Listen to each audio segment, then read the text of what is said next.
walk out and turn the key, can't you? Right, your first pair then. Darren Law with the Wicked Lady, and as Karen Callender said, big thanks to Harrison and Ian Brown and Team Vanadoo for all of their help getting the car sorted out. Going alongside the #1 qualifier, Gary Carr, he went 8.8300. He had a perfect ET. Super Pro ET, final warning please. We need you in the pairing lane. Super Pro, please. So Gary Carr actually dials slightly slower, 8.84. Now this is a race. First to the finish line wins without breaking out. You're going to see the little dragster go first. Although he actually didn't go first. He waited very, very politely. Those reaction times are not one they're going to want to frame. Gary Carr is already in front. Gary Carr takes the win. 8.97. 9.05. Big, big breakout, though, for Darren Law. After all the hard work, though, well done, team. At least they made it to round 1. Yeah. So, the package himself for Jester's Diner, Polytech powder coating. Morning to Sharon and the whole family down there in Essex. Simon will be staging up in the SDP lane, looking for 8.89 against Brian Huxley. Brian, number 20 qualifies, probably only 100th off, frankly. This was that tough yesterday that do you know, unbelievable. This has got to be Simon's first race in Pro ET for probably about 5 or 6 years, I think. Yeah, because he went Super Pro for a long time, didn't he? So, 9.50 in the Auto Glim lane, you're going to see the Mustang leave by 0.61 ahead of the Camaro, or thereabouts anyway, depending on reaction times. Brian's nudging it in.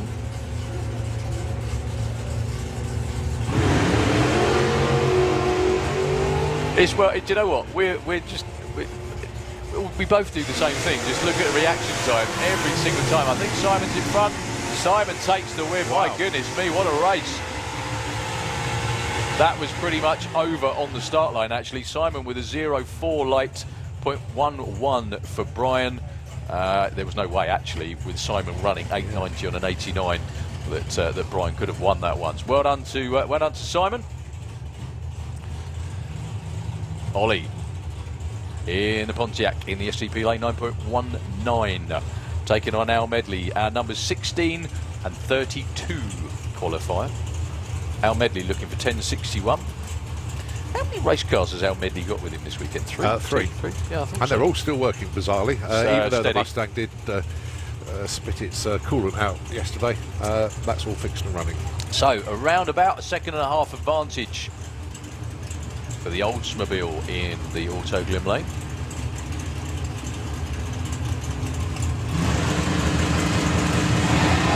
Well, that's this is going to be Ollie. Medley.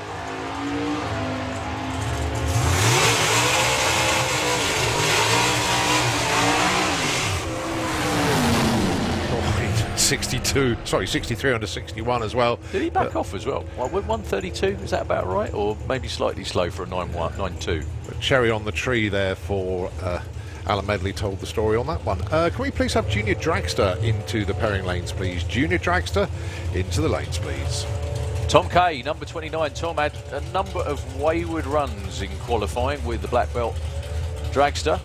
That's actually got a turbo on there as well. I think that's a turbo booster engine in there in the STP lane. Dials 11.70. I can only think the turbo ain't connected this time round. Taking on John Giles. John is going to be sitting there for a little while with the Roadster. Nearly 2 seconds. Tom Kay still with the wiggle at 330. He looks like he's a long way out there.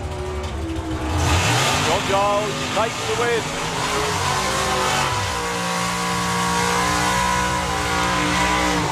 Well, that was really Tom Kay's to lose with an 0.4 reaction time to a 0.30. This can be a goodie. Mark Manning, the first time I think I've seen him in competition here at Santipod, especially in Pro ET, in the STP lane with the gorgeous Pokey's Paint Shop 34 Coupe against James Forster, your number 2 qualifier. I was joking with James this morning. I said how crap are you? Number 2 qualifier and you're unperfect. It's a joke, obviously. It's just how tough Pro ET is. I had the same conversation with him last night. God, I'm perfect. I'm only number 2. Yeah, quite funny. Oh, game over for Mark Manning. So James Forster in round 2.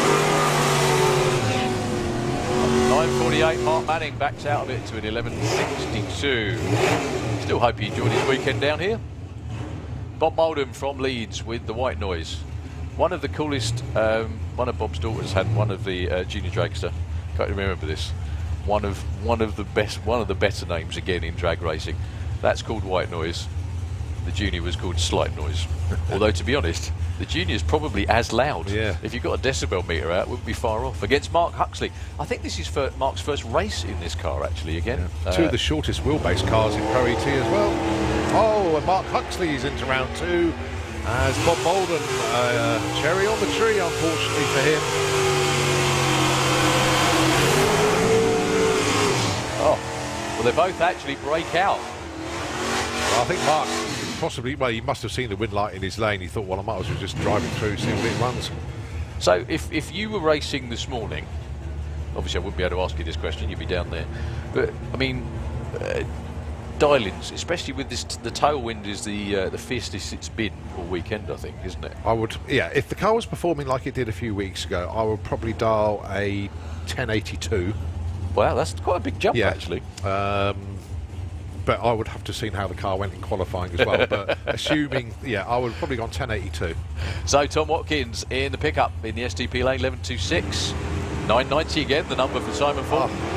Oh, game over, unfortunately for Tom, but it was a treble 02 red.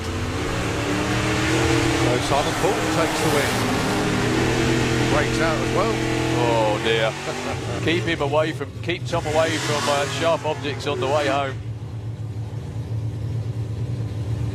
That's a bit gutting. So Mason Griffiths with Maverick Diagnostics on the side of the little dragster in the STP lane from Wrexham. 9.23 is what he needs. Taking on Brett Featherstone with Nova Scotia. Brett, 9.58. His stablemate, Mr. Goff, has already gone through. Can Brett make it 2 for 2? Not if Mason Griffiths has anything to say about it, though. It's the first green light drag race in a while, actually. One of those was a very green light. Mason's in front, but Mason breaks out. It is. Well, Mason had loads of wriggle room. He was off the start line by over a tenth. He was over the finish line first by a quarter of a second. He could have actually dabbed the brakes, not broken out, and still won by a healthy margin, actually. However, he didn't. He broke out. He went too quick. Simon Innes, John Turner. John Turner with a 10.27 on the Greenfish. Car's been a little inconsistent. It might be the driver that's inconsistent, who knows. In the Auto Klim lane.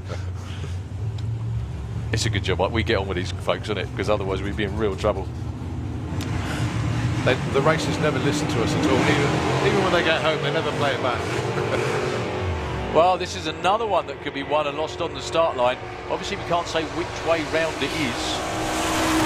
Dead even. It's John Turner on a hole shot. If you look at the numbers, John Turner is 0.11 off his dial. Simon Innes is 0.8. John Turner had 0.8 off. John Turner had 0.8 in the bag off the start line, and he only had 0.4 over the stripe. So well done to Johnny. One of the great things about drag racing is the combinations and just the races it throws up. You've got a sit up and beg Ford Pop of Ronnie Mercer taking on the little junior comp dragster of Will Clark with a bike engine in it. Will dies 982, excuse me, this morning in the Auto Klim lane, 11.26 for Ronnie. That's nearly 2.5 seconds slower than he can run as well. Basically, he's saving all his good stuff for Dragstalgia. Boy, look, great race coming up here. There certainly is. Now, Ronnie Mercer has been bang on his dial.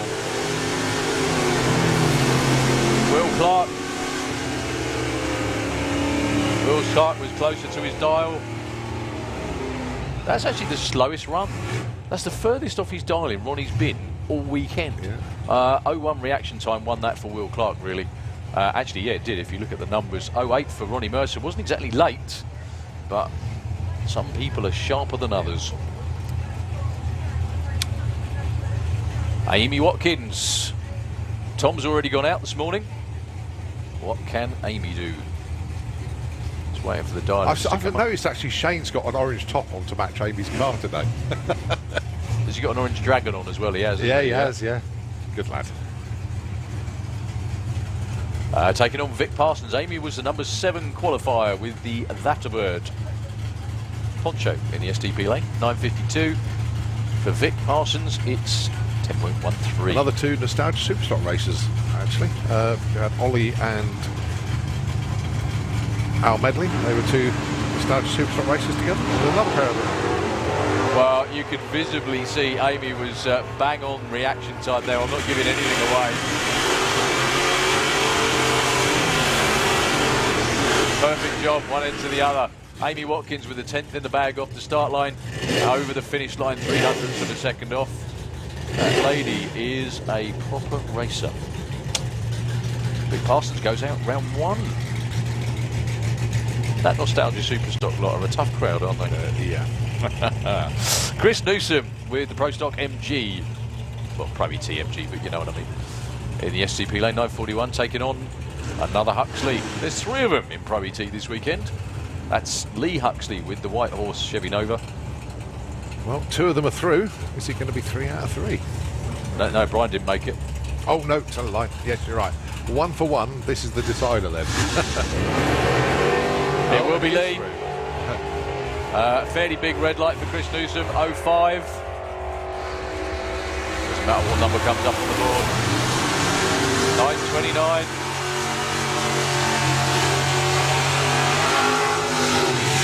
You know, the thing is as well, for a lot of these folks, like poor Tom Watkins, who only just red lit and probably would have won if he didn't, frankly. Yeah. He's got like a 2.5 hour drive home to think about that. That must, oh dear. I always think about that, like the teams from, I remember years ago, like teams from Finland that come here or us that go there. You've got like 2 days on a boat to think about it. I remember when Danny Cockrell told me about it. He went to Finland and broke the engine really badly, and he had 4 days on a freight boat. And he said, exactly, and he said that it was a dry boat as well, so you couldn't even have a drink. Couldn't even just, anyway, whatever. Dave Cherritt, Dave Fulton. Dave Cherritt, 9:79. Right, they're almost dead even on the tree. We're not giving anything away from that. Who does the best job of running the number? The answer is Dave Cherritt. Oh, he breaks out by the least, actually. That's a double breakout, but he broke out by the least. Yeah, 300ths compared to 400ths there. Wow. That's one of those ones as well. You wish you'd just dab the blooming brake. So, Nick Mugridge.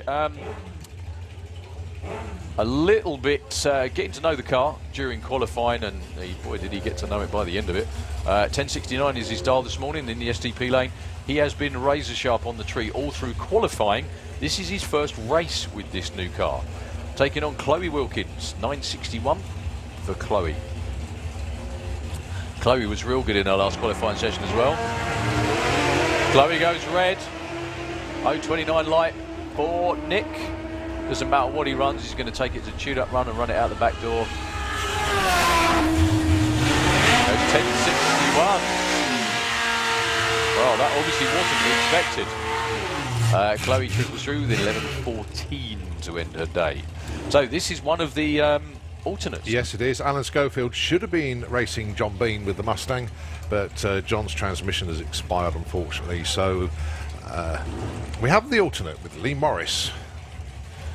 So I'm guessing as well, again, this is Alan Schofield's first actual competitive race in drag racing. It is, isn't it? Yeah. He dials 8.78. Had a couple of really good reaction times in qualifying, a couple of not so good reaction times. But the car itself, very, very consistent indeed. But that car's been around a long while, and it's definitely a proven machine. As is Lee Morris.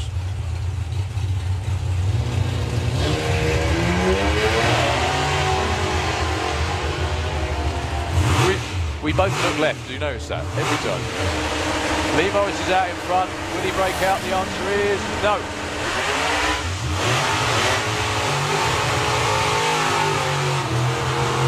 Well, Lee Morris had a 10th in the bag off the start line. That was kind of the end of it, unfortunately, for Alan Schofield's first ever trip down the drag strip in eliminations. We hope he enjoyed himself. However, the alternate goes through. Yeah. Right, this is the other alternate. Mark Turner should have been racing Alfie Ratton, but unfortunately Alfie out for the weekend. So Jeff Cowley comes in as the alternate, which basically means we had 35 cars qualified. 2 of them broke that were qualified, and then Tig, as we know. He wasn't actually qualified when he broke. Qualified anyway, yeah. Okay. So 9:38 this morning is what Jeff Cowley's looking for. That car can run quicker than that. Oh yeah, and that's the trouble. He has been running quicker than his darling, so that's why he wasn't qualified. And this is Mark Turner's first ever race as well with the Supra. That car's as straight as it ever was, isn't it?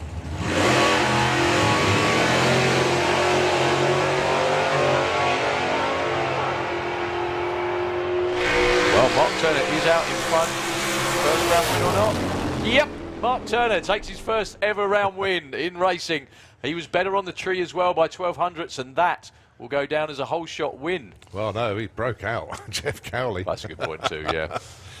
I always look at the win margin, and the win margin was smaller than the whole shot. It is a whole shot win, effectively, but yeah, Jeff Cowley was. There's no way Jeff Cowley was going to get around him. The only way he got there first, or would have got there first, is to break out. So. That's Pro ET done. Yeah, matchups for round 2. Gary Carr has got Lee Morris. Lee Huxley has got John Giles. Nick Mugridge has got Mark Huxley. Amy Watkins takes on JT, John Turner. James Forster is Brett Featherstone. Dave Cherrett against Mark Turner, you just saw go through there. Simon Goff against Will Clark. And then Simon Fulton taking on Ollie. Good, going to be fun. So we've got round 1 of Super Pro, the quickest and fastest of all of our bracket classes coming round now. Actually, talking of quickest and fastest, no Sid this weekend. No Sid and Crunch this weekend with the dragster. Anyway, still got a stellar field for your viewing pleasure. I think the way that it works out, we've got any bye runs? We have got 1 bye run for number one qualifier. That's it, though, isn't it? I think. And the only other bye that you'll get is semi-finals, the other side of the ladder. Okay. It's just the way it works out. So that's quite funny, because I was looking at the ladders this morning, and in Pro Mod as well, there's 5 cars qualified. They're running an 8-car ladder.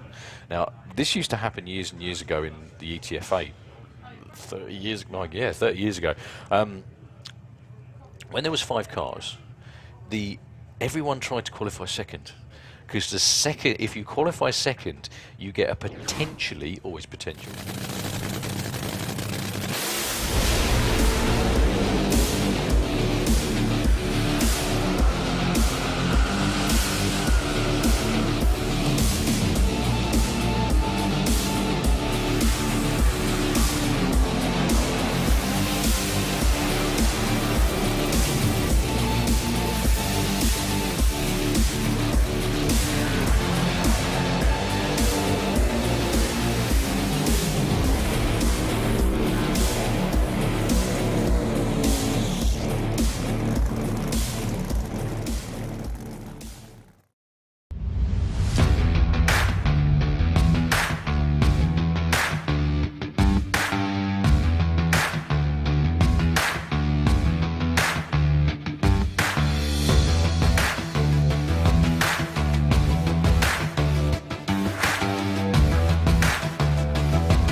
So let's have a look at some of the matchups then. In Super Pro, Bob Doyle, number 1 qualifier, he's the man who gets the bye.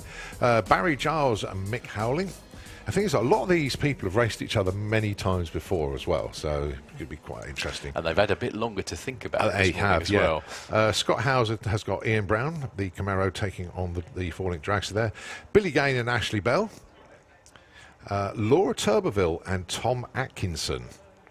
Kieran Astley for his first race meeting in Super Pro. Cool. Who's got Mark, but I don't know which Mark that is. Oh, Mark Courcelle. Sorry. Okay. Yeah, because there's a couple of Marks. Two very seasoned campaigners here, Brian Pateman and Pete Walters. So you've got the dragster against the door car. That's there. not a first-round matchup, Yeah, is it, really, no. to be honest? Callum Swinchat has got Jack Brewster. Dave Russell and Phil Toppin. That is going to be very, very close because they're very, very close on their numbers. Yeah. So that will pretty much be side by side.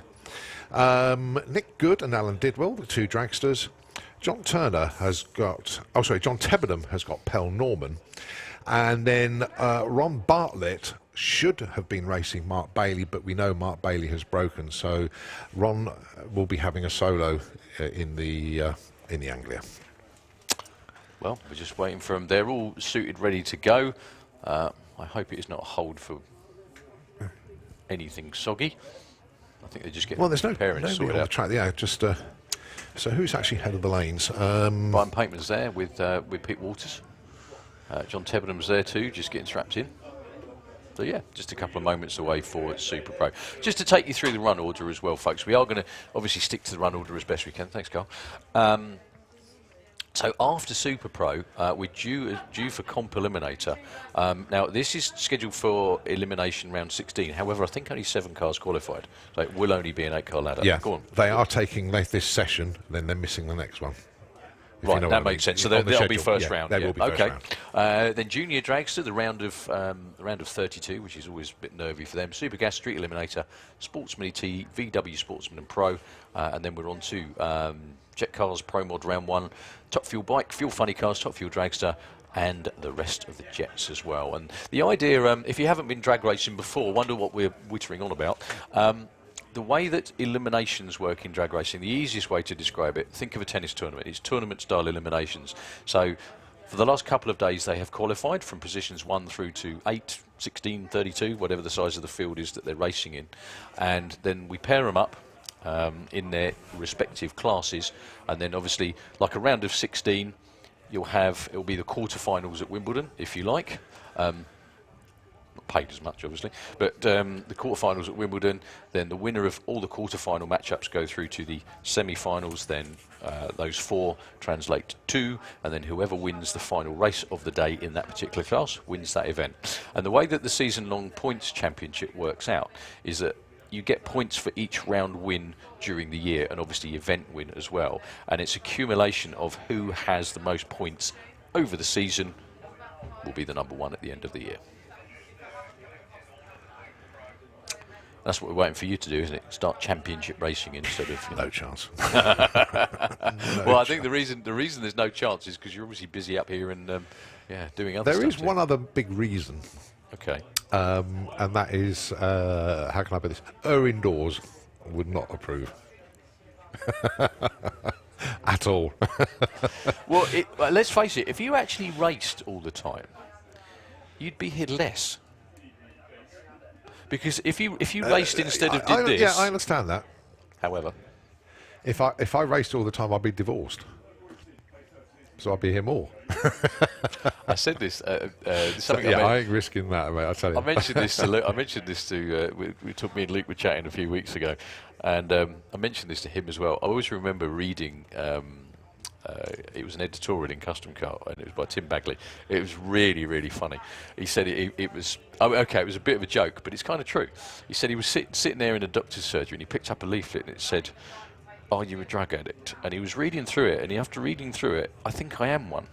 Because it says, is your habit the cause of great stress in your personal life? Is your habit the first thing you think about every day when you get out of bed? Does your habit mean that you forego basic things like food and clothing to feed your habit? And so on. You get where I'm going with it, don't you, really? Yeah. No, exactly. It is a habit. Just change one letter. That's right. And it's does drugs and drags. Does your habit, all of your disposable income go in your habit? Yes, it does. Anyway, there you go. Yeah, there you go. See? For those that didn't see that, I nodded. He nodded vigorously. Let's put it that way. Yeah. Anyway, Well, Darryl, you know me, mate. It's one life. Live it. get on with it. Yeah. Absolutely that. You ain't here for a long time. Make sure you're here for a good time. It's so much fun with that car. So much fun. And a lot of the other racers do as well. Yeah, it can be frustrating, it can be draining, but it can be rewarding at the same time. And everybody that's ridden a bike down the quarter mile, driven a car down the quarter mile, or been involved with the team or everything, they wouldn't swap it for anything in the world. They really wouldn't. And just when you thought it wasn't addictive enough, we come up with things like dial-in days, which is where you came from as well. Yeah. At the start of the season, we haven't had it, unfortunately, the last couple of years, but there's an event normally in May called a dial-in day where anybody can bring. We have what we call Run What You Brung events, which means that you can just pay a comparatively nominal entry fee to come and make as many runs as you can up the quarter mile, and that's how a lot of people get hooked in the first place. But also, what Santapod do is they run a series or run an event called Dial-In Day. Go on, you've done it. You've explained it. How's it work? Basically, the invitation is put out for people to come along, and it's normally a Saturday or Sunday in March before the race season, and you have expert tuition, shall we say, from the likes of Paul Marston and other experience, and obviously Ian Marshall, people like that, to tell you about drag racing, tell you how everything works from the start tree to running a car, preparation, etc., all sorts of things like that. So it's, you have a classroom, and then you go and do some runs, learn how to dial your car in, learn how to stage your car, learn to be consistent. Shift at the same revs each time if you can look at your rev counter. Shift at the same point on the track. And then everybody gets to race as like and you a do competition eliminations. event. Yeah, that's right. And the winner of the dial-in day then gets free entry into a race meeting, normally the Festival of Power. And we've seen it quite a few times where the winner of the dial-in day enters the Festival of Power in Sportsman ET, wins the event. We've seen it. And the winners of the Dial-In Day that have gone on to win Festival of Power have gone on to win the Sportsman ET National Championship. We've seen it. It's one good way of getting people hooked, isn't it? Let's put it that way, Yeah, somebody's got that fishing rod with a bait, and it's reel them in. Great fun. Right, here we go then. Super Pro ET. This is the bye run. This is your number one qualifier, Bob Doyle, with the Z case. So who's Bob? Oh, Bob's on the bye. Yeah, he's on the bye. He got the bye run due to being number one qualifier.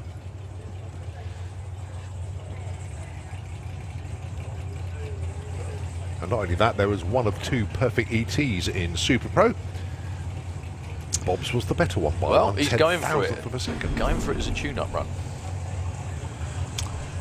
The next one's going to be a race, and it'll be a great one as well. Pete Walters against Brian Pateman rolling round now.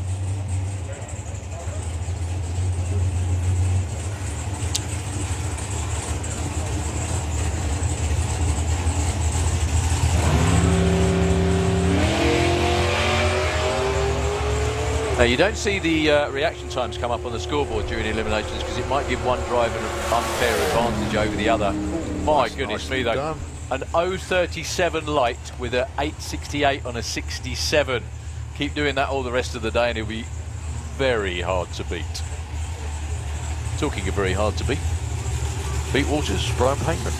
I was going to say, who's your money on this? Is to pick a winner out of these two. Both can win race meetings. Both have won.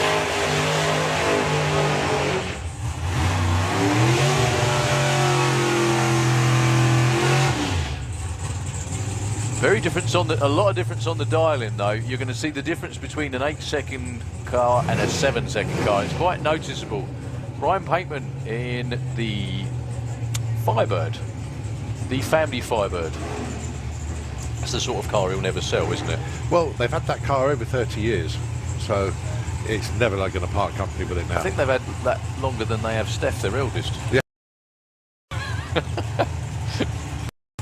I think so. I'm only joking, obviously, but yeah, I mean, people have had kids for less time. In the Auto Glim Lane, 8.79 for him, 7.66. Again, you're going to see the stagger on the tree, so the lights will count down in favour to start with for the Pontiac in the Auto Glim Lane. Brian Pateman will go first. Pete Walters will try and run him down. Whoever gets to the finish line first wins, but most importantly, doesn't break out.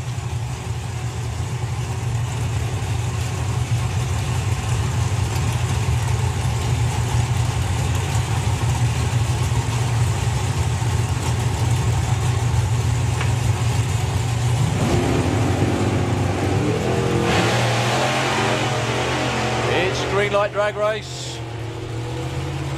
There was an advantage on the tree with a man in the winning lane.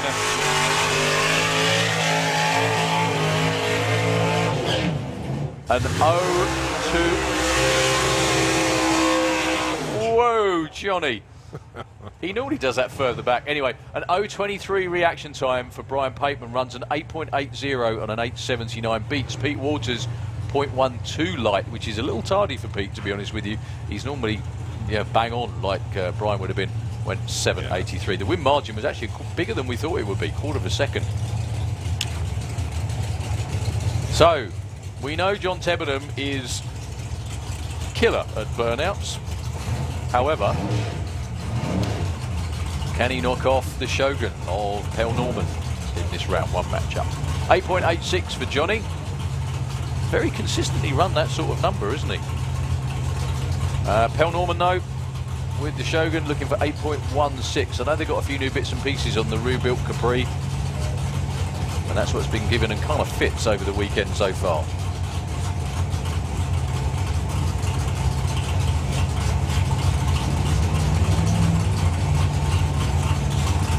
Here we go then. JT's off first and goes red. That's why he double enters. One's a pro mod as well. Out with one, in with the other. Pell Norman goes 9.05, takes it nice and easy. He saw the red light. I think JT has pretty much reached terminal velocity. He just will not hit that 150. It's 148, 149 every time.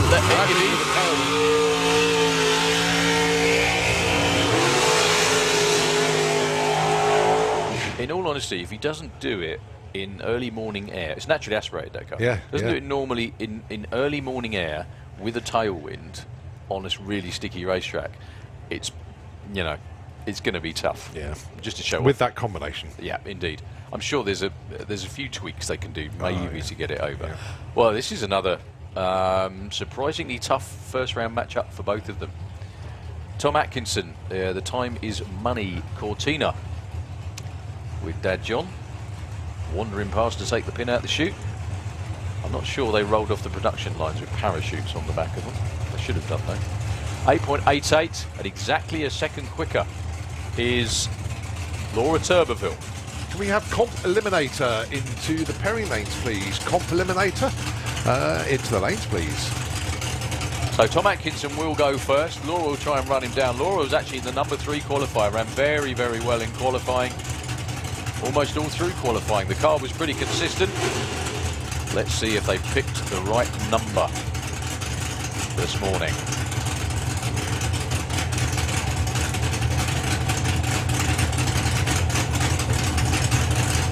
No red lights, please. Green light drag race needed.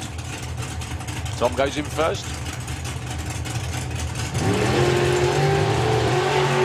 Laura goes red by a 10th.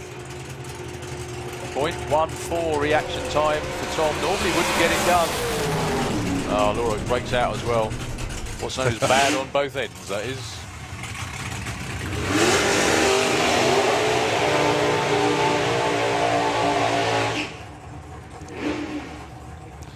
But both dads down there on the start line shaking hands. It's lovely to see, isn't it? Yeah. Just one of those things. Family. I know. I think that's insane. Do you want me to give her a clip round here, or should I do it? Anyway, whatever. Kieran Astley with the Joker in the SDP lane. 8.37. This is Kieran's first ever competitive race in Super Pro with the car that he recently purchased. Car's been around a while, long while actually. And taking on Mark Coulsell, who took home the Perfect Light Award this weekend. Pedal's an 8.30. Crew Chief Steve out front, directing him back. They're actually running 3 cars as a team this weekend. They are, yeah.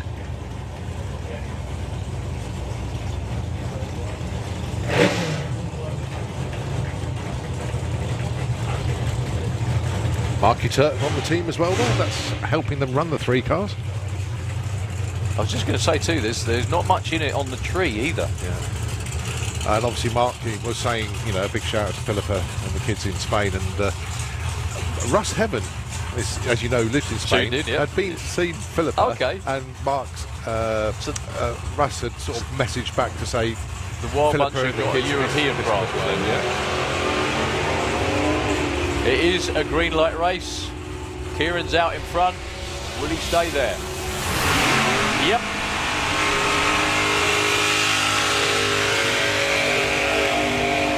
Mark Cosell. Breakout from Mark as well. Well, the thing is, unfortunately, after the perfect light, he needed to. 0.32 reaction time.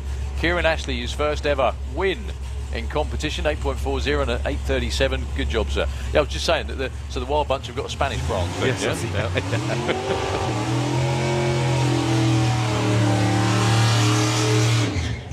The Sunshine chapter of the Wild Bunch. Oh dear. Kieran Astley, that's not Kieran Astley. Yeah. Kieran Astley took that win, did very well indeed. Okay, Billy Gain, 8.44 in the Auto Glim Lane against Ashley Bell. Ashley's been real consistent. Just hope they got the right dial on the car for what it's going to run.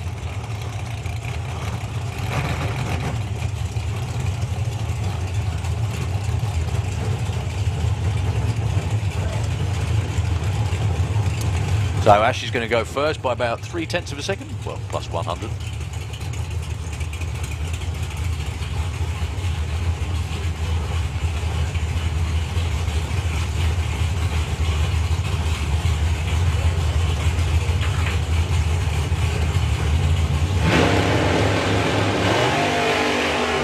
Well, there was 0.3 of a handicap, yet Billy Gain left first. I'm not giving anything away with that, am I? Billy doesn't break out, Billy goes through.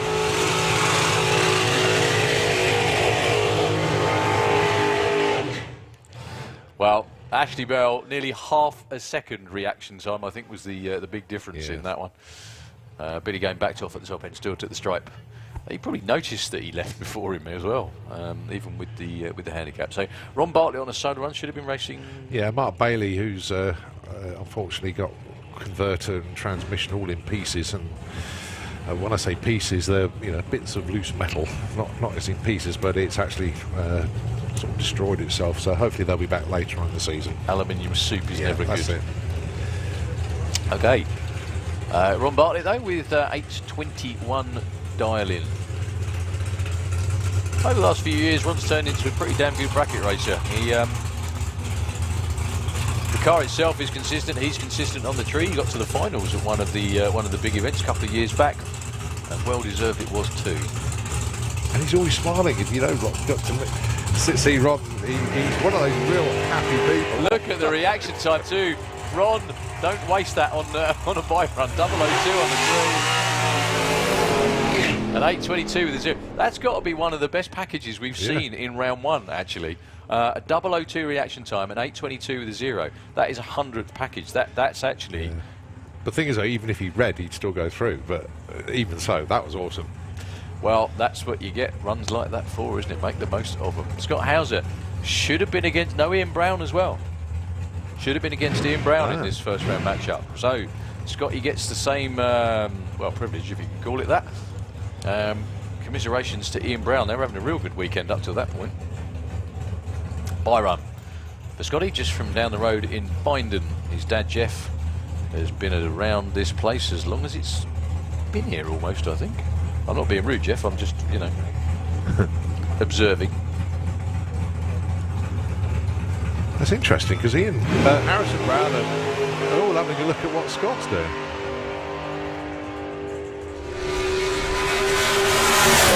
Actually, 7.35 on a 34 and an 02 light. Again, that'll go a long way.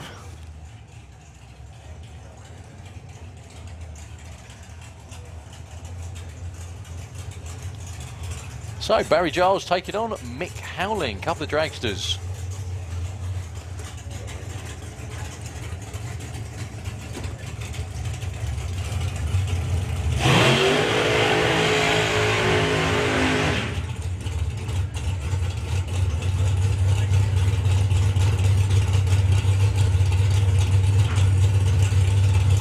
So Barry Giles has done his burnout, but likes to build a bit of heat up in the engine, so he does take his time to come back.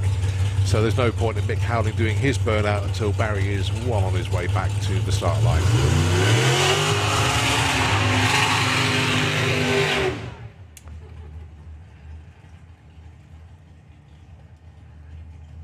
And the end result is they both come back pretty much together after that.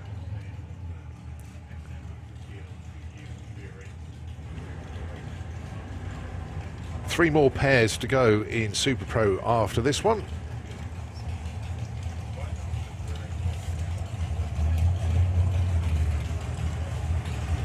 So Mick Howling then dialing in 8.35, Barry Giles 7.39, just under a second head start then to the dragster in the Auto Glim Lane.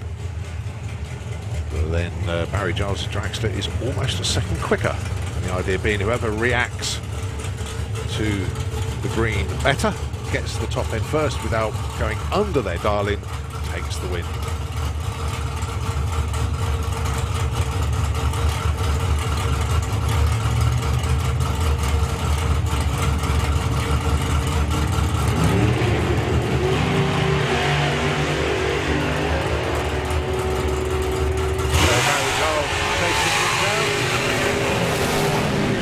Barry Giles goes by, and you had 007 reaction time as well, so you had almost a tenth off the line.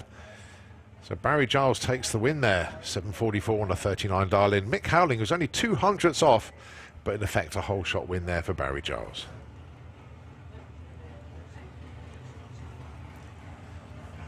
So Nick Good and Alan Didwell.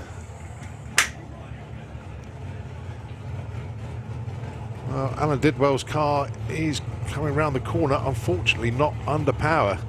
So he's been pushed out of the way, so it will be a solo for Nick Good. Oh, what a shame for Alan Didwell. No idea why the car won't start, but yeah, shame for him there.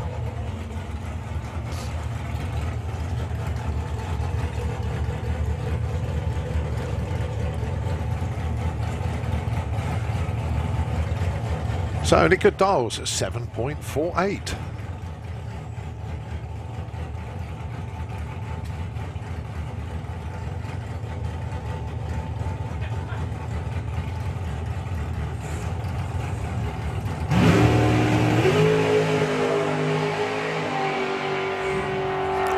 Arrow straight.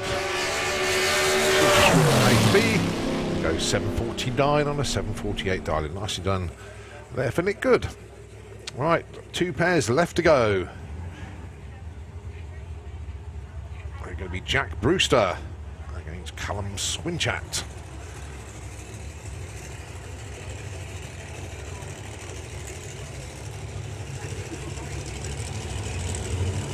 Oh, typically Alan Didwell's dragster has now started.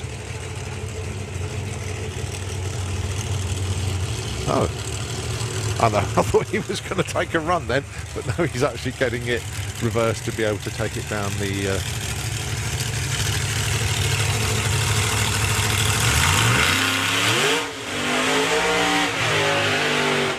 That has got to be the most frustrating thing, actually, is to have a car that's in the pairing lanes ready to race and then won't start, and yet as soon as the race has taken place, the car goes. Right, well, I have absolutely no idea why Callum Swinchat hasn't made the call this morning. So Jack Brewster, with a brand new car, literally still in test and development mode whilst they get the car sorted, has got a bye into round two.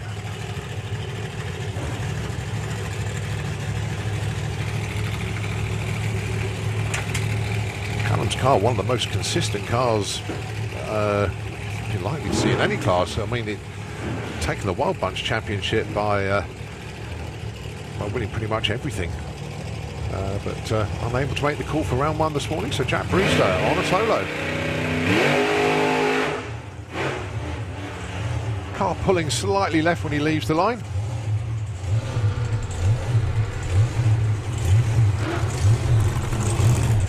So Jack coasts the win. Well done to Jack. Last pair then, this should be a good one. Dave Russell and Phil Toppin. Can we please have Pro Modified to the pairing lanes, please? Pro Modified.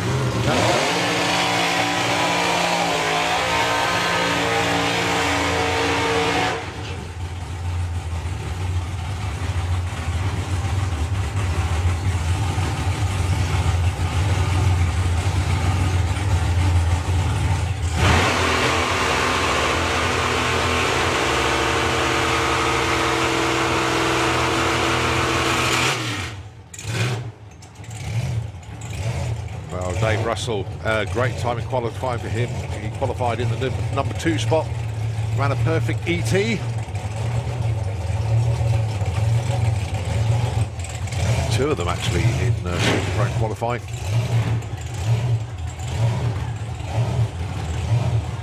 So the dial-ins, 870 a pair. That'll do. Well, the thing is, that's actually close. I don't necessarily think that's deliberate, No, because that's what they normally run, isn't it? Yeah. Well, actually, we got Comp Eliminator and Jets as well round the tail.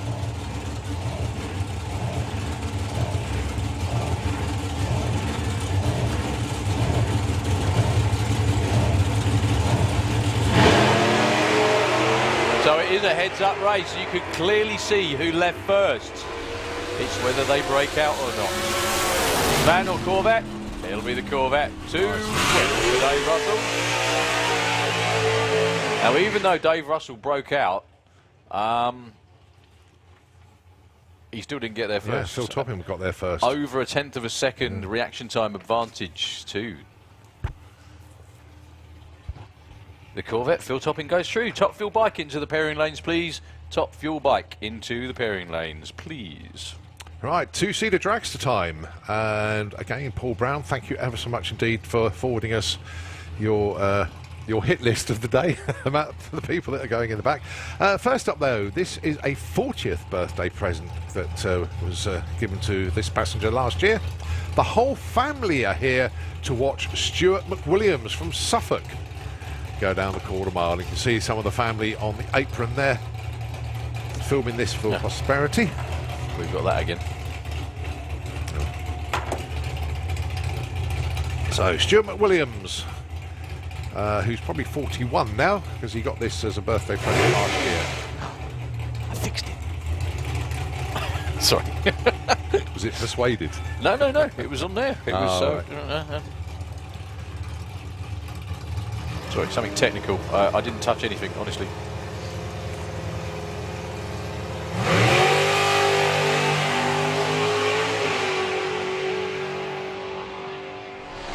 Paul Brown, an exceptionally good race driver anyway. 08 light, 780. Wow, 784, 172 miles an hour. That's one of the 2-seaters' quickest runs for quite a while. This weekend as well. Yeah, I think. Air conditions, tailwind, it all adds up. Nice run. So well done, Stuart McWilliams from Suffolk. Hope you enjoyed that. A delayed birthday present, but well worth the wait. Junior Dragster, Lucas Oil Junior Dragster rolling around underneath the tower now. This is the class that qualifies based on reaction times, and they were all deadly during qualifying. Well, they certainly were. However, this is racing. Yeah. If you look at all that, I mean, number 16 qualifier was an 04. Double O's went down to the number 5 spot. Top 10, 024. Anyway, morning. And Lola Bell Kent in the West End car. I think this could be Lola Bell's first round of racing ever. No, she has raced. Did she? Yeah. Okay. Anyway, they raced to the half track, the 8th mile. It's a bracket race in exactly the same way as what you've just seen, just obviously with junior drag cars. 1185 in Lola Bell's dial-in. That's in the STP lane. She's going to go around about 4 seconds or thereabouts ahead of Jessica Bishop. This is when qualifying means nothing now. It's all about win lights.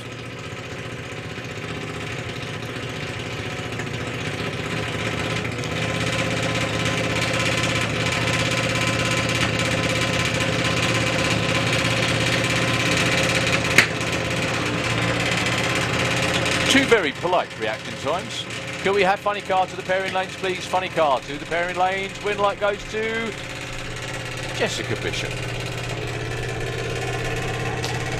So, 0.3, this is what I was saying about qualifying and racing are two different things. Everybody gets a little more nervy when it comes to race day. But Lola Bell with a 0.55 reaction time of 0.36 for Jessica that time. Right, Thomas Cook Abbott and Luke Fulton, two very, very good racers here.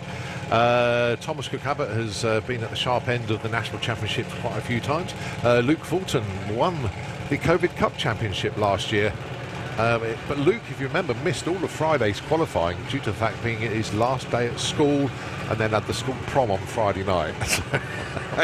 He's had a busy few days. He has, but he's still qualified, Yeah. still here in round one.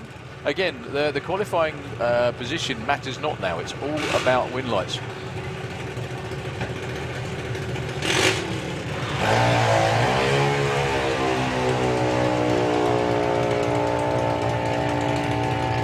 Thomas visibly in front and takes the win there.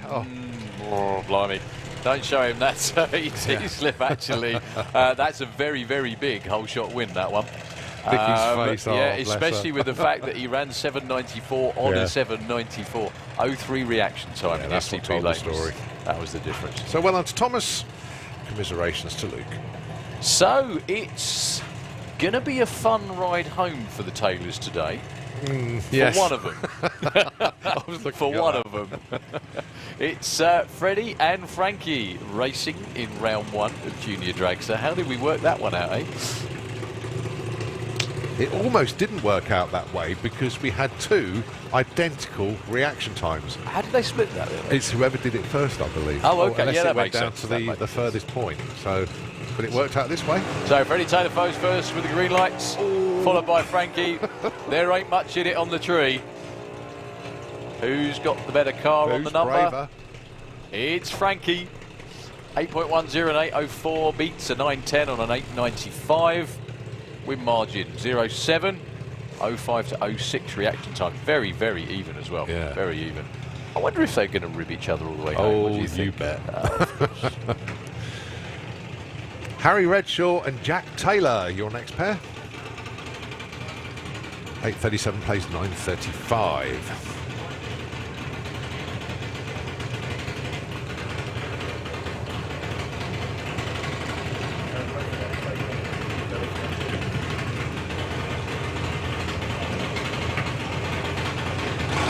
Oh, cherry on the tree for Jack Taylor. 0.5 red, unfortunately, but so it's Harry Redshaw that will be going through.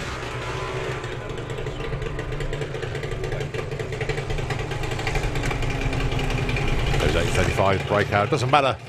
The race was already done when the red light appeared in Jack Taylor's lane. Katie Ellis and Luke Mugridge.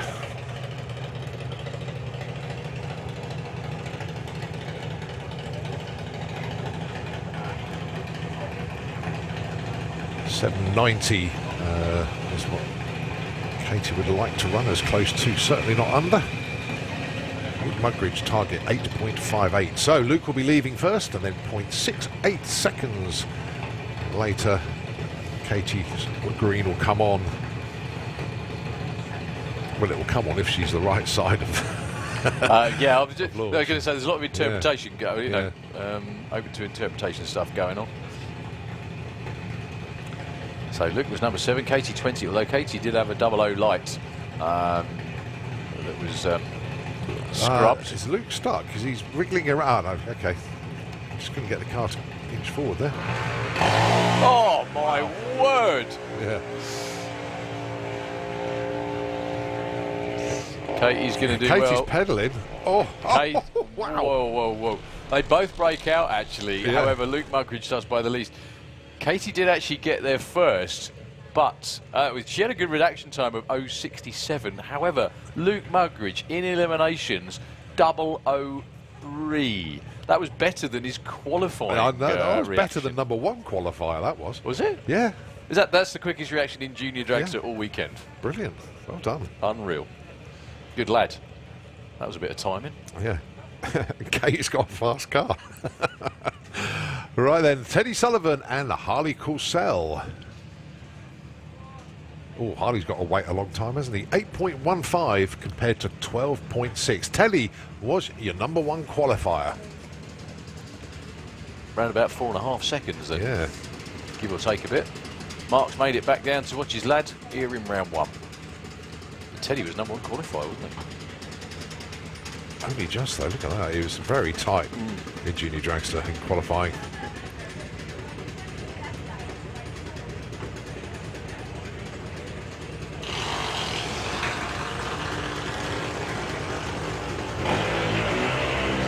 So Harley Corsell going to be running him down. Not literally, chasing after him. I think it's probably better. He's pedalling already, you can hear it. 8:21 takes the win, so lose at 12:88. A happy Mark Corsell. And not only that, Harley gets a bye in the next round. It's just the way the ladder works out. All right, next up then, George Oliver. Taking on one of the Coopers, Jake.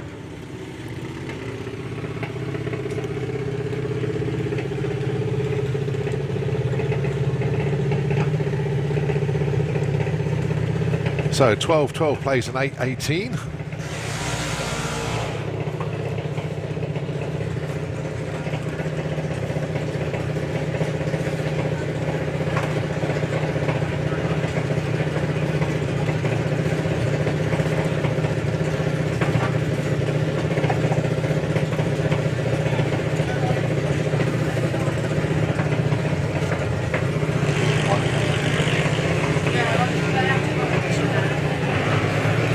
So young Spartacus then in pursuit of Jake Cooper.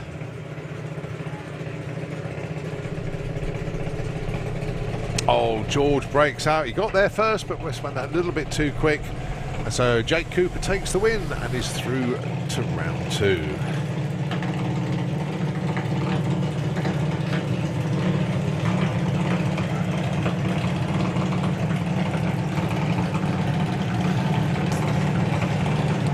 Next up then, Damien Redshaw with the Odyssey Batteries dragster alongside Mackenzie Love.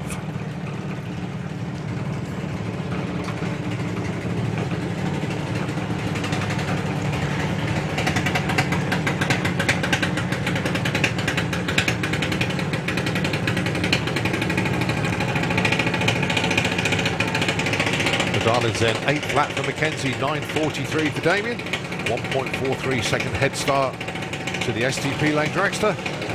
There they go. So Damien in pursuit mode. And runs it down, 8.20 to a lose out, 9.38. Well, actually, Damien got there first, but broke out. Went too quick, so Mackenzie Love takes the win.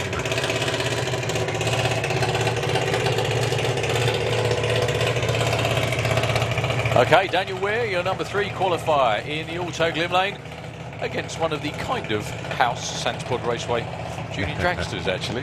For Slick Tricks Racing and Santipod Raceway, it is Jacqueline Bartlett. She was number 16. And you've got it right, she is the Governor's daughter. Governor's wife will be out in Top Fuel at some point soon.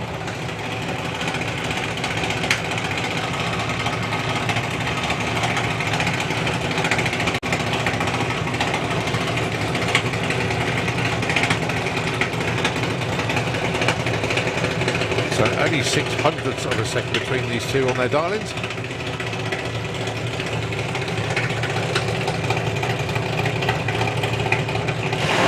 Oh, Jacqueline goes red. Quite a big red, actually. Cracking light from Daniel, though, a point. No, that was a red. That was a double red. That was a red as well. Yeah. But because Jacqueline did it first, yeah, a bit of a bigger red light as well. I think it may have made Daniel flinch, actually, thinking, oh, I'm late. But Daniel takes the win. Chevrolet check it with the immaculately turned out junior dragster in the STP lane. Going to be going a second or so after Caitlin Wilson. Caitlin was your number 4 qualifier. Just 3 pairs to go, including this one.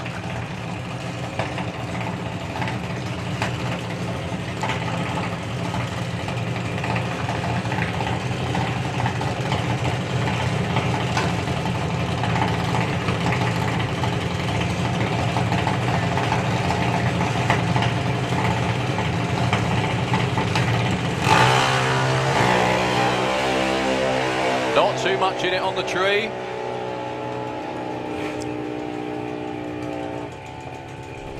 Caitlin takes it.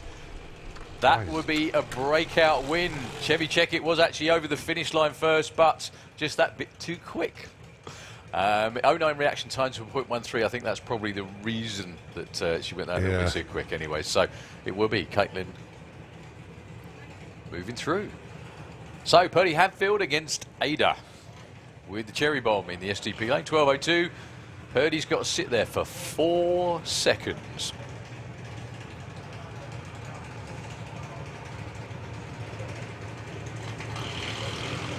Well, Ada's gone red, unfortunately.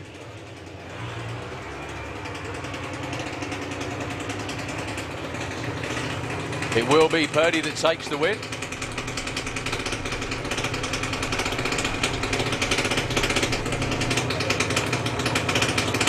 Purdy moves to round 2. Unfortunately, Ada just went that little bit too quick.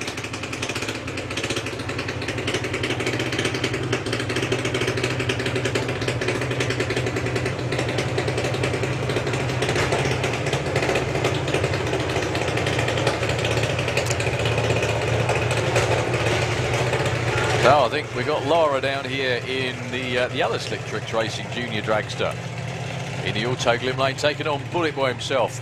I love the scheme on that car. I know it's a wrap, but it's great. Isn't it is cool. Really, really good. I like the original one actually as well. There was one before this that was really smart as well.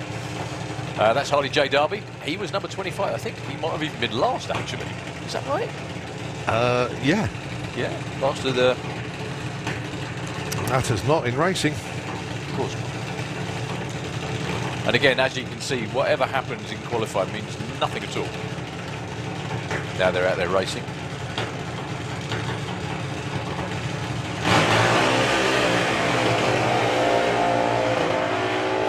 Somebody's stuttering and popping. I'm not sure who it is, and then backing off too.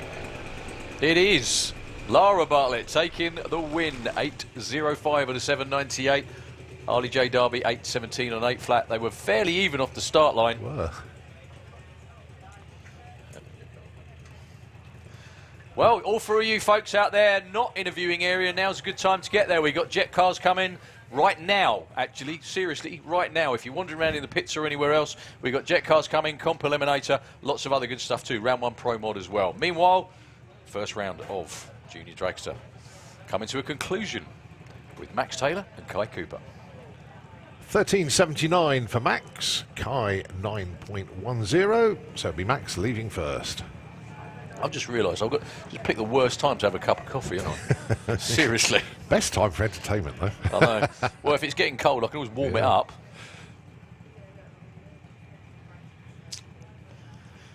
So, for a place in round 2.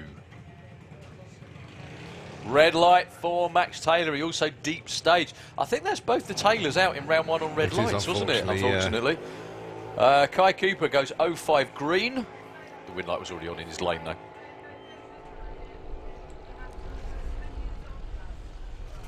For once, I'm not going to scarper. I'm going to stay up here and help you hold on to stuff. Good stuff. Thank you so much. Actually, saying that, I just push everything back when I come up here again. I don't think you move, do you? Well, I've got enough to hold on to here. But it's that headset up there. There's one that normally nearly ends up going for a Burton. So for your viewing pleasure, folks, we have side-by-side jet dragsters. Fire Force number 5 with Martin Hill at the controls in the Auto Glim lane against split second. Julian Webb in the STP lane. They will be running over 1,000 foot, which is the last couple of blocks before you see at the top end before the very last ones, if that made sense. I think it was Martin that took the win yesterday, wasn't it, when they raced each other? Yep. The other good thing is, as well, if you're feeling a bit chilly, you're about to be a lot warmer. Bit of square dancing going on with the tow trucks at the moment. I think they realised that yesterday it wasn't the best plan to get out the way by reversing behind the jets, but they all survived all right anyway. So if you're with us for the first time ever and you've never seen a jet car before, as I've said a few times before, what you've been doing with your life up to this point, most importantly. Secondly, what you're about to see, the engines in these cars, they're normally sourced from fighters, aren't they? Yep. They're normally jet engines that you would see in fighters. Or helicopters, actually, that's the other thing. Well, the little ones are, aren't they? Yeah, that's right. But anyway, sorry, they're jets that come from fighter aircraft. They've been built, obviously, to be housed in race cars. They are what we call exhibition cars, so they don't run as a race class. They are just purely for show. However, I'm sure there's a bit of needle going on with reaction times and stuff like that as well, especially when they race. But what you're going to see is a big flame and smoke and thunder show. We've got a big tailwind again, so hopefully not too much smoke, because otherwise we won't be able to see what's going on. Yeah, we have to wait for the start line to clear before we do, yeah. Anyway, it's going to be fun. It's going to be noisy. So if you've got young kids with you that have never seen this before, now is the time to cover your ears. Basically, actually, everything for about the next half an hour, they need to be covering their ears for anyway. But like I said, it's going to be fun. You think it's fun out there, actually? Well, we're up here, right above them. Yeah, things tend to move around a little bit. Fair to say. Television monitors rock backwards and forwards. Sometimes they even get knocked out, and things come unplugged. I'm trying to finish my coffee before they start them because otherwise it'll end up on the floor all over me or somewhere like that. Anyway. Oh, here we go then. One of the world's most experienced jet pilots as well, I'm pretty sure, is Martin Hill. Do you know, I wonder if he's ever flown a real one, as in one that flies. Just a stupid thing, but... It makes you wonder if Martin Hill was an airline pilot, did he do afterburner pops before he took off on the runway? The passengers are going, what's going on? I wonder which came first, because obviously he must know jet engines inside out, so he's got to have a good working knowledge of how they work.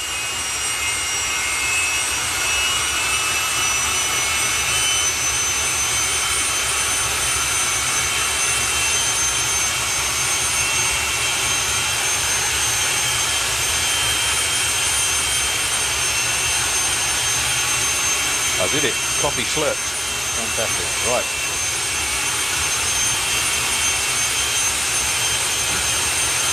Now the Jets put in a number of runs yesterday.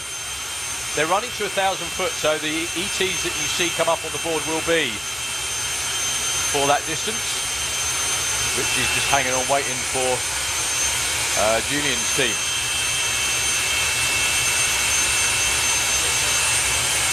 Oh, there goes the start line. Who's done that? Are we suddenly going to be transported to a Hawaiian island now or something like that? Just like a magic thing in Aladdin, isn't it? We just sort of like, we'll disappear and we'll wake up somewhere else. That'd be great. Actually, to be honest with you, it'd be the other way around. People would be wishing they were coming here. Yeah.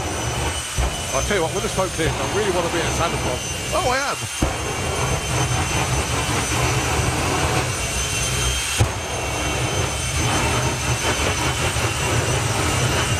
Blimey, I made the mistake of looking then. Whoa. Certainly burns your eyeballs.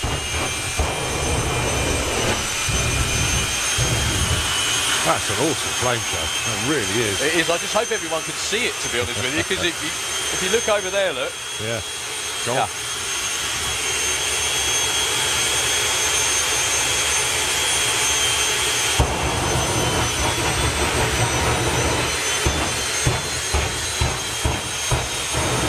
It looks like someone set fire to the bank, doesn't it? It looks like a really eerie scene from Apocalypse Now or something.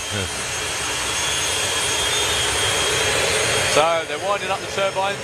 I can only tell that because I can hear them. I can't see them at all.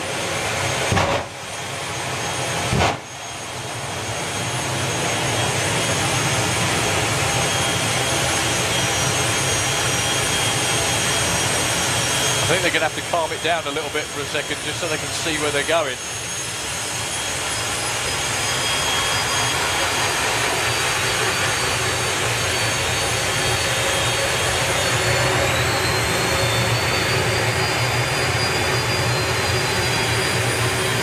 Oh, there we go, there's people out there.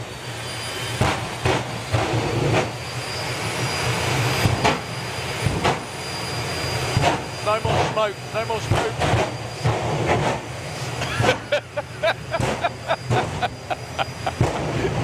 Oh dear. Careful, Colin, that'll be another Photoshop one, that will.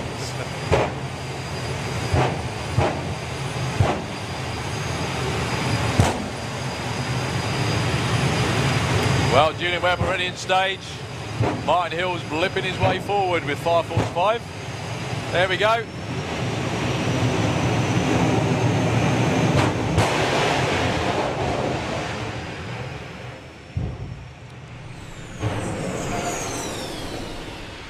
Well, 5:13 to 1,000 foot there for Martin Hill.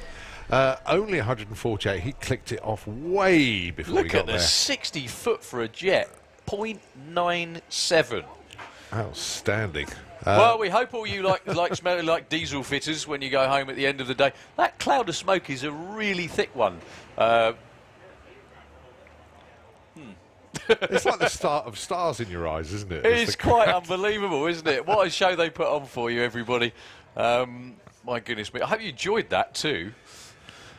Wow. Julian's jet, fair to say, wasn't doing what it should have been doing, but my God, it was entertaining. Yeah, got to the 1,000 foot, 998, 132. But as you say, Martin Hill, 0.97 to 60 foot. That was outstanding. Put your hands together for the teams as they go up to get their drivers, pilots, whatever you want to call them. Hooligans probably is better. That's split second team off to get Julian. Here come the Santa Pod crew off to get Martin Hill. Go on. Yeah, give him a wave, give him a round of applause. That's how we do entertainment in the drag racing world. Here it is, yeah.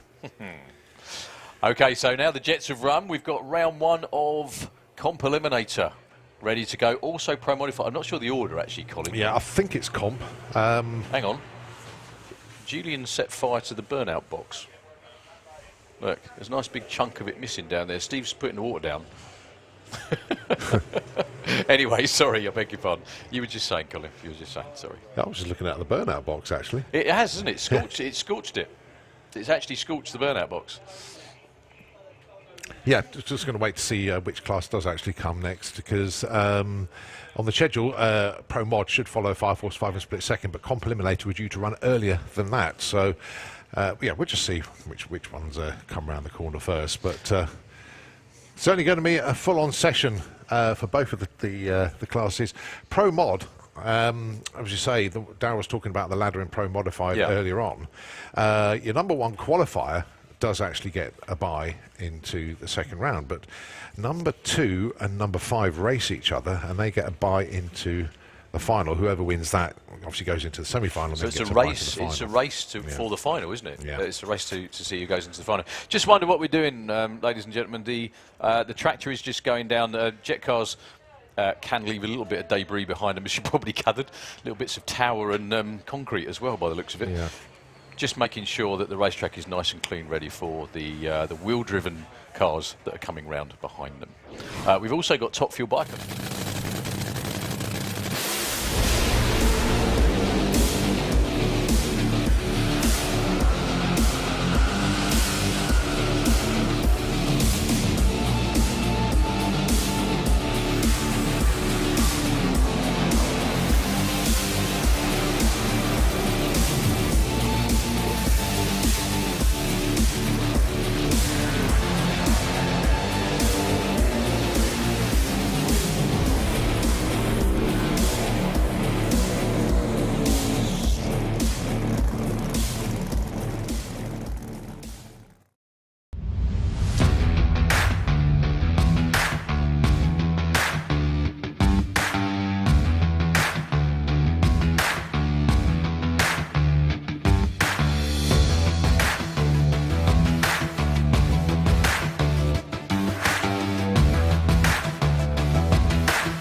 Lanes, so is John Webster. Is that actually a matchup, Wayne and John? I think that could be the first one. Yeah. Oh, no, sorry. Wayne is John Tebenham, and Kev and John Webster is the other one. Wayne's got a bye. Wayne's in the final. There's no JT over there with the with Lightning McQueen. He's not tucked behind or anything? Don't think so. He only made one run yesterday, and I haven't seen the team down here either, which is was a little ominous, unfortunately. Anyway, whatever way it pans out. Oh, Kev Slyfield's down there. Do you know, I need my eyes corrected Nick like Davis yours. I can't. there. How can you see that on that tiny little screen? Because I've had eye surgery. Because I can, yeah. You've got bionic eyes now, haven't you? Yeah. You know Action Man? You know, there's a little hole in the back of his head. That's who you remind me of as well with the beard, because the modern action man's got a goatee, isn't he? That's it. Yeah. Might not be a grey one, but I think he's got a goatee. Oh dear. Yeah, eagle-eyed action man. My goodness, that was the very pinnacle. Hang on, those of you on the banking of a certain age and on the grandstand, who remembers eagle-eyed action man? Does anybody remember that? Yeah, there's a few of you. Yeah, they're probably worth a fortune now. Well, you know, when I was a kid, they were the pinnacle of innovation. Yeah. A little switch on the back that moved his eyes. That was it, wasn't it? You know, that was as technical as it ever got when we were kids. Anyway. How on earth did drag racing commentary turn to eagle-eye action man? I do not know. Because you look like him. Oh, there you thanks, go. Mate. Yeah, I wish I was as fit as him as well. And had your eyes done? What plastic? No. Yeah, but my action man could jump houses and do everything. He was awesome. Admittedly, he had a lot of help. Mine had his own aerial ropeway out of my bedroom window in the back garden. Bloody brilliant, excuse me. Yeah, the zip line. A zip line down to the climbing frame. The only pain in the backside was I used to have to leg it down the stairs and out the back garden to go and get it and bring it back up again. Dear. Anyway, never mind. I think my action man died in the end.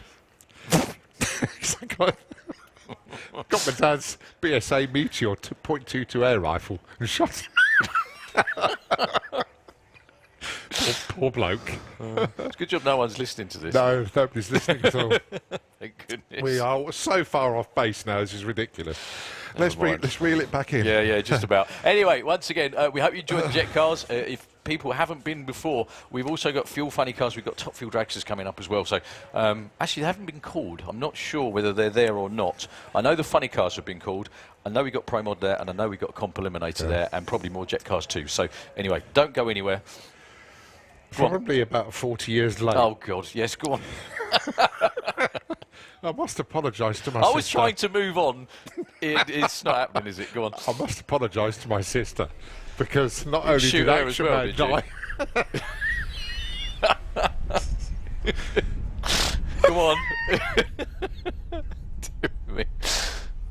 Sorry. Consummate professionals laughing about various dolls we used to shoot as children.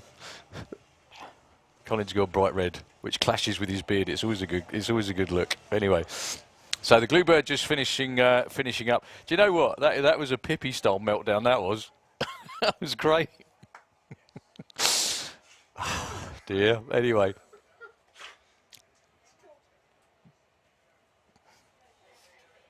Again, if you haven't been before, just to explain what we're doing, track preparation is a big part of drag racing. The Bluebird out there, as we call it, it's a Nissan Bluebird, obviously, but that's what puts all the glue down, which makes the racetrack super sticky. There is a layer of rubber on it as well, and the glue on top of it is just what gives it that extra tackiness to help those big fat rear tyres stick. Looks like it will be Comp Eliminator first, as their tow vehicles are moving forward, and we're going to fire them up. And then Pro Modified right behind them. So, yeah. Colin, back on planet Earth? Yeah, we are now. Comp Eliminator. Nick Williams, #1 qualifier, gets the bye. And it'll be Dan Williams taking on Robin Orthodoxu. Jordan Payne will be taking on Kev Perkins, and then Spencer Tram taking on Kev Jenkins. That's the pairings. Okay, well, they're all down there ready to go. Do you know what? That's the only time I don't like this job, is when you have to move on and be professional, when all I want to do is just cry laughing, yeah. To be honest with you. No, what I was trying to say, and I must apologise to my sister 40 years ago, because it wasn't only Action Man that got shot by the air rifle, it was 3 of her Barbie dolls as well. Did she never notice? No. Eh?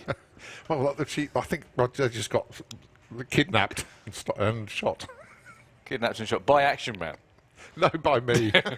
No, it was by Action Man. Yeah, it was by Action Man, yeah. You had evil Action Man, didn't you? Yeah. Anyway. Oh, dear. Sorry, Marianne. Right, I managed to get that story out in the end. I must apologise to everybody. It wasn't exactly worth the wait. I think the build-up was better. Usually is. Right. Let's see who's actually going to come round first. I think it's going to be Jordan Payne and who's Jordan Kev Perkins. It's Jordan against Kev, is it? Yeah. Heads-up Supermod race, actually, for the first one. There were a couple of other cars entered as well, wasn't there? Hence the fact we did have a 16-car ladder originally.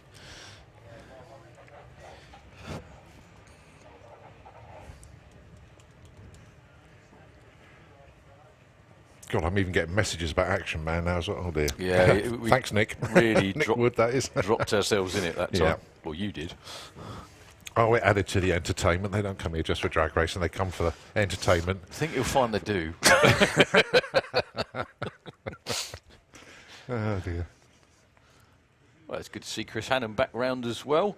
Hopefully, with a fixed machine for Neil Beachley to ride. Well, Al Smith is certainly back because he's got his leathers on. So good. And I think Nitro Bugs around there. We've got fuel crews milling around the start line, which always means they won't be far away. Yeah, so that, you know, with Gary Page walking down, yeah, the fuelers won't be too far behind.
Festival of Power Unlocked. Don't forget, Live Action Arena have got their second show today at 2 o'clock this afternoon. The bars are open, don't forget, Fuelers Bar and the Santa Pub Garden. That's all opened up now for everybody. Apart from me. Apart from you. And just a reminder, folks, that any alcohol purchased from the Santa Pub Garden needs to be consumed in the same area, please. Thank you very much indeed. Just a reminder on the COVID secure status here at Santa Pub. We're very proud to achieve that. And we need to do a few things to follow on from that. So basically, if you are one-way systems in place, basically. So if you are going onto the banking, you go up the back pathway, walk down the banking towards the finish line, drop down into your viewing position, and then when you leave the banking, drop down to the front, then walk towards the start line. The grandstands, you have staircases that are arrowed up and other ones that are arrowed down, so those are the way you come on and off the grandstands. And of course, we did have to cut back on grandstand numbers. So the rules. That's the rules, yeah. So we're only using alternate rows in the grandstand. So that explains why everybody is so spread out over there. A couple of just very quickly on that point, Colin. You just mentioned that. A couple of comments yesterday I noticed that were, why was everybody spread out in the grandstands but packed on the banking? They weren't packed on the banking. Everybody was as spread out on the bank as they were in the grandstand. The simple reason being is there's more people over there, but everybody is spread out in their own little bubbles on the banking. So and if you look down here, it's a perspective thing, isn't it? Yeah, it's perspective. And if you look at the banking, you can see the whole of a person. In other words, you can see their legs, everything, so it looks like the person is bigger. On the grandstand, you can only see top half of body, so they almost become half-side because their legs are hidden by the row of seats in front. Yeah, where did that explanation come from? It's perspective. It's again. Yeah, no, so you're right, if you actually took that row of seats out, they'd look like it would look like it was fuller than it actually was. And the other thing as well with the, because there's empty seats there, you can see where the gaps are. Yeah. With the bank, again, it's a perspective thing. If you stand sort of head on and look at the bank, you can see everybody very well spaced out. Exactly what it is. So anyway, no, thank you to everybody for adhering to the guidelines, hence the fact we're able to do this, most importantly. Yeah. Well, I'll tell you what, we've waffled on for a fair old while now, and I think it's the best idea to hand over to Nitro FM 96.2 just for a short while. But as soon as we have conditions that we are able to get going once again, obviously we're going to take it up in the tower. But for the time being, Nitro FM, they got some tunes lined up for us. Take it away.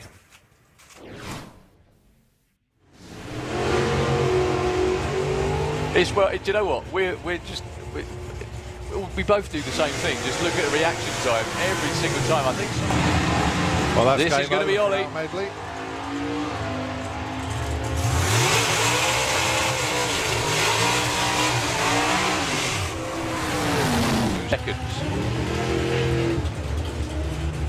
Case still with the wiggle at 330.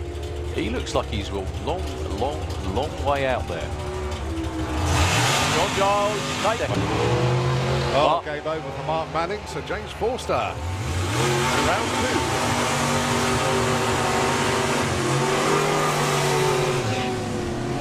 9:44.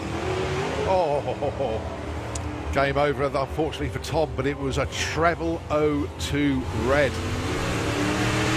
So Simon Fulton takes the win. It's the first green light drag race in a while, actually. One of those is a very green light. Mason's in front, but Mason's in front to us at all. Even when they get home, they never play it back. Well, this is another one that could be won and lost on the start line. Obviously, we can't say which way round it is. That had 0.8 off. John Turner. Nostalgia. Oh, look, great race coming up here. There certainly is. Now, Ronnie Mercer has been bang on his dial. Another pair of them. Well, you could visibly see Amy was bang on reaction time there. I'm not giving anything away. Perfect. It will be Lee. Fairly big red light for Chris Newsom, 05. Doesn't matter what number comes up on the board. Right, they're almost dead even on the tree. We're not giving anything away from that. Who does the best job of running the number? The answer is Chloe goes red. 029 light for Nick. Doesn't matter what he runs, he's going to take it to tune up run and run it out the back door.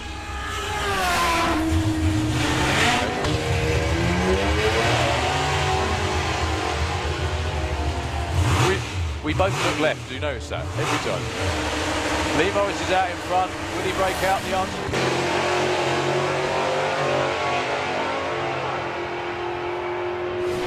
well, Mark Turner is out first. That matters for nothing now, as we may have mentioned a few hundred times.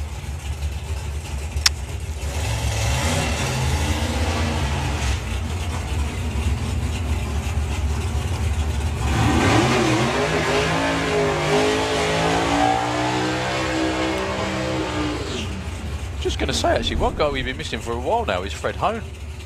That's Fred's here. He is, yeah, he's helping Al McSweeney. And right, problem for Kev on the burnout. He's pulled over to the left-hand side, and quickly. Crew are out there.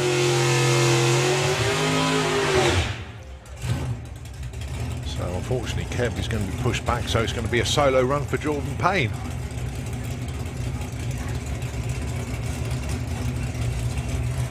Can we please have Super Gas into the pairing lanes, please? Super Gas, can we have you into the pairing lanes? Well, whatever the issue was for Kev, it's not leaking anything because he's actually been pushed back on the racetrack. Hang on, is he still running? Is he still running? That's the other question. Don't think so. He's gone way too far back now.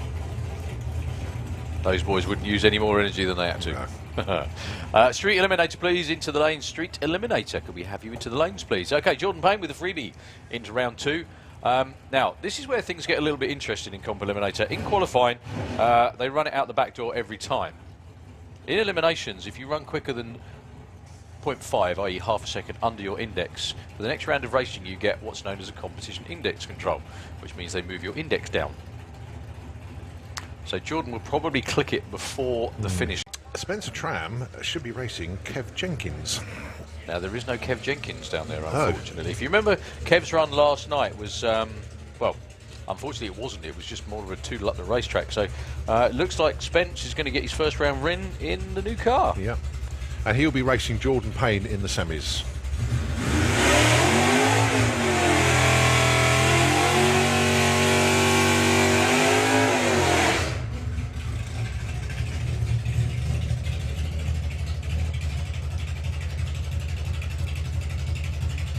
So Spencer Tram found this car on the internet, imported it from America, had it delivered to Williams Brothers Racing for a full check over and a health check, all good.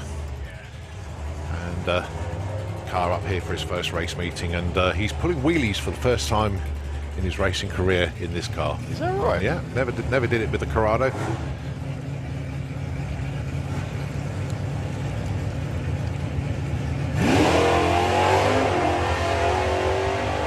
04 light, very nice indeed. Runs The to other an thing index as well, of this- 11:55. This car came in from Florida. They don't get conditions like this in Florida, do they? The air and everything. 11:15. Pretty much matches what you run in matches, what you run in qualifying.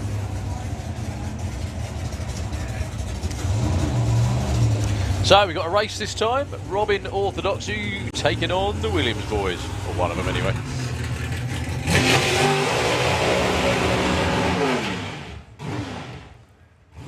An abbreviated burnout for Robin.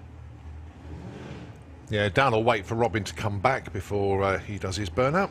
Now this is where it does get interesting because Dan's been, how far under his index was he? About half a second actually, yeah, about half. 0.49. Robin was not quite as far under. So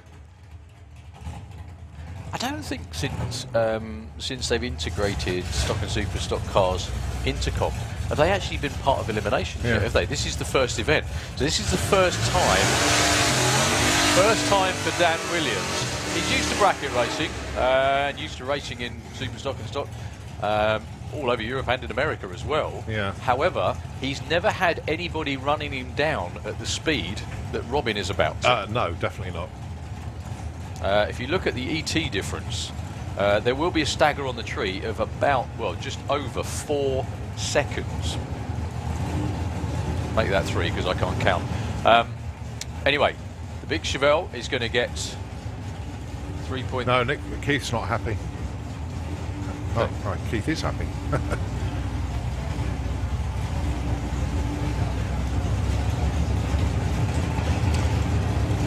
So Dan's going to go first. Here comes Robin. Going to be a different experience though, isn't it? Having someone go flying past him, whether it's before the finish line or not, who knows? Oh. Well, not at all. Robin just sit there looking at the tree. How bizarre is that? Well, he may be broken and was hoping, against hope, that yeah. Dan Williams was going to go red.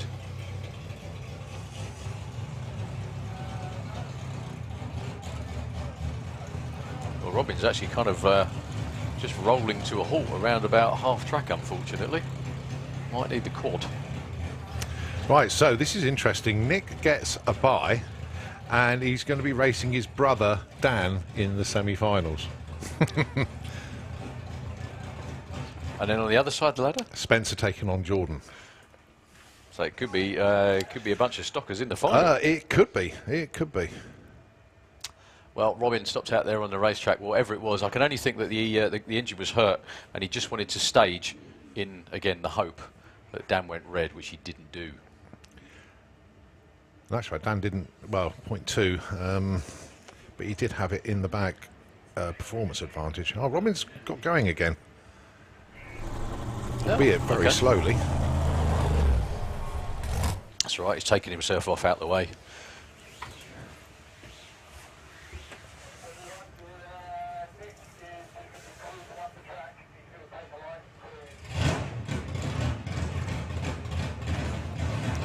So after this, it will just be taking the light, I think, for Nick Williams. He will. All he needs to do is actually Yeah, that's it. take the light, not stressing any components. He's into the semi-finals of Comp Eliminator. Okay. Up next, round 1 of Motorsport UK Pro Mod, the first actual round of racing we've had this year.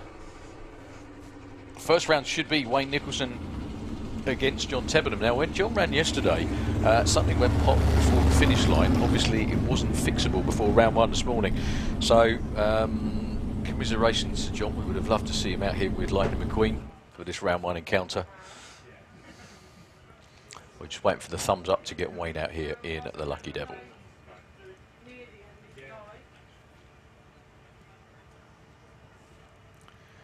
Right, so Nick's gone through the first exit. Now, Wayne put in a few qualifying runs over the last couple of days. First one, lots of shake. Second one, absolutely all over the place, but he didn't lift. That was a decent run. That was a mid-6. But then the next one, earlier on yesterday, 6.20 with a 0, 230 miles an hour. His quickest ever ET and his fastest ever speed. Big shout out to all of our racers tuned in from Europe, and all the race fans tuned in from Europe as well. Know that you've been tuning in, looking at the coverage, especially our pro mod friends from everywhere. As well. So big shout out and a big hi, and we can't wait to see you all back here. Yeah, we wish you were here, obviously. So Wayne rolls round the Lucky Devil Corvette with a big note saying hi to Theo on the back of the wing.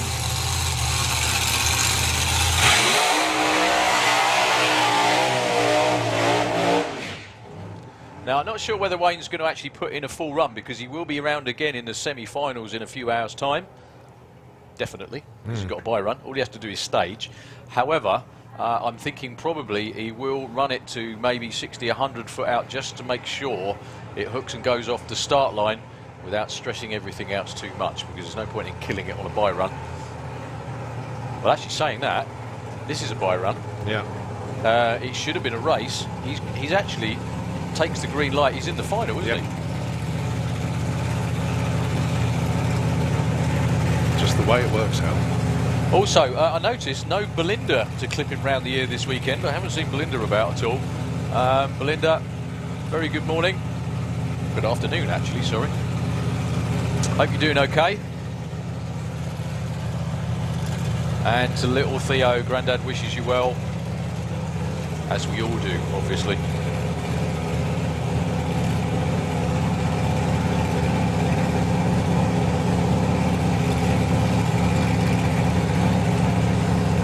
So for a bye run into the semi-finals, Wayne Nicholson with the Lucky Devil from Yorkshire.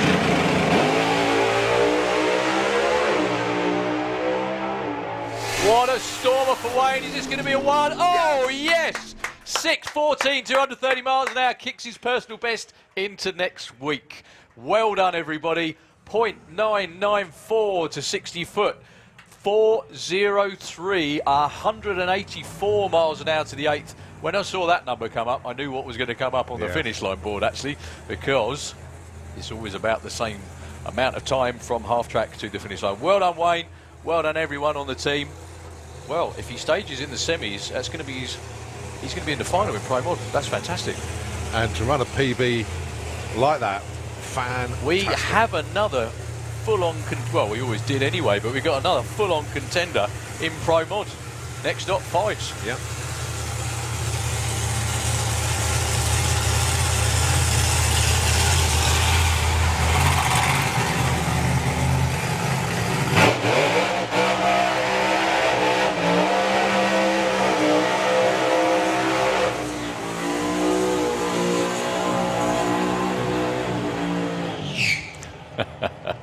Two very different ways of doing burnouts, blown cars and turbo cars. John Webster in the STP lane, qualified with a 6.47 in the Fast Company Mustang.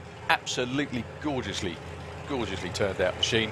Built by John himself, painted by OCS, which is Nick and Dan over at Williams Boys Racing. Work of art, absolute work of art. John races all the time. He's got an Outlaw Anglia as well that he runs on a regular basis.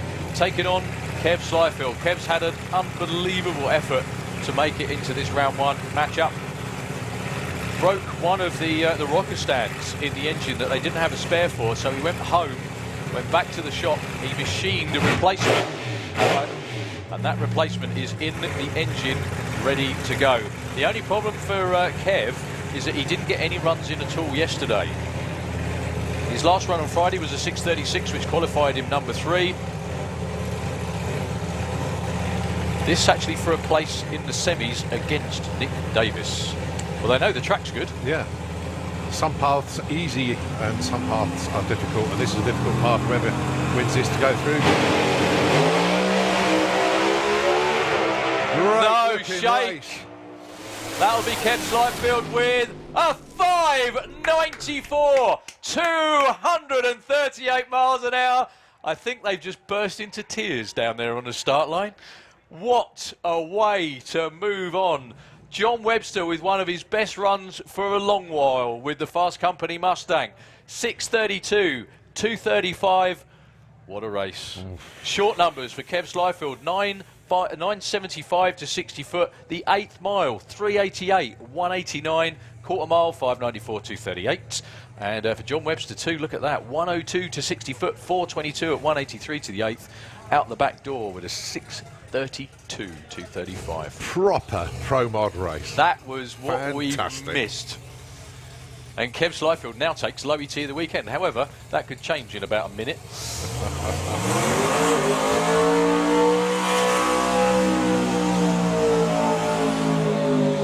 They have all upped their game significantly. Seriously. The one thing that always strikes me, and I've seen this many, many times around many tracks in Europe, ladies and gentlemen, put your hands together for Kev Slyfield's team. They worked themselves to bits. So did Kev. They will be absolutely overjoyed. And for John Webster and the Fast Company team, that was a proper race. That was fantastic to see. The one thing I always notice, I've seen this many times, is the time that the crews jump higher than ever is not at the finish line. It's when the car gets to second gear without shaking, because they then know it's going to happen. That's what it is. Also, look at the reaction times as well. 04 and 08. I mean, they were both razor sharp off the line as well. Well, John was off down towards the wall, but the really good thing for John Webster as well, the car's going in the right direction again, you know. Really, really good. Anyway, talking of right direction, first 5-second run ever for Nick Davis with the #1 qualifier Pontiac Firebird. He ran 5.97 to qualify #1. New combination in there with without the clutch and with the torque converter.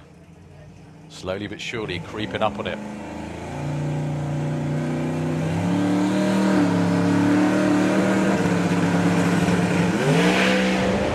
Whoa! That's a nice shape.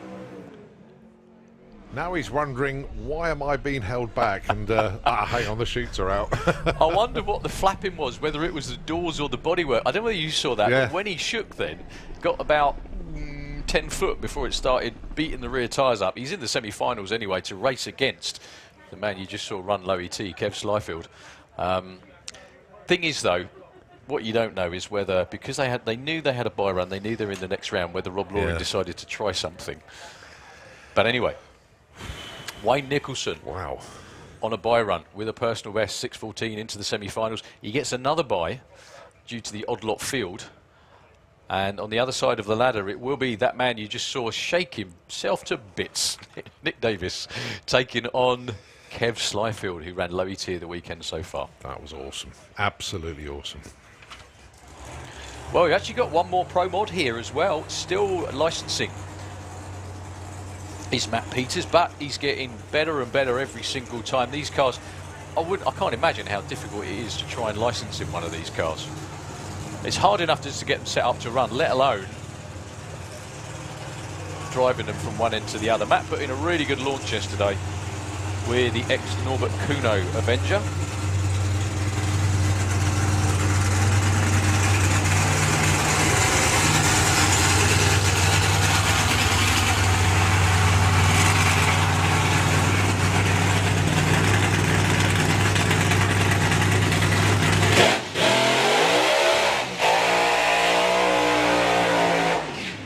Certainly got the burnout, Sus. Go on. This is very unusual. Callum, thank you very much indeed for the photograph. What was it flapping? The body had split. Crease line. Whoa. Well, the thing is that it depends. It may have come unhinged at the bottom. Yeah. I saw something out the side of the car flapping about. Yeah, I saw it. Thought it was the doors. Yeah. But yeah, thank you, Callum, as always. Not the sort of thing you want to see in a photograph, that one, is it? Especially if it's not your car. So Matt Peters, hopefully, going to be something approaching a full run with the chutes out. Staging slightly off. Yeah, that's it. Vince tells him to turn right a bit. That's perfect. Good stuff. So Matt, we wish you well, sir.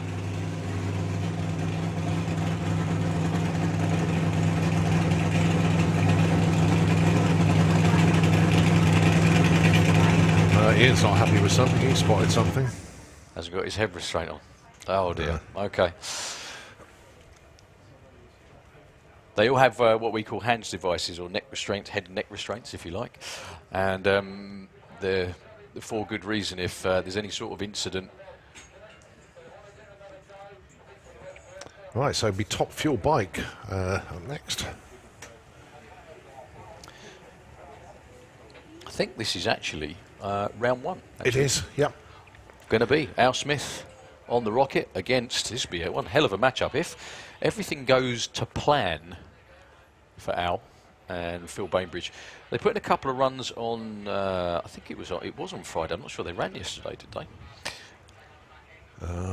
I don't think so. No. Anyway, 7:43 was Al's best, but the engine was less than happy.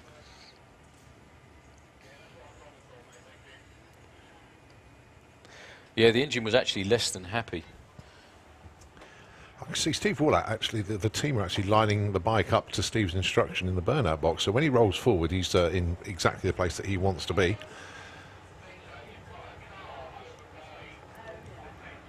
So what you're about to see is ACU Top Fuel Bike. Now, these are the first nitro machines we've seen run today. They run drag racing's magic ingredient, which is nitromethane. They are, well, both of these bikes are supercharged and injected on nitromethane. They're incredibly quick. There is a traditional 4-cylinder bike engine on board, although it's machined within a millimetre of its life, in Steve Wallack's dealer in the Auto Glim Lane. He's taking on Al Smith. Both of these bikes are pretty much one-offs. Actually, every Top Wheel bike is a one-off. It's all completely built from scratch. And the bike Al Smith is on is a triple 3-cylinder bike with a supercharger and nitromethane in the tank. The brainchild of Phil Bainbridge.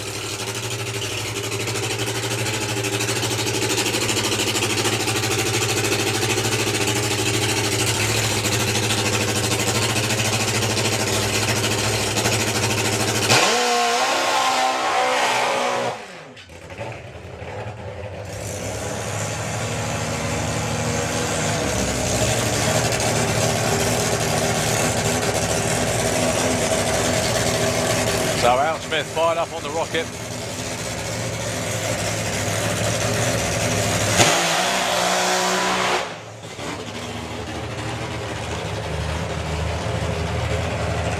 It sounds like, I'm sure Phil Bainbridge does fantastic write-ups at the end of every race weekend, and I'm sure he'll do one after this one to let us know what the issue was. But if Al's bike is on song and it goes, this will be one hell of a 6-second drag race between these two. That's more like it from both of them. It's going to be Al Smith. The bike's still not sounding quite right, but he gets a 7:32 win over Steve Wallack, who goes 8:53. Steve Wallack, every run has been in the 6s up to that point. Al Smith, 1.15 to 60 foot. The bike's still not where it needs to be, or where it would normally be, we should say. 4.40 to the 8th at 161. Very, very slow for the dealer, 60 foot of 121. So it is Al Smith in the final of Top Fuel Bike. He will be alongside Mr. Neil Midgley. And just to show you what a tight-knit bunch this is, when Al wasn't riding that bike, he was crewing on Neil's bike.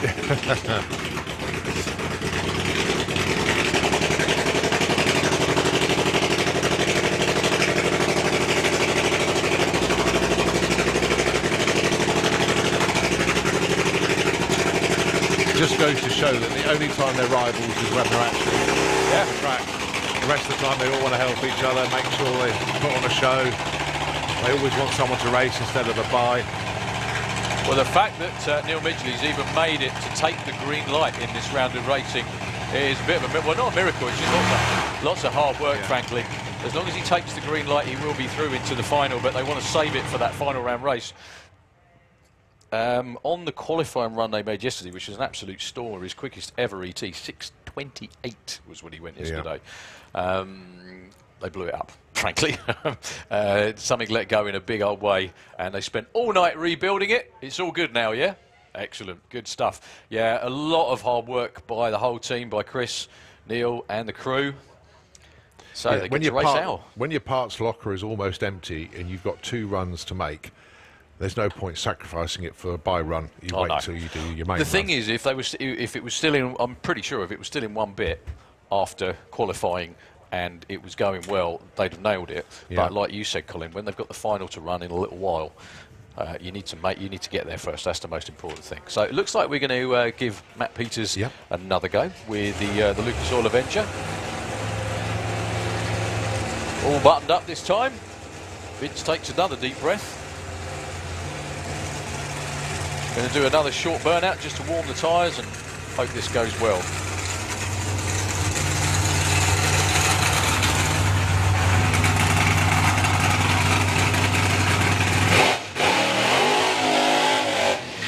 Yep, just a short burnout.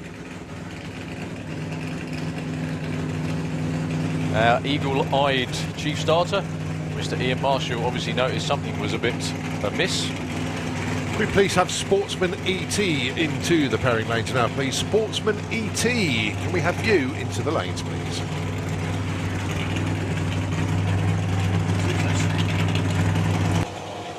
Oh, okay. So Matt Peters.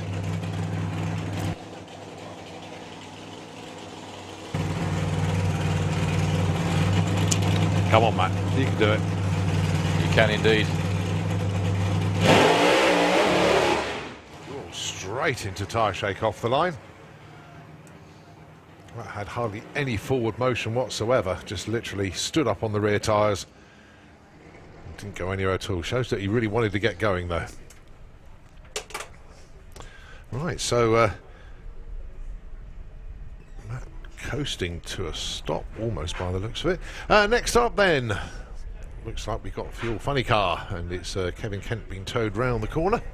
Going to go alongside the Nitro Bug of Andy Raw. Now, the funny cars are running to a Cannonball format this weekend, and we take all of the times, add them together for each car. And Andy Raw is comfortably out in front at the moment. And there is quite a battle, actually, between Kevin Kent and Steve Ashdown in the number 2 spot at the moment. It was a fantastic debut checkout pass for Tony Betts with the Venom car yesterday afternoon into the evening. Went 5.53 first time out with the new car, so that was a great run.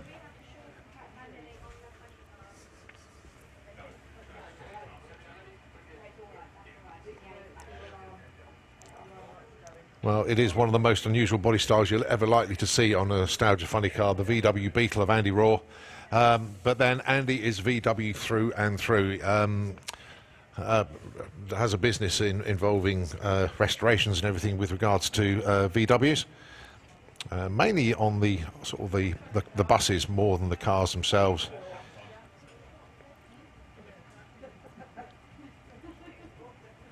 Used to run in Super Pro ET with the similar body, but obviously this one is a longer, more configured for the chassis that they've now got. And Andy having an absolutely fantastic time with this car, tuned by crew chief Carl Harrison and the rest of the gang. Going alongside Kevin Kent, and he's got a bit of a who's who on that team, including John Spofford as well. And this is the car that is actually owned by Santapod Raceway that Shelley Pearson is due to be driving at some stage, but Kevin's in it this weekend. Kev's got another funny car at home, his actual West 10 Motorsport entry.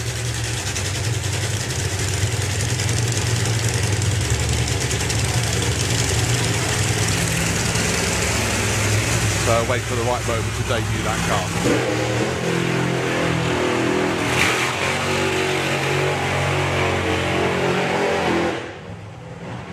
So Andy Raw already been in the 5.7s this weekend. Don't forget they raced to 1,000 foot. Yeah, I was standing down there with a good friend saying, "Wow, did Tony Betts run that quick?" And I said, "Yeah, 1,000 foot." And he went, "Oh, yeah, sorry." No, it's not. That's no disrespect to Tony. It was a great run. This wasn't quite that good. That's all. So Andy Raw at the moment with the funny car Cannonball this weekend. He's out in front, I think, isn't he? He is, yeah, comfortably in front. Sportsman ET, final call, please. Sportsman ET, final call. So Kevin Kent with the Santapod funny car. Kevin hasn't this is his first weekend in the car, so you can't expect miracles. It hasn't been past about 100 foot so far. Yeah, Andy Raw is in the lead overall at the moment, by some margin actually. Steve Ashdown is 2, Kevin Kent is 3, Tony Betts 4, and Jason Phelps.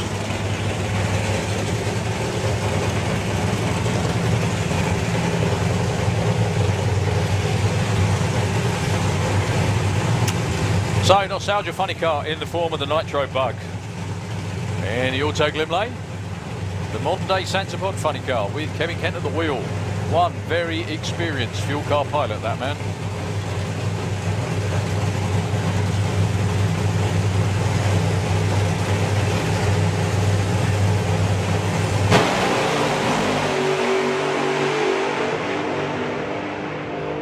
Well, Andy Raw's still going. He drove past Kevin.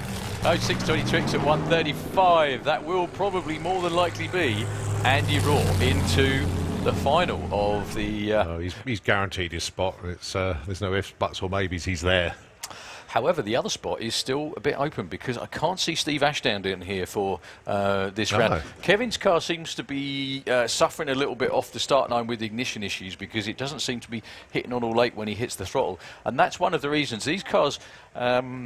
how shall we explain? Right, the headers or the exhausts on these cars, if you notice, they point upwards. Yeah. And a big part of the, what's the word I'm looking for? The whole traction downforce thing is those cylinders. Give the teams a round of applause, please, everybody. They're doing their very, very, very best to put on a show for everybody. Here comes Andy Raw's team. There we go. The happiest pickup on the property at the moment in there. They are into the final of the Cannonball. Yeah, in actual fact, if Steve Ashdown's not here, Kevin Kent is guaranteed the other spot. Is that right? Yeah. Well, that depends on what Tony Betts runs, because Tony Betts... Doesn't matter. What did he run that time? Oh, yeah, no, you're right there. More than likely that'll be it. Yeah. Anyway, sorry, part of the downforce, anyway, or a big player in the downforce of these cars, obviously the body and the wings play a part, so do the exhausts. And if the cylinders aren't firing properly, the car will drive one way or the other if a cylinder is what we call out, if it's not firing. Yeah. So you've got 4 cylinders on one side that are working, pushing the car one way. If only 3 are working on the other side, the car will go one way or the other. I think that's what's happening to Kevin's car off the start line. Even though it's only literally within 60 foot, it does appear to be driving the car to the right-hand side every single time. So, Tony Betts, so good to see him back with the Venom Funny Car. His crew chief, Uncle John Wright, out front.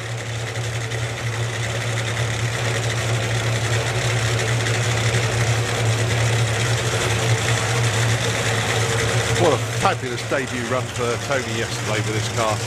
5:53.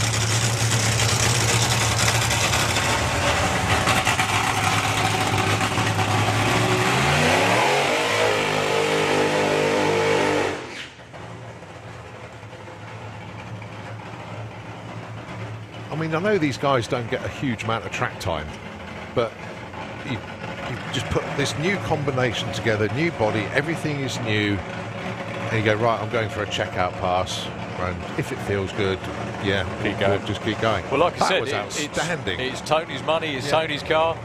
You know, I have said this a few times, but winter is long, summer is very short. You only get a certain amount of chances to nail it, so have fun every time you do.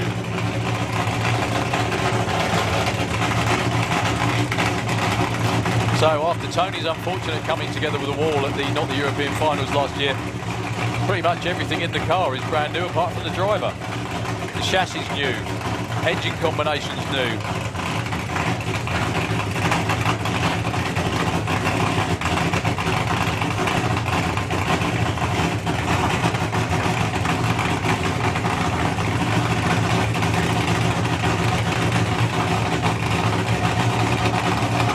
Now there's a new combination in there. One man that loves playing with fuel engines is the guy that's playing with the injector at the moment. That's John Wright.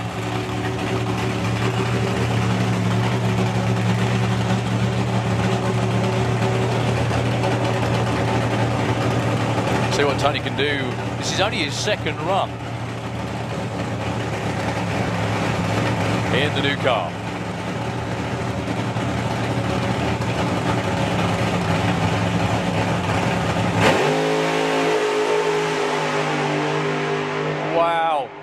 never been away.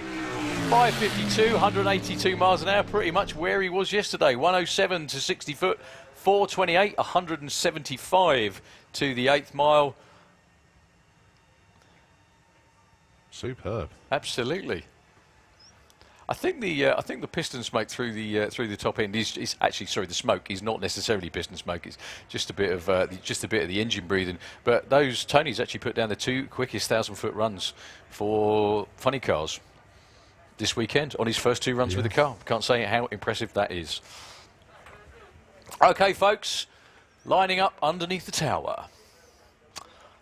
Our 2 top fuel dragsters, match racing cars from the stable of Runefjeld. In the STP lane, the young man from Finland, Mr. Antti Horto, driving the car with RF Motorsport on the side of it, and Rune hanging out by it. 2, Antti ran the quickest time we've ever seen, quickest elapsed time we've ever seen, to the 8th mile yesterday, 3:03. He'd already clicked it off by then because the speed was slightly down, only 256 miles an hour.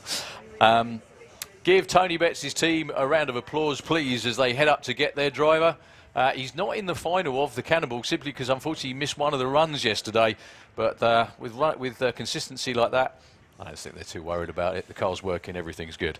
And Antti Horto in the top fuel car, going to be taking on Suzanne Kallin with the Sandspod Raceway Slick Tricks Racing Draper Tools top fuel dragster. Suzanne, licensed on the same day as me, way back in 2002, actually. Good to see Suze back in the top fuel car. Ladies and gentlemen, what are you about to see? 10,000 brake horsepower, the loudest, the nastiest, the quickest and fastest accelerating vehicles on the planet that are wheel-driven. There's the occasional rocket that's slightly quicker to 60 foot, but that's about it.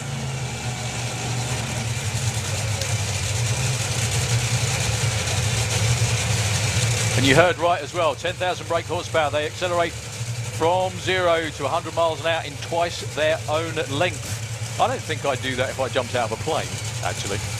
You might, but I wouldn't. Thanks, mate.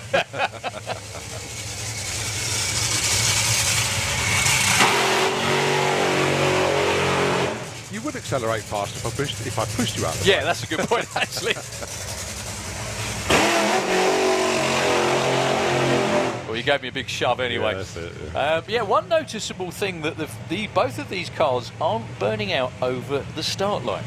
There is obviously enough traction for, well, there was yesterday, enough traction for them without having to do that. Do you think that some of that is to do with, obviously, the track prep with the counter rotator? Yeah, that's been doing everything it can to help, hasn't it? There used to be, like, back in the old days, if you like, you needed a fresh track of rubber to launch from that you put down yourself. That's not the case anymore. There is the start line itself is just so good. You don't need to. Now, Suzanne Kallin in the Autoglim lane hasn't been in the 3-second zone at over 300 miles an hour yet. Could this be the one? Antti Horto has on a number of occasions. Yesterday he went 4-0 to 1,000 foot and he clicked it off before half track. If they hook and go, all being well, if they keep the hammer down all the way through the finish line, which is the orange blocks that you see up there, they will be going over 300 miles an hour. So Rune gives Antti the thumbs up, or the go on, get on with it that Rune gives everybody.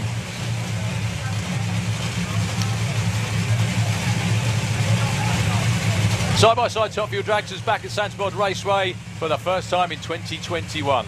Boy, do we love this.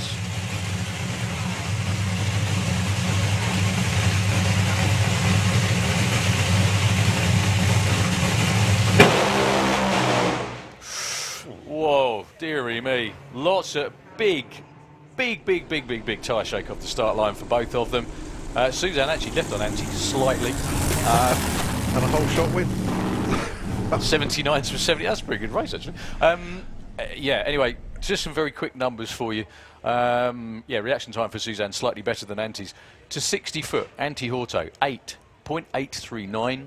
For Suzanne, 0.859. However, they were both beating their brains to death by the time that they got there. With top fuel cars, with any nitro car, they need a little bit of tyre rotation to get the tyres up to speed. If they grip too much, then they shake. Ladies and gentlemen, round of applause, please, for the crews. They work very, very hard to put on a show for you. And as I always say, it takes just as much work to do that as it does to run 300 miles an hour. And hopefully that's what they'll be doing. They are running again a little bit later on today. Let's hope that's what they do later on. VW, go on. No, go on. VW Sportsman into the pairing lanes, please. VW Sportsman. Obviously, you've experienced Top Fuel launch and you've experienced tyre shake. And it hurts. What... because obviously when you launch the car, you know, you literally... the pedal is down, you're going for it, but how quickly can you move your foot off? Because your brain is programmed to just to nail it, isn't it? The thing is, when you're actually, when it shakes like that, it nearly takes your foot off anyway. It is so painful. The trouble is, it's like instant agony. And the only way you can make the agony stop, and I really do mean agony, I'm not over-exaggerating, it's like being beaten to death by Mike Tyson. It's really not a pleasant experience at all. And when it shakes so hard that you completely lose all of your vision. And I don't mean you can just see a blur. I mean you can see nothing. If you get a piece of A4 paper and put it in front of your face, that's what you can see. It shakes you around that hard and hits you that hard, you can only see white. You can't see anything else as well because your eyes can't cope with it. Right. And the only way to make the pain stop is to take your foot off. Right. Yeah. And if you're racing, then you try and get your foot back on again as quickly as you possibly can. Obviously, that was a match race, and tyre shake like that breaks things. It's not a good thing to do to get back on the throttle, so that's why they didn't do it. Yeah. But I have had this conversation with a number of Top Fuel drivers, some current, some ex as well, and we all say the same thing. Before you get in the car, you think you can drive through it. You can't. There is no way that your body can stand driving through tyre shake like that. Right. It actually cracked one of my wisdom teeth. I had to have it out as an emergency on the Monday. Yeah. I was taking ibuprofen all weekend for the pain and racing with it because I had to carry on. It hurts like a bleep is probably the best way to describe it. Yeah, I had tyre shake in an alcohol car. I could drive through pretty much any of it. And I think everybody, you know, anyone who's driven an alcohol car, you can do that. You cannot do that in a Top Fuel car. And frankly, if you did keep your foot in it, you would break everything behind you. Right. Everything. Motor, rear end, the lot. Interesting. Okay, so we move on to another one of our exhibition vehicles. This is Oklahoma Willie and Perry Watkins behind the controls. We've mentioned it before, but it is just a phenomenal restoration. Beautiful 1950s pickup. Now this is fully taxed and MOT, drive on the road, no problem at all. Got a normal road engine underneath the jet engine there.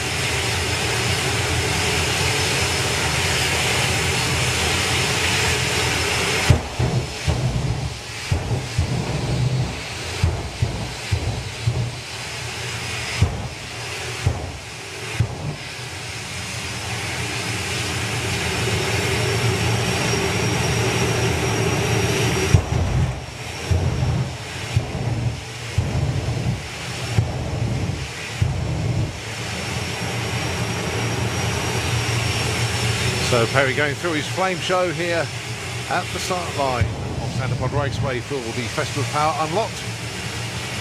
Just bringing the pickup to the line ready for its run.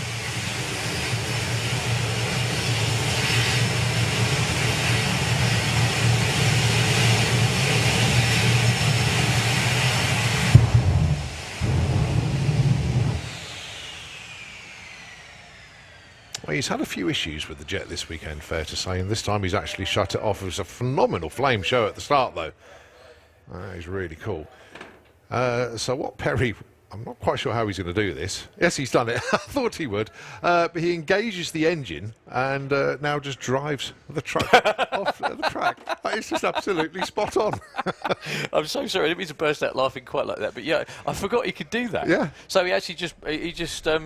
it's still got a flat four in there, Yeah. I think, isn't it? Yeah. Underneath. As I say, it's totally street legal. He can drive it anyway. So the jet packs up, he just turns the engine on and drives it off. Exactly that. That is so cool. It's the most self-sufficient exhibition vehicle you'll ever see, frankly. Because all the other jets have to be towed around because they have no other means of getting about. Well done, Perry. Brilliant stuff. Absolutely brilliant. Deary me. Right, got Roger Goring with Firestorm up next. And then we've got Martin Hill actually with Firefalls 2 and Firefalls 3. I meant 2 as in as well. Tottersby Waterbury Street Eliminator round 1 as well. So we've still got loads and loads of stuff to go. Obviously, we had first rounds of a lot of our 32 car fields. We've still got a whole bunch of racing to go for the rest of the day for you lucky folks. We do hope you're enjoying your day out so far. We've still got lots more fast and very loud stuff to go. I just noticed the Facebook post from Mr. Wayne Nicholson, probably one very, well, not probably, definitely, he wants to be one very happy bloke. When he says correction, new PB 6.14. Yeah. Okay, so getting ready for Firestorm. Roger Goring very kindly sent me a good update via Messenger this morning. Many thanks indeed to Rog, Helen and the team telling us a little bit more about Firestorm. The jet itself is a General Electric J85 turbojet with reheat developing about 5,000 pounds worth of thrust, which equates to about 10,000 horsepower. And as you correctly stated, Daryl, this particular jet came from F5 Strike Fighter, which is obviously built for supersonic intercept missions. The afterburner system developed and built by Roger himself, actually. And as with all things development, it's always ongoing. The chassis has actually been built by Roger himself as well. It's one of only 4 centre drive jet funny cars in the world. And as far as they know, it's the only Ford Mustang bodied jet funny car in the world. So we don't think there is another one. The Mustang body is carbon fibre, made by Hairy Glass and extensively modified by John Hansel of carbonfibre.com. And the air intakes developed by Hannah Motorsport. Either side for the engine, yeah. The thing is as well, is that if you look at it on the racetrack, it looks like as normal as a jet funny car can look. It looks like a normal jet funny car. Not until you see it next to another one, you notice the really subtle. Well, it's not a subtle difference. It's quite obvious then, isn't it? Because everything's a little bit longer. Well, Roger's done some great numbers this weekend so far. His personal best with the jet is 592 at 268. He's nearly there this weekend. Yeah.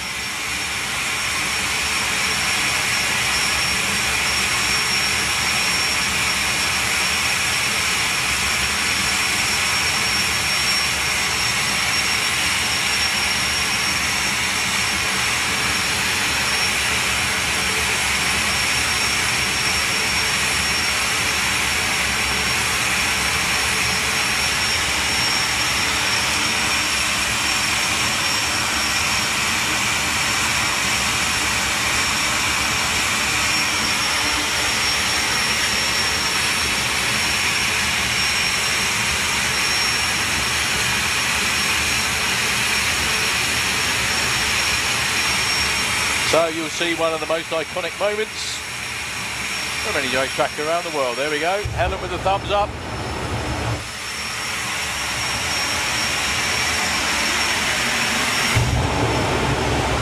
And a big flame show for Rog out the back.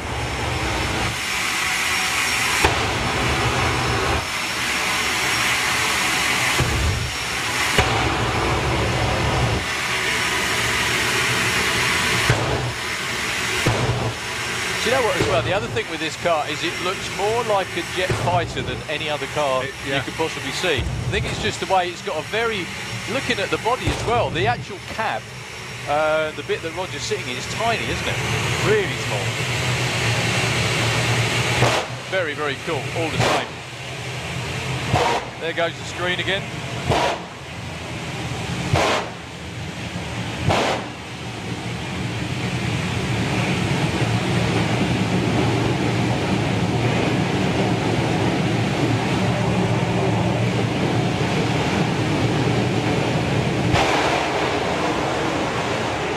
Get a perfect view of the afterburner. That's a good looking run there for Rod.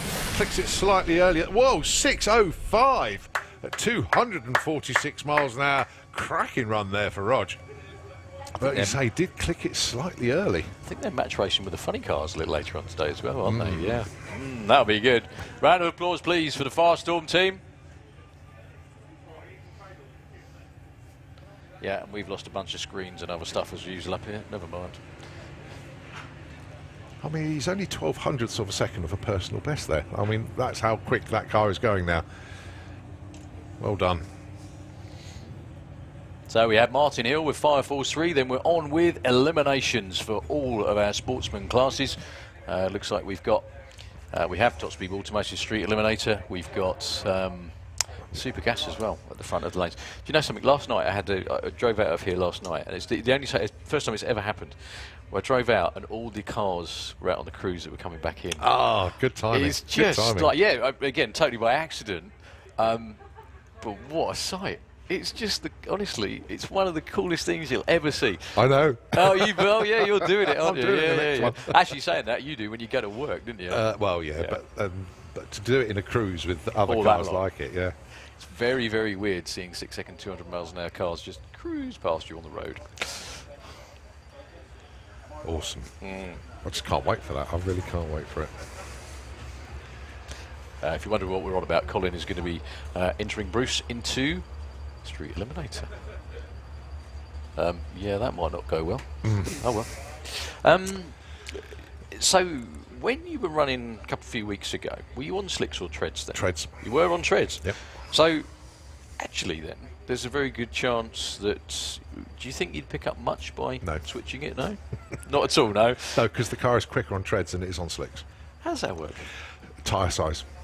Okay. Yeah, smaller tyre diameter. Yeah. It has the effect of changing the overall gear ratio. Right. So instead of changing the gear ratio in the back axle to make the car better, by changing the tyre size has the same effect.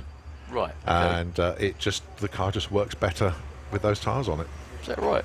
Yep. So are they the I mean, they are street tyres, obviously. Then street legal tyres. Are they the ones that you use, like when you take it out to the shops? No. I want to save those tyres as much as I can. Oh, okay. Yeah, they're not cheap, are they? Actually. No, I've got 15-inch rims for strip use and 17-inch rims for road use. Okay. But obviously very big fat tyres. Yeah, they're pretty fat. Underneath them, yeah. Just I'm limited to a 10-inch wide tyre anyway. Okay. I can't go, because the car's not tubbed or the anything. tubs, yeah, I was going to say the size. Mine's not tubbed, so yeah, limited. So I think they're 2 6.5s on the rear. So if you went bigger, then it would start sticking out the bodywork, which would look a bit wrong. Yeah. I know what you mean. So Martin Hill. One more time. He started the show with the dragster. He's going to be bookending it with the Chevy Lumina.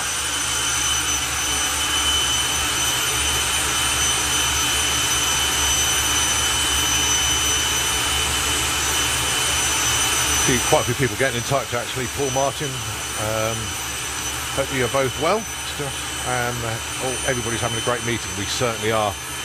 Perry Wilson, hi mate, watching the live feed. Nick Wood, cheers for the shout out. Yeah, there's all sorts of people getting in touch, and I know some of them were here that aren't here today because obviously the event's sold out, so you're only going to get tickets for certain days. But it's so good that a lot of people have made a lot of effort to come and see us this weekend. We massively appreciate it. Well, all those people that got in early and got weekend tickets, you did well. Yeah, very well indeed.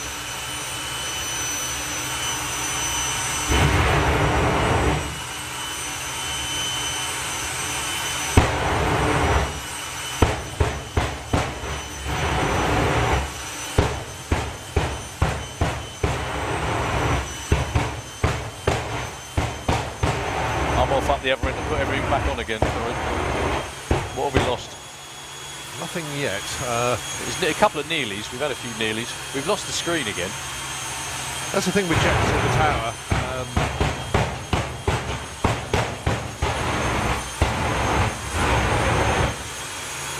As Martin does his afterburner pops and Richie sort of half sniggering at us in the tower, things do rock and roll a little bit up here. So I'll give it a whack, see if it works.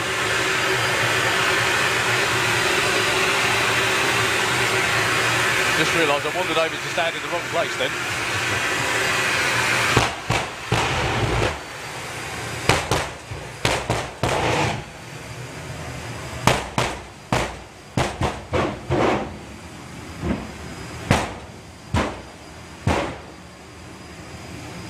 So Fire Force number 3 with Martin Hill at the controls.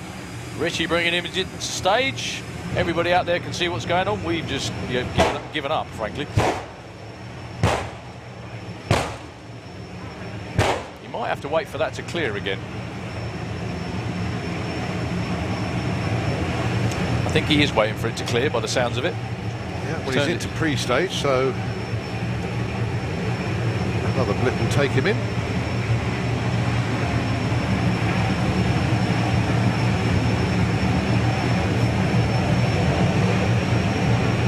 Okay, he goes into stage.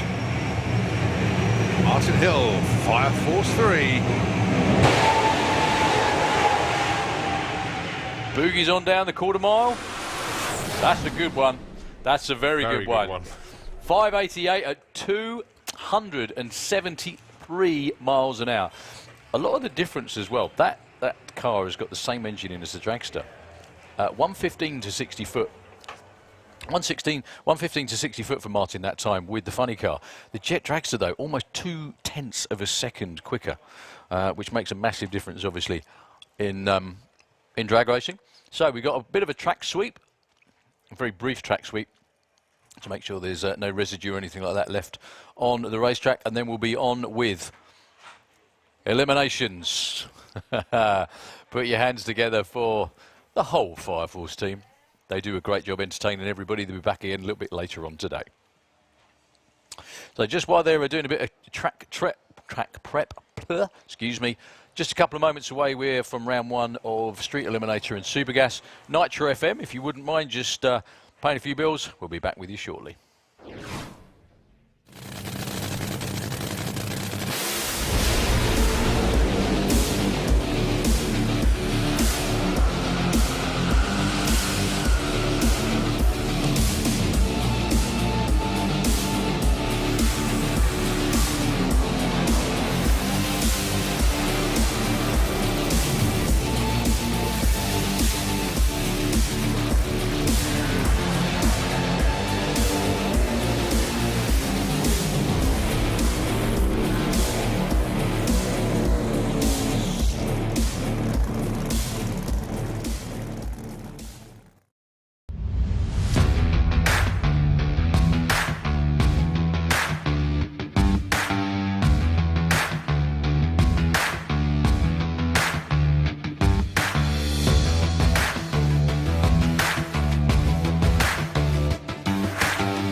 Well, that was the very briefest of sweeps. We're back with Supergas elimination round number 1. Number on the board at the finish line is 9.90. Difference being with Supergas, everybody runs to the same number. We've got Tim Adam in the Blitzkrieg Racing Roadster. Oh, Tim's forgotten his gloves again. He's in the STP lane. Taking on stablemate Dave Fulton with the Camaro. Dave was your number 1 qualifier, went 9.90 with a 1.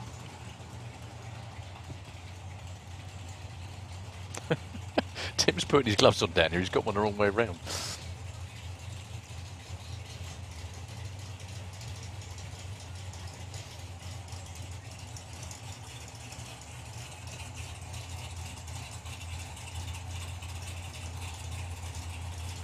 So basically this is a heads-up drag race, meaning the green light will come on at the same time in both lanes. First to the finish line wins, who doesn't go quicker than 9.90. Keeps the racing fair, keeps it even. Also, what you're going to see is what we call a throttle stop. There we go. They leave the line quick. They seem to die down and then take off again. It's going to be a whole shot win for Dave Fulton. 993 beats and 991. 200ths of a second off the start line. If you look at the win margin, though, 0.001 at the finish line. That's not a lot at all, is it, really? Sorry? Yeah, very. So, John Turner, number 8 qualifier with the Greenfish Barracuda. His quickest run of the weekend was an 8.13, which I think was at the start of the weekend, back on Friday, against Andy Dibley. Andy was number 1 qualifier off the trailer with the Magic Rat. He ran that number, 9.90. So, again, it's all about reaction times. John Turner's car hasn't been on the numbers for Supergas this weekend. That doesn't mean he hasn't got a chance, though. Andy Dibley's quite a way out there in front. Andy Dibley breaks out. John Turner goes through with a 10.42 at 1:30. My goodness me. 4 inches that race earlier on between Tim Adam. Thank you very much indeed, Simon and Mr. Fulton. My goodness me, John Turner wins that. Andy Dibley is going to keep him away from sharp objects. He was over the finish line over half a second before John Turner, but he broke out with a 9.88. No need to run it out the back door, but there we go. You live and learn. It's John Turner into the next round. Mark White taking on Simon Fulton. Simon with Blitzkrieg Falcon. Mark White with the FX Vega. My goodness me. 2 brilliant numbers on the board. Oh, look at that. The lesser of the breakouts. Mark White with a 9.89 with a 3. Simon Fulton was over the line first, only just though. Look at the win. Look at the margins again. Nothing. Ridiculously well, tight. that race earlier between Dave Fulton and Tim Adam. Yeah, 4 inches at the finish line. Nothing. Who won it? Simon Fulton, just on a hole shot actually. So Bob Molden in the STP lane taking on Stu Hodson. What a first round of Supergas this has been. Bob is way out there in front. He will back off probably quite a lot now, actually. Mr. Hodson's not far away. Look at that. Bob takes the win with a 10.11, but the best run of the weekend for Stu Hodson with a 10.20, 132. Bob Molden into the next round. Who's got the bye as a result? Dave Fulton. That was a good race that between Tim Adam. Tim Adam forgot his gloves again. It's all right. Kind of a casual I think he thing. has them in the car. He did, yeah, both times. They're always in the same place. John, what we could tell him, but you know, They're in the glove box. that's it.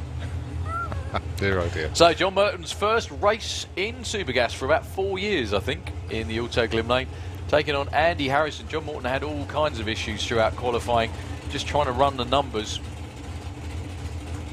Andy Harrison was pretty much bang on every time. Never count out John Morton, though. That looks more like it. You can see the throttle stop cutting in. Coming back again. Andy Harrison's quite a long way out, though. Andy Harrison takes the win with a 10 flat at 137. I think that was a guess from Morton. At 10.33, he was first off the tree, though. Great to see him back. Andy Harrison through to round 2. So go on, we've more two-seaters. Yeah, second run of the day for the team, and Azza got in touch with me via Messenger this morning to say, my man's in the car today, and it's David Azzopardi from Warwick. It's a 70th birthday present that he's carried over from last year. So, I mean, I do have quite a few conversations with Azza over the old Facebook Messenger and that, and yeah. What a better way to have a birthday present than going for a ride in a 2-seater Draxler.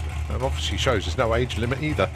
As long as you're fit enough to withstand it, go for it. So, David Azzopardi, 70th birthday present carried over from last year. Going to go down the quarter mile quicker, faster than he's ever been before. Ever likely to go again, to be honest.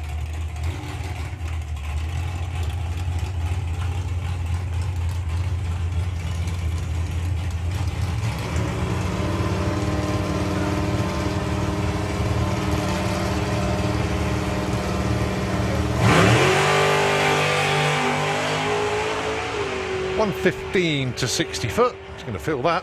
504, 137.38, and 790, 171 miles an hour at the stripe. Boy, oh boy, is he going to remember that. Fantastic.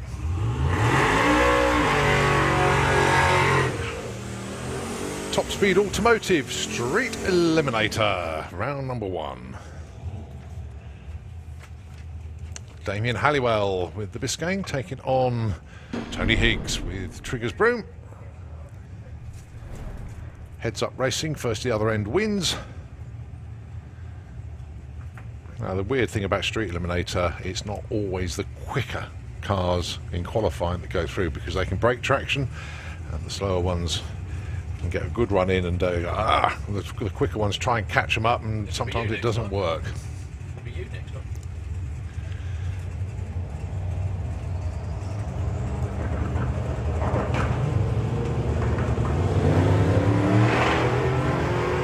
Lovely launch there for Trigger's Broom. Not overpowering the track. Nice straight run. 9:12,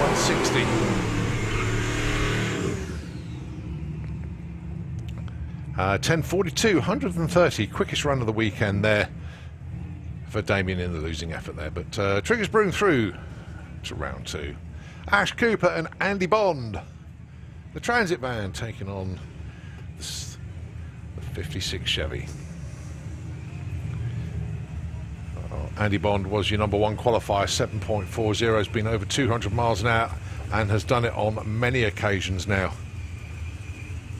And the first car in Street Eliminator trim to go into the 6-second zone.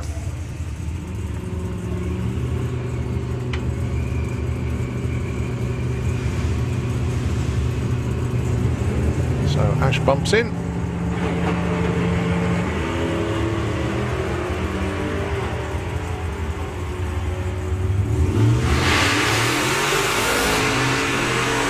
Andy Bond, 200 miles an hour once again, 772. Lose up there for Ash Cooper, but he's staying in the 9s, which is good. 9.99 at 120 at the stripe.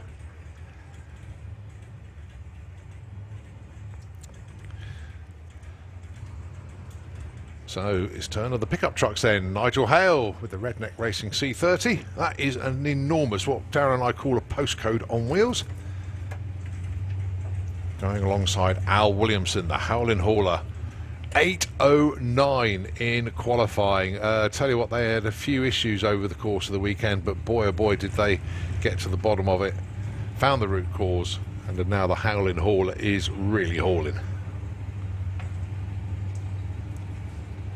The goal for Al is obviously a 7-second pass, and he will get there.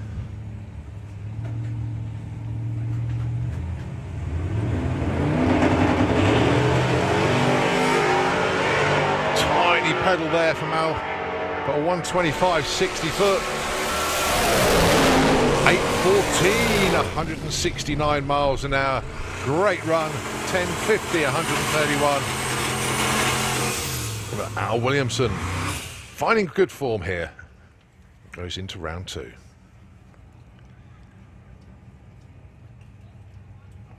Right, Elliot Day should have been alongside Al McSweeney, but going to be on a solo as Elliot. I must admit, when the Street Eliminator out on the cruise, I didn't see Al out with them, so Elliot, he gets a solo here. Elliot, he couldn't go on the cruise. Well, he could go on the cruise, he just couldn't drive. So he nominated his dad to be the driver. The reason being, Elliot Day is only 16 years old. And he's driving in Street Eliminator with this awesome Willis. And he went 9.42 in qualifying. Bumps it into stage. nicely away.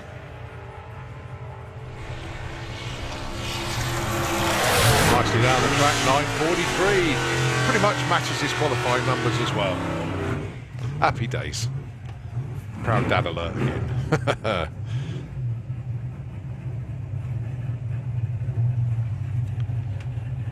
Right, Joe Stevens and Nick Hale, the last pair. Matchups around 2. Andy Bond gets a bye. Tony Higgs and Elliot Day. And then Al Williamson will race the winner of this one between Joe Stevens and Nick Hale.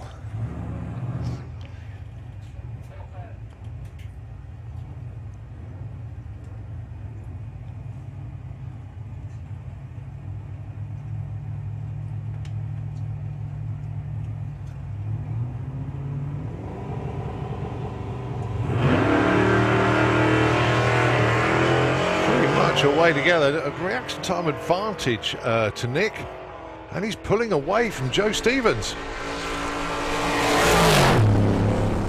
10.67 takes the win for Nick Hale. Joe obviously with a problem there, 12.33 at 109. So Nick Hale will be taking on Al Williamson in round number 2. Right, we move on to Sportsman ET, round number 1. Rob Cresswell.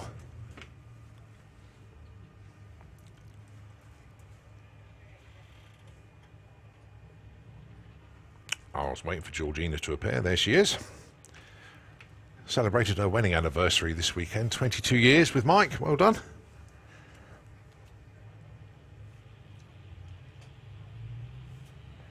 The dial-ins then.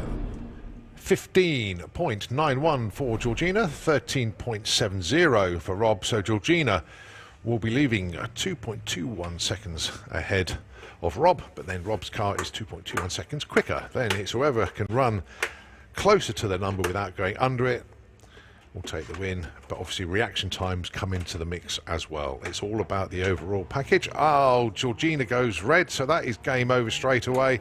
Rob has seen the red on the other side. A 0.37 tells you that he'd seen it.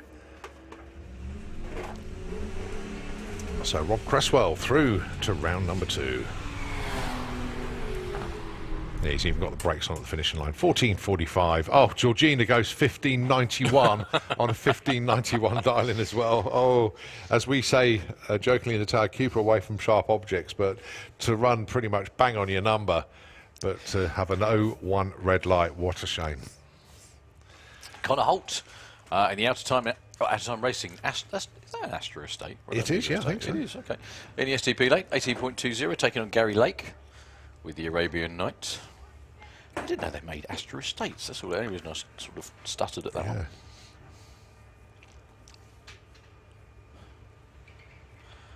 Well, Connor is away first, as you'd expect, with a 4-second. Interesting to see that Connor was virtually hugging the apron then when he left the line. So Gary Lake is going to get there. It's just whether it's in time, whether he breaks out or not. It's Connor over the line first, but Connor breaks out by a big margin, actually. Double Gary Lake, out. yeah, Gary Lake breaks out by the least, so it's Gary Lake who's through. Big reaction time advantage to Connor off the start line there, over the stripe. A lot quicker, but an ill-gotten gain. Holly Walters, number 3 qualifier against Al Medley in the Auto Glim Lane. Now, Holly, well, very consistent. Very consistent indeed during qualifying, as was Al Medley, apart from one obvious issue with the hose splitting.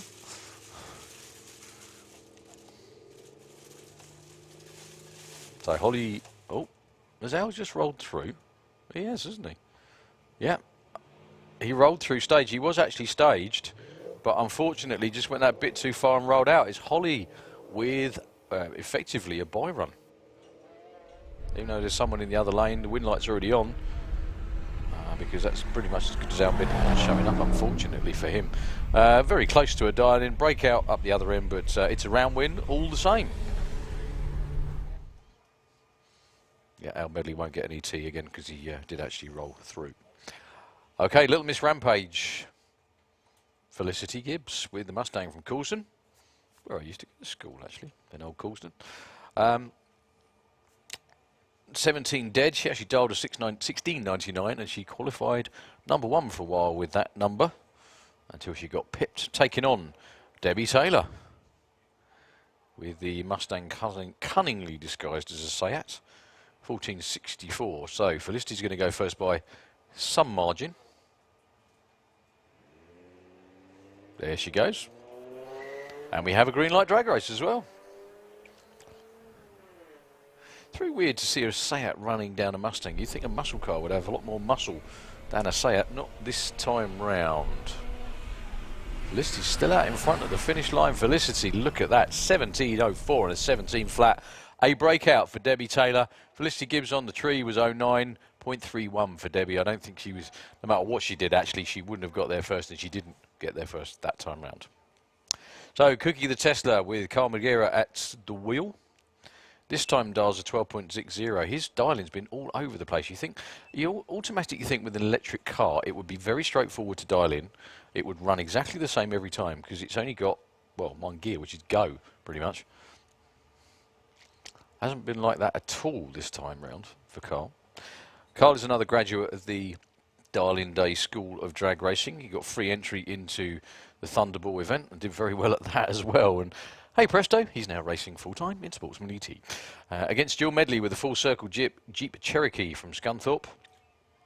Two very different ways of going drag racing. Electric powered and V8 wagon powered. Jill's quite away from stage actually. Very close on their dial-ins. Carl with a 12.60, 12.44 for Jill. Carl's going to go first, just. There he goes. My goodness me. Well, Jill Medley is long gone. Whatever the problem that Carl Magira has had all weekend is still there. Jill Medley's still way out in front towards the finish line as long as she doesn't break out, which she doesn't. That was close. 12.48 on a 44. Almost identical reaction points, 0.14 for each of them. Carl, though, I'm not entirely sure an electric car could bog, but it looked like it did. Anyway, Dan Holiday with Truck Norris, 16.05 was your #1 qualifier. He was the one that pipped Felicity Gibbs to that #1 spot. Taking on Steve Mellors from down in Brighton on the coast. Flying the flag on the wing on the back of the Hulk Mazda MX-5.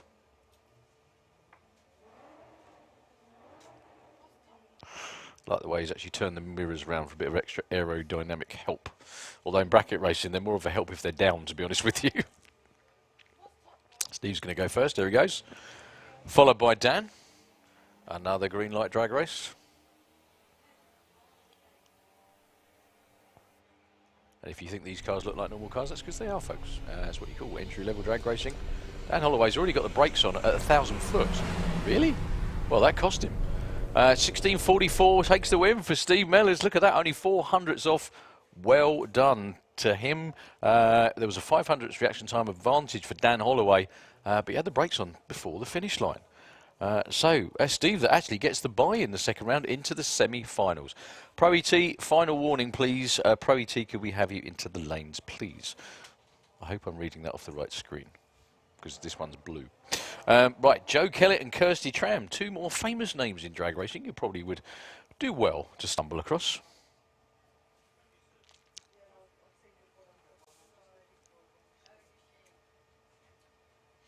So Joe's going to go first, 16.70 for the Audi. Mercedes goes red. Kirsty Tram with a 003 red light. Unfortunately, Joe Kellett was 0.11 green. Joe Kellett will be into round 2. He broke out as well, but it didn't matter because Kirsty was red on the tree, unfortunately. That Mercedes is pretty good, pretty quick and very consistent as well. Okay, we've got VW Sportsman and Pro round 1 up next. As if by magic, Phil Jones and Steve Stone. Steve Stone from Chesterfield in the STP lane. This class you can run whatever you like as long as it's a Volkswagen Audi Group car. All evened out by dial-ins, as is VW Pro. Steve Stone, 15.17 STP side of the racetrack. Phil Jones with 14.80. And a red light for Phil Jones, 0-8 red, just that little bit too eager to get away from the line. Steve Stone moving on to round 2.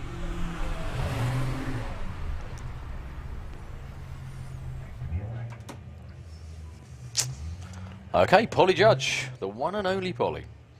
That's because you're unique, Polly. When you watch this back, that was a compliment. I don't want to clip around the ear again. In the SDP lane, 16.28 against Lawrence Cock, 13.33 with the Beetle. Notice he's got his dial-in 13 in the same colour as his race number on one side, and then the white on the other side. Just being That's artistic, what you call isn't it? OCD matching, that is, isn't it? One of the reasons as well we don't mention reaction times, especially in eliminations, is a lot of these cars, because they're road cars, they have radios in. They can listen in to the commentary. So if we say one person left before the other, which Polly did, and Polly took the win, that actually goes down as a whole. Look at the win margin as well. 0005. That's got to be about an inch, I should think, in a street car. Something like that. That's not a lot at all. Polly Judge actually takes a whole shot win. 0.27 on the tree to 0.44. That was the difference at the finish line. Well done, Polly.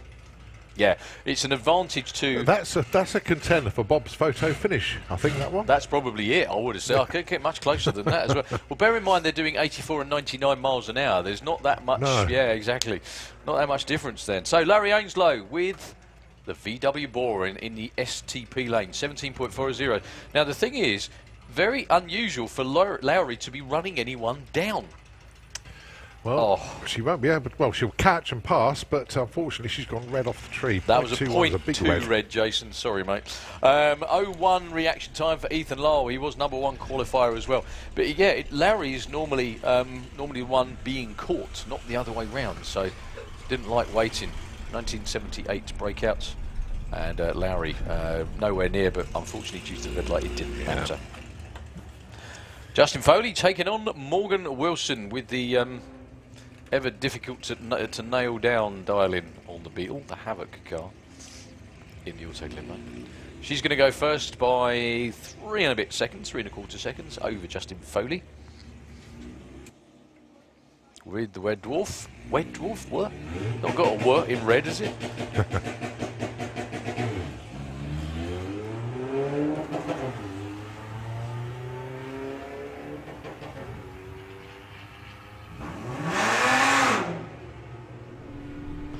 Can we have Super Pro into the lanes, please? Super Pro ET into the pairing lanes for round 2. Well, Morgan's way out in front with the brakes on. Oh my goodness me! All of a sudden, it comes together. She won that by half a second. Wow. She actually got... Finally. Yeah, that was with a lot of brake lights going on, though, to be honest. First off the line with a 0-4 was the car in the other lane. But anyway, it's all about what happens at the finish line. That was fantastic. That was also very close to being broken out again, frankly. Once again, spot the ex-junior drag racer. John Crawford and Jack Gooding. These two have been ribbing each other ever since Jack joined John, the #1 in VW Sportsman. And here they are, racing in round 1.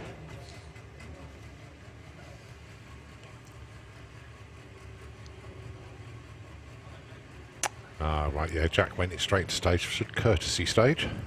You're not allowed to do that, is that right? Yeah. 15.99 is John Crawford's dial-in, 16.43, so about half a second between them on the tree. John Crawford will go first, provided he reacts on time. No, he won't. Jack Gooding went first, I beg your pardon, sorry. Jack Gooding also went red, 0.2 red on the tree. So the ribbing will be in the direction of Jack Gooding this time.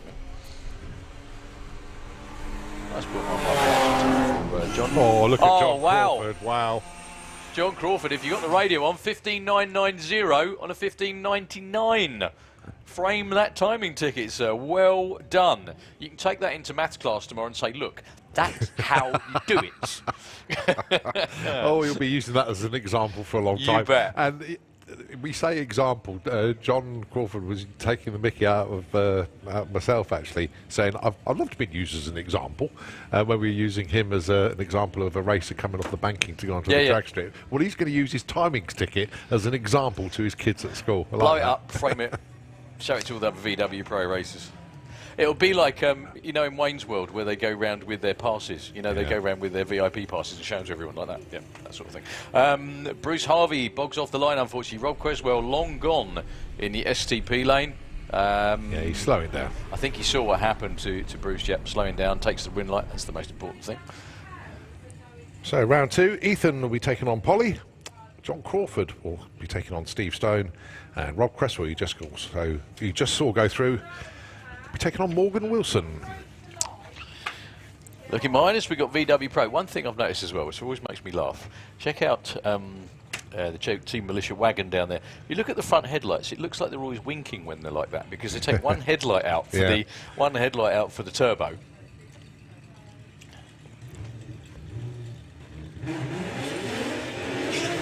So it can be Jacob Bailey.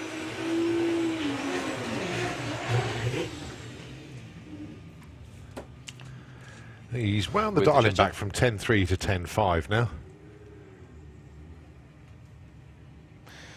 Super Pro into the lanes, please, for round 2. Super Pro, we've already got Pro ET down here. We're going to start whittling them down towards the final round. Still got a way to go. It's going to be fun. So James Gould, dials 11 flat, 10.50 for Jacob. Not get anywhere near that magic 9-second timing ticket. He's run some serious speeds, over 140 miles an hour with it. Half a second on the tree in favour of the Golf.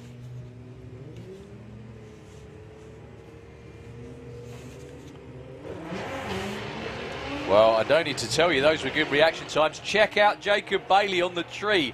0001. Bad job of red lighting, good job of green lighting. Well done, Jacob. And Jacob takes the win by 07. That's actually a whole shot win. If you add them up, Jacob took that win on a whole shot. 001 on the tree. Sorry, 0001, beg your pardon. That's kind of a unicorn number. That's fantastic. Well done to him. Tom Herbert in the Auto Glim Lane 1190, 12.76 for Abby Tether. You're right there. Cole's doing his homework again. It's always works like this on race day, where Colin ends up scribbling furiously all the time. I'm sure Alan Reinhardt does that on a Sunday, you know. Just jots it all down. Another green light race. Looks like Tom's already caught her, actually. Brake lights coming on. Tom Herbert, expertly done, sir. Well done. 11.93 on a 90. He actually had a 10.5 in the bag off the start line. Yeah. And that was what made the difference at the finish line. Paul Herbert, he's fist pumping, he's punching the air. Paul, very happy indeed. Well done. That's Tom's dad. So, Paul Jackson with the little pirate, the 10-second VW Lupo in the Auto Glim Lane, 10.45. Up against Dave Crowhurst with the Wanger Beetle from Cranbrook.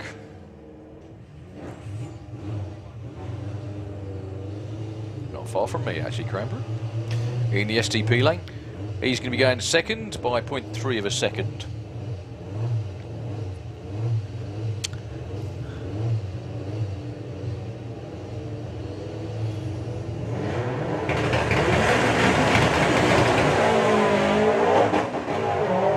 You can see, even though the green light came on for Paul Jackson before Dave Crowhurst, Dave Crowhurst was long gone. Long gone before.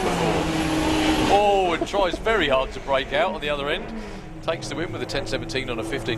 Yeah, reaction times on the calendar, absolutely. Nearly a second for Paul Jackson that time. I think that was the main difference. Carl Goldsmith has nailed it back together again. Another superb effort, sir. Well done. He dials an 11.50. Some way off his normal pace, but I guess that's because probably because of the parts that he's got aren't as quick as the ones that he had. That could well be it. Lloyd Lee Cordery in the Seat. 12.25.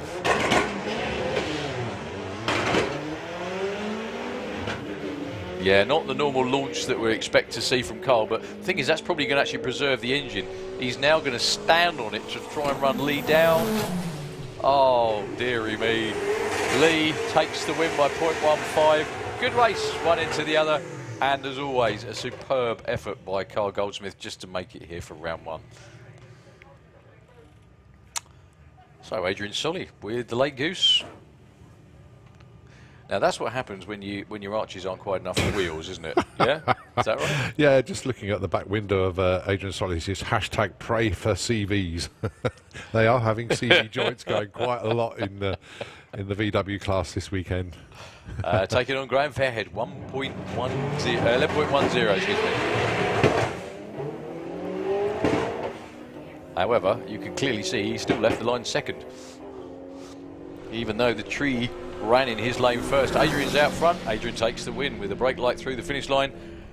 A breakout run for Graham Fairhead. His quickest run of the weekend at 11.05 at 1:25. Came in round 1 when he dialed 11.10. So Rob Carter, excuse me, should be taking on Paul Bargate. Broke a half shaft. Do you remember in the shutdown area? Yeah. He was. That's what it was it? Half shaft went. So didn't have any more spares. That Audi is so indecently quick. It's ridiculous. He does an 11 flat actually. My goodness, that won't be an 11-second run. It will be at least 11 seconds anyway. Well, he gets a bye in the next round as well into the semis, so that's handy. Saving it for what's coming. We've got ET Bike round 1 right behind us. Pro ET round 2 coming up.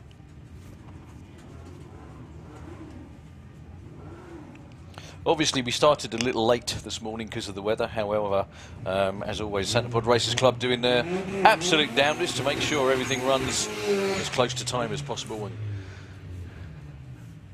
all being well, we'll get it all done today. So James Hodson with a 12 flat dial in. I think the turbo must have gone pop, because I can't remember the last time I saw him dial anything like. Yeah. What I like is about these cars is what you said yesterday, Carl. Again, read on the back window, new engine running in. Aha. There we go. Very much the same for Guy Foley as well, because Guy ran out of fuel the other day, which the engine didn't like, so they have been spannering away like mad to put a new power plant in there. Now this was the loaner that Carl Goldsmith built. Yeah, went 10.7 actually, that car. With Luke at the controls.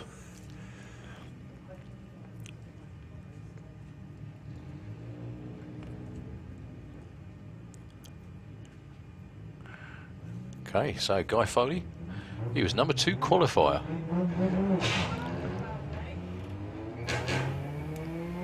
Well, the engine's running. After all the hard work, that's got to be really, really well, as long as James doesn't break out, he's fine. Yeah, you never know. Yeah, that's a very sensible not to break out run, that one. What a shame after all the hard work from Guy.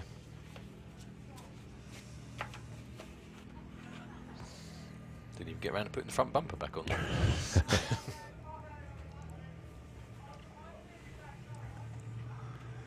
All the lights or anything. Not even the badge. Still running.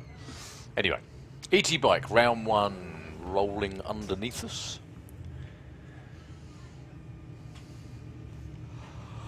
What's on the order, Colin? Excuse me, apologies. Right, no worries. ET Bike, and then, as you correctly call, Pro ET, followed by Super Pro and Junior Dragster. And then that gets all of our fields down to a field of 8 in all classes. So then we're going to start seeing the other classes that we haven't seen yet, which includes Super Street Bike. Yeehaw. Yes, please. Funny Bike, 850, 950, Junior Bike, Super Comp. And then, obviously, we need to get further down in... and then it will go Pro Mod... No, sorry. Pro ET and Super Pro again, because obviously we need to... Get down a bit further. Yeah.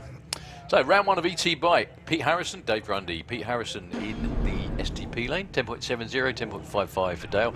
Again, this is very much the same as Sportsman ET, what you've just seen, which is entry-level bike racing.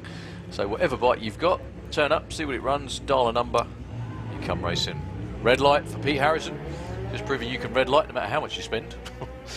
Unfortunately for him. So Dave Grundy gets a win, and he gets a bye in the next round into the semis, just the way the ladder works out. A lose out 11.07, which already went red, so it is 10.92 for Dave Grundy. That'll be on his timing slip with a win next to his name.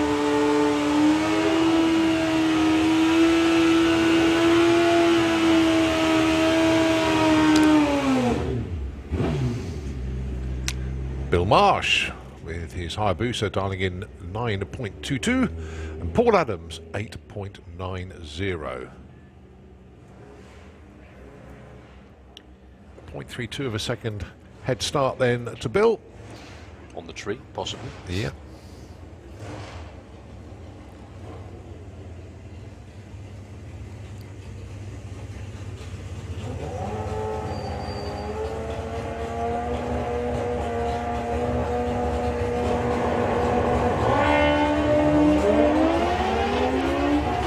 Well, Paul Adams has already gone past him. By the time they got to the Christmas tree, he backs off about now and takes the win. Nicely done. Win by 0.3. That will actually go down as a slight hole shot win. Justin Moulton with... Hang on, really? He hasn't got his hoodie on this morning. Is that right? That's not he's missing possible. Something. Yeah. He's missing his Hobo Racing hoodie in the SDP lane. Maybe it's race day. Getting serious. Taking on Johnny Young. He's Johnny desperate to get into the 10s. Sorry, 9s. He's Johnny. He's dialing 10 flat. Now then, what do you want to do? Break out or win? If I'm that desperate to get into the 9s, I would rather break out. No, I would have dialed a 9. Yeah, it won't be a 9 this time, though. Unfortunately not. Like Johnny's actually sitting up on it this time. Oh, but Johnny Young takes the win as it's a breakout for Justin Moulton. He's gone 11.55 on a 75, breaks out by 2/10. Johnny Young gets another go despite running 11.24 at only 89 miles an hour. Look at the margin over the finish line. Yeah, 1.5 seconds. Phil Pratt with the bye run. Should have been alongside Chris Reed, but Chris not making the call. Out of bed in time, I think, is what you mean.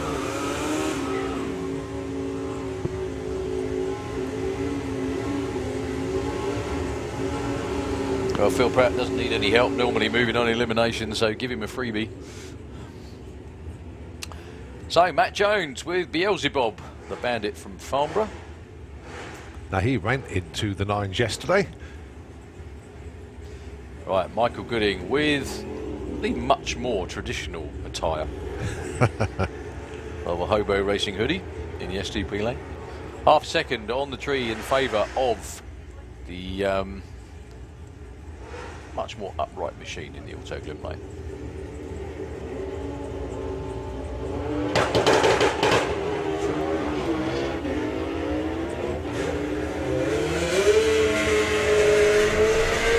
So can Matt Jones go into the 9s again? He does. 9.94 takes the win to lose at 9.58. Over the stripe by 0.4 of a second. Most of that was on the start line as well. Yeah. So Gary Hester actually won with the bye because he was #1 qualifier. Yeah. Yeah, Matt Jones, 9.94, 134 miles an hour. Ran his first 9 yesterday.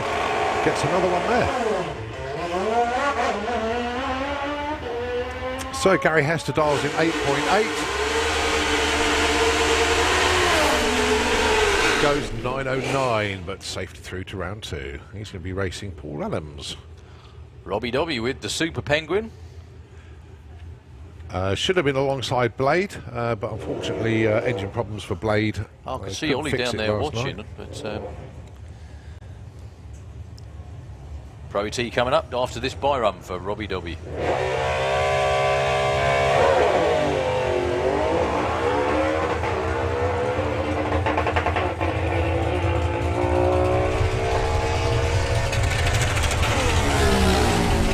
.1068 on a 10.04, but Robbie through. Okay, Pro ET eliminations round number 2. Brett Featherson with Nova Scotia in the SDP lane, taking on Mr. James Forster.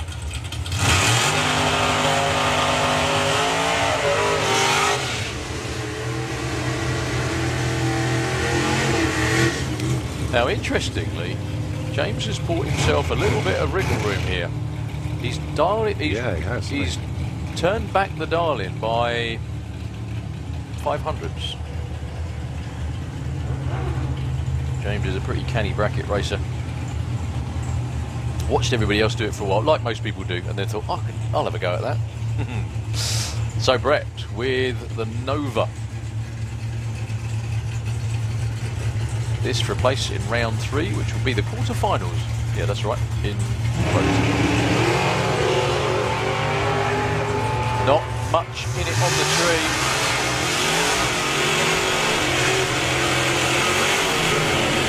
James Forster breaks out by the least. Wow, only just. Brett was over the finish line first by 0.2. James was off the start line first by 100th, but they both went too quick. Good race. Very good race. Very good race. John Giles, Lee Huxley, this will be another good one as well. John Giles with the Blitzkrieg Roadster. Tim Adam watching on. Funny enough, he hasn't got his gloves on when he's watching either.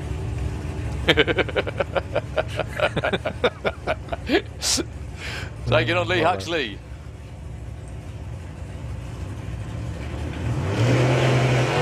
John Giles goes red by 0.6. The white horse moves around 3. And goes 9.28. Breaks out. Oh, dearie me. John Giles, don't waste a run like that, John. Dearie me. Well, David versus Goliath. I'll let you work out who Goliath might be. Simon Goff taking on Will Clark. One's more compact than the other. Never mind, I'll stop using analogies. Just keep digging, mate, just keep digging. Oh, it's all right. I just want a bear hug off him. Anyway, STP lane, Simon Goff for Jester's Diner. 8.88, he's going to be going second to Will Clark. But he goes red. It's an 0.3 red for Simon Goff. Will Clark didn't do a lot in qualifying. My goodness, quickest run of the weekend. He didn't do a lot in qualifying. But when it's come to racing, he's into round 3. He is. Simon Goff bows out, unfortunately, with an 0.3 red. So another one of those little junior comp dragsters, Nick Mugridge. Nick had a great run in round 1. This time Dole's 10.62, which I think was what he ran in round 1 actually, up against Mark Huxley. 2 Huxleys currently remain. See in about 10 seconds whether that's still the case.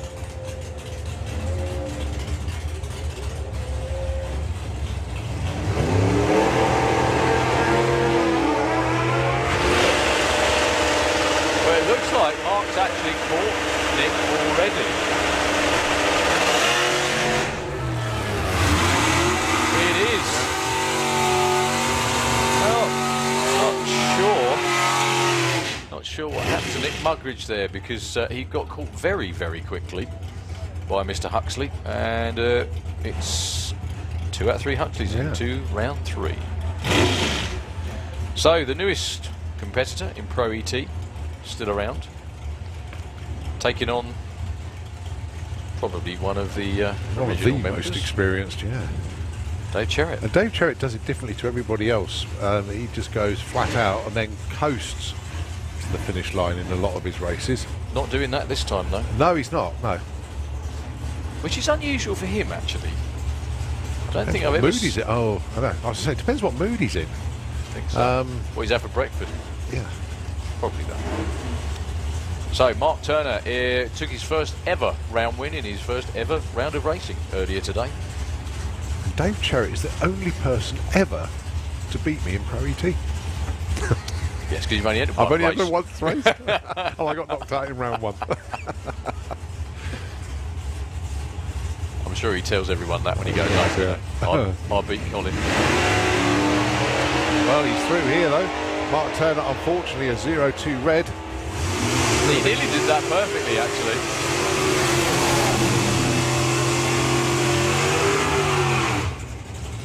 Well, 0.2 red. He had a bit of wriggle room too, because 0.17 was Dave Cherrett. Okay, this is going to be a great one. This is Mr. Simon Fulton with Blitzkrieg Racing Ford This is a good Falcon. one, actually. Running Supergas ET 9.90. One of the good things about double entering in classes, isn't it? You get knocked out of one, you can have a go in the other. However, John Turner's still in both, I think. So Simon looking for 990, 919 for Ollie with the very impressive low-flying poncho.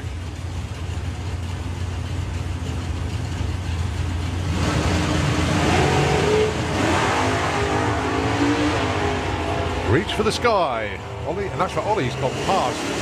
Yeah, but that's because of the throttle stop. The way, yeah. Ollie loses. How did he lose that? Did he back off at the top? He didn't back off at the top end either. Not sure quite where the ET went that time round.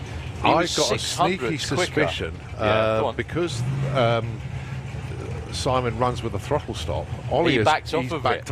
I think. I could be wrong, but I think that's what may have happened. Yeah, there we But go. well done to Simon Fulton. He's through. 04 over the stripe first. Amy Watkins. Yeah, he had 600. He had it in, off the yeah. line. But he'd gone past him thinking, obviously, he's not going to come back round me. But the way the throttle stop works. John Turner, Amy Watkins. John Turner goes red by 1 measly hundredth of a second. JT, well, he's still in super gas. Amy Watkins wins with a 961. Oh, John.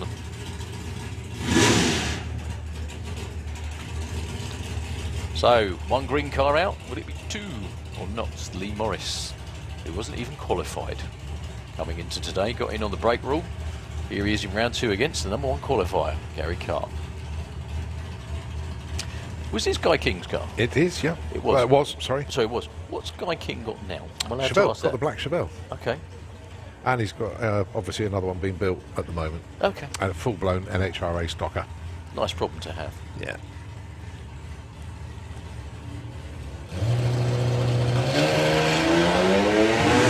Oh, Gary goes red by 0.3. Only just. So Lee goes through. He's still in Supercop though.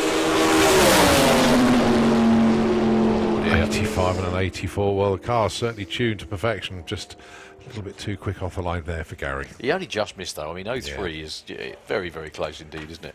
So we're done with Pro ET round 2.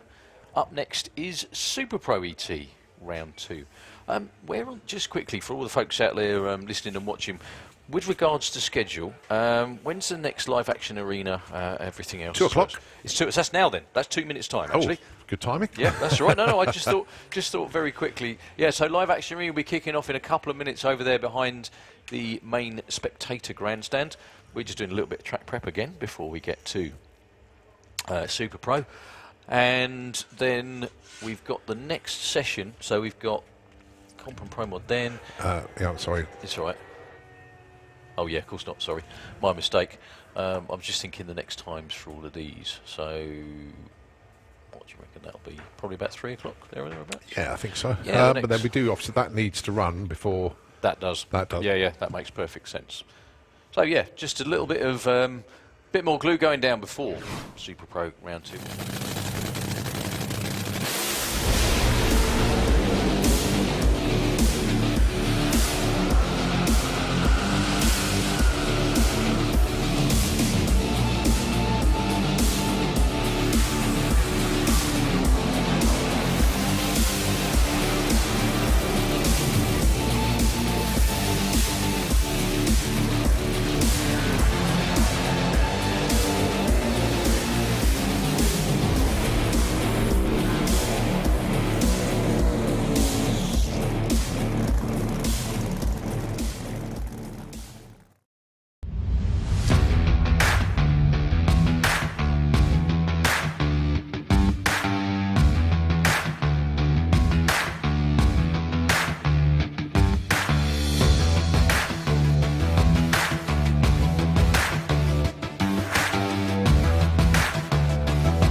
Jump out of the car. He said the car was going on its own and he's just watching. I said, And it was really a bit funny as well because she said the guy on the motorbike jumped off it as well. And I said, I said, you've never seen Daddy stand in front of that and nearly be run over a few times before a review? And she went, no, really? And yeah, never mind. Anyway, it's all good fun. So yeah, anyway, live action arena show ongoing now over behind the main spectator banking. It's quite funny actually because when you bring your kids, when you bring your family, it gives you a whole different perspective on the whole what's the word I'm looking for? Just the way the whole place happens. And I have never seen a monster truck until a couple of years ago when I came up here with Evie for one of the fireworks events. Really? I'd never seen them. Oh, wow. I'd heard them for 10 years. Yeah. I'd never seen one. Wow. Never ever seen one. Never actually seen the show, and it was really. I'm not sounding surprised. It was really good. It was really cool, and I get why. Obviously, people love them. People come along and watch them too. Yeah. So Santapod has always, well, not always been. It's just kind of evolved into, by design, multi-purpose arena. It's just one of those places where you can come along. It's just a fantastic value day out for everybody. You get to see all kinds of stuff: jet cars, monster trucks. In normal times, we would have even more going on at this event too. Oh, we would. A little bit scaled back due to regulations. Hopefully those will be lifted shortly, so I don't have to worry about any of that kind of thing anymore. But yeah, anyway, it gives you a whole new perspective on all of it. And what's really funny for Evie, my eldest, is that there's so many kids in her class that love monster trucks, but she's the one that's going to be going and winding them up tomorrow about seeing them. But there we go. No, I mean Live Action Arena. Obviously, I've you've done it. If you've commentated over there and sort of hosted it quite a few times. I'm doing that next weekend as well. And you talk about the monster trucks, and you actually, because you're, I mean, I'm not up close because obviously you get squeezed. If you're getting too close to a monster truck, they can't see you. But you get to understand how they work. People getting in touch, and I know some of them were here that aren't here today. Because obviously the event's sold out, so you're only going to get tickets for certain days. But it's so good that a lot of people have made a lot of effort to come and see us this weekend. We massively appreciate it. Well, all those people that got in early and got weekend tickets, you did well. Yeah, very well indeed.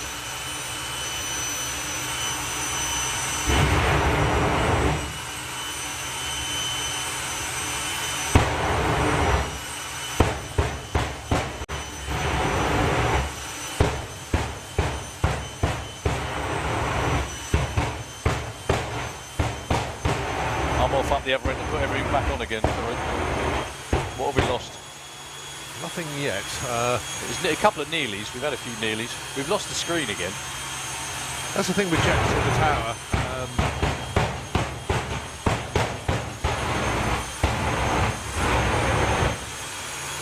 As Martin does his afterburner pops and Richie sort of half sniggering at us in the tower, things do rock and roll a little bit up here. So I'll give it a whack, see if it works.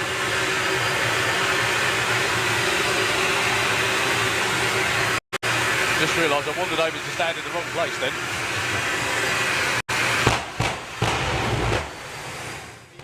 Jet Peugeot 205, there's a Jet Mini as well, all sorts of stuff.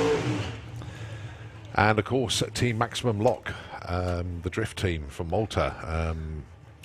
Hope to see them back at some stage. It's where you come to be entertained. It is, yeah. It's, as it says on a lot of the advertising stuff, the UK's most action-packed venue. It is. You'd be hard-pushed to find anything better value as well. Tom Atkinson, do you know what, actually, I just want to say this out loud as well, very quickly. We rented a caravan Airbnb over at Bidding Aquadrome, right? We could have come here with our own caravan with 3 adults and 3 kids for half the cost of just renting the caravan. Wow. Right? Now, we could have paid to get in, all of us, for the weekend for half the cost of just renting a caravan at Bidding Aquadrome for the weekend. That's value. It is. Exactly that. Tom Atkinson should be taking on Kieran Ashley. No Kieran. Bye run for Tom Atkinson. Freebie into round 3. Commiserations to Kieran. That was his first round win. Couldn't take his place for round 2, unfortunately.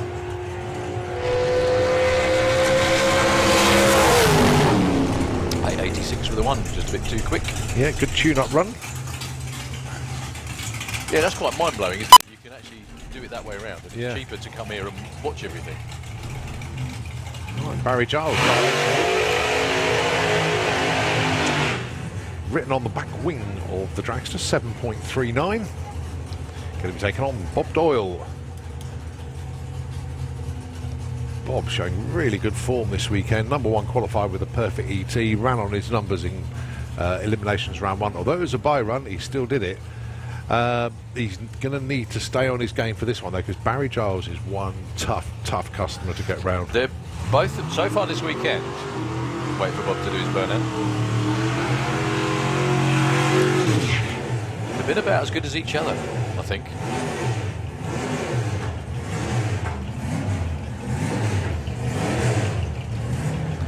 Very, very close together on reaction time, very close together on being close to their dial-ins. So Bob is going to go first with the door car in the STP lane. He was number 1 qualifier.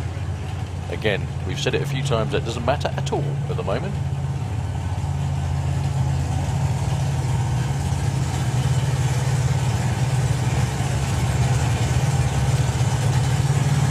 So Barry Giles with the dragster, looking for 7.39. Bob vents the nitrous.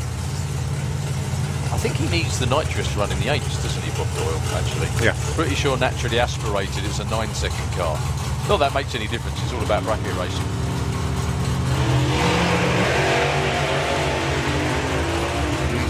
Bit of a difference in reaction time. Let's see what they do at the finish line. Barry Giles is talking. Barry Giles takes the win. Bob Doyle. Yeah, I think Tracy spotted it. That was a big whole shot win for Barry Giles.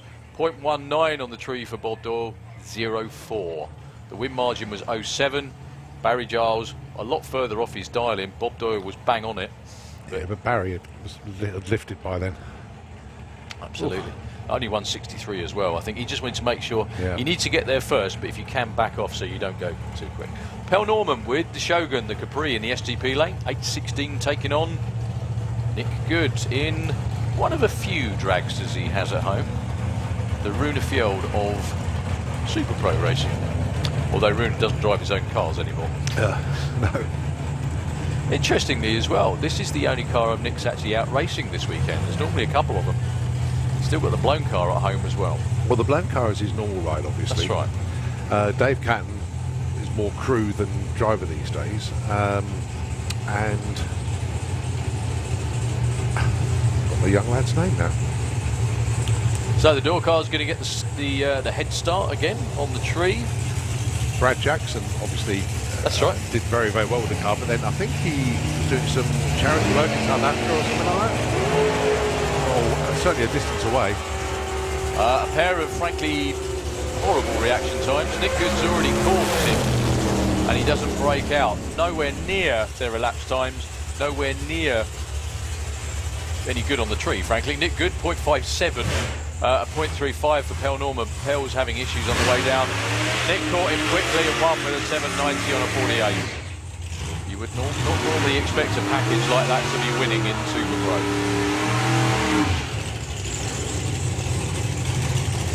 So Jack Brewster with a brand new, just mustard Pontiac. Dials a 7.50. Taking on Brian Pateman. Now the interesting thing here is if Jack's car hooks and goes, that car will run quite a bit quicker than 750, frankly. If he catches Brian Pateman, it'll be interesting to see whether he runs it out the back door or he tries to feather it. Jack staged way off. He's actually facing the wall. He is facing the wall. Not only is he out to the side of the groove, he's actually pointing completely left. John Spord, you might want to stand back a little bit. He's coming at you.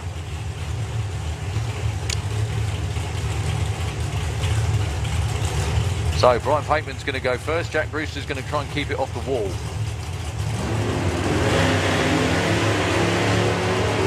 Well, Jack Brewster leaves way before the green light came on and just wanders off the start line. So no evasive action needed. 80 on the button there for Brian Pateman. Almost lost that one. Well, I was going to say Jack went. Jack went red. Oh, yeah. It's all right. No. In that.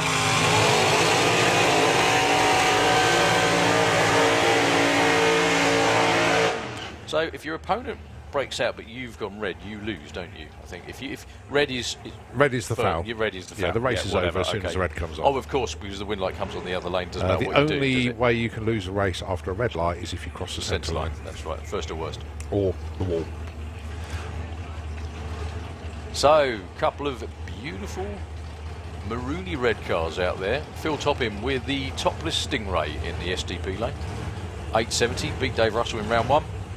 taking on Ron Bartlett. Now, Ron knows what he's doing, but he dialed 8.25. He went 8.21 in round 1. Maybe he wants to give himself a bit of wriggle room. He will be going second.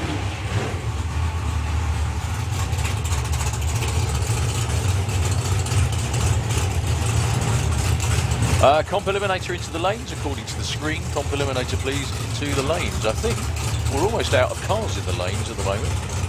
Looks like we are, actually. Oh, no, we've got loads of bikes hiding off to the side. That's why I couldn't see. Yeah, you should have Junior Dragster down there as well, actually. Yeah, so, maybe Junior Dragster too. Here we go then. Phil Topping going first. Phil Topping goes red. Moving through will be Mr. Ron Bartlett with the anchor. Good man. Breaks out in the there. Yeah, just saw that. Phil Topping with his quickest run ever, I think, in the topless Stingray. 8.58. Ron Bartlett moves to round 3. do you know what? He's going to look at that timing slip and go, do you know what? I don't mind. 8.58. That's really I'll take moving that. on now. Yeah, you bet. Ron broke out only just though, but then he probably saw the foul and kept his foot in it anyway. So Ron Bartlett will be taking on Nick Good. Brian Pateman taking on Tom Atkinson. And the winner of this one will be up against... I can't read your writing and I can't see, that's the problem. Barry Giles. Barry Giles, my apologies. It does say Barry, I just can't read. Billy Kane against Scott Hauser. This will be a good one. This is the kind of matchup you normally see in late rounds, not in round 2. Another fabulous 32-car field in Super Pro. 32-car ladder in Super Pro. Yeah. So Billy Kane 8.44. Scott Hauser 7.35, just over a second on the tree in favour of the door car. I noticed Glenn's down there helping out as well for the weekend.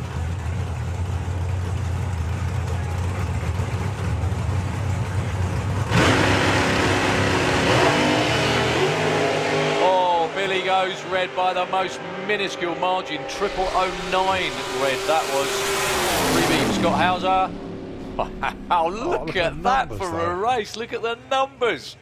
My goodness. Well, they both red lit. If you take that And add it to that. Perfect. Perfect. Yep. However, the thing was, Billy Kane went red by 009. It was an 03 red as well for Scott Hauser. Yeah. But because Billy had already gone red. Do you know something? I do think, I know this is never open for interpretation, it's not going to change. But I know the first person to go red is the one that's gone red. Yeah. But when it's a bracket race, it's down to the slower car to go first. Yes. I think it should be who has the worst red light. Yeah. You see what I mean? Yeah. It's not going to change anything. I get it. Something I do not understand at all is top bulb racing, because isn't there a class where You can leave off top bulb. Yeah. Yeah. Well, that's in a lot of racing in the States. They use all the electronics. Yeah. And because they know how the tree works down, the driver actually leaves on when the top bulb starts. And if they think they've gone too quick or too slow, there's a quick bump they can do to change the reaction of the car. Yeah. There's a lot of electronics involved. We don't do that. Daniel Weir, God. Purdy Hadfield, round 2, Junior Dragster. Purdy goes red. Purdy. Big red, actually. 093. Daniel Weir moves on with an 05 green. Purdy still had a pretty good weekend. She was good in qualifying. Ooh, does that make a difference? I don't know. Don't think so. Question mark that one. Yep.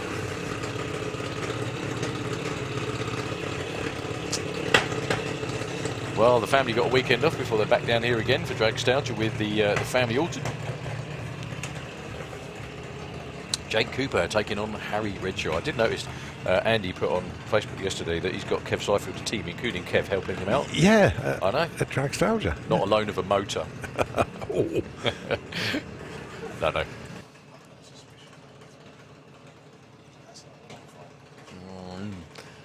Jake Cooper taking on Harry Redshaw. We'll just have to wait and see about that one.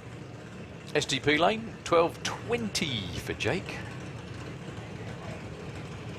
8.30 for Harry. He's going to be sitting there a while. Yeah, 3.9 seconds. Seems an eternity when you've got to settle for a car that's already halfway down towards the finish line. Well, it is a green light race. They are racing to half track, 8th mile. Nicely done, sir. Harry Redshaw takes the win.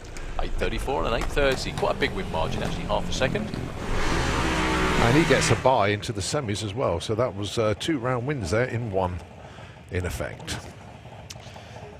So, Luke Muggeridge, this is the only surviving Muggeridge brother at the moment.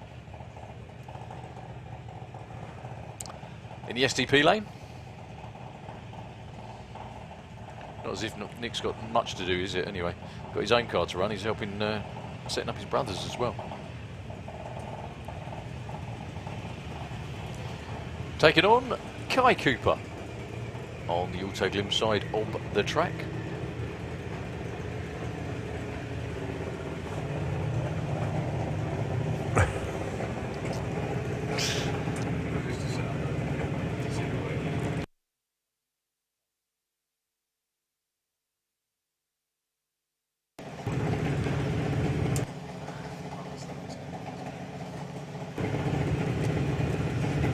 So just waiting for Luke to go in. He's done that. Oh, Kai goes red by 0-2. Well, Luke goes green by 0-2. Luke Muggeridge moves to round 3 of Junior Dragster. So the sole surviving Taylor, after the other Taylor went out in round 1. Taking on Mackenzie Love in the SDP lane. Nothing in the dial-ins, 100th of a second.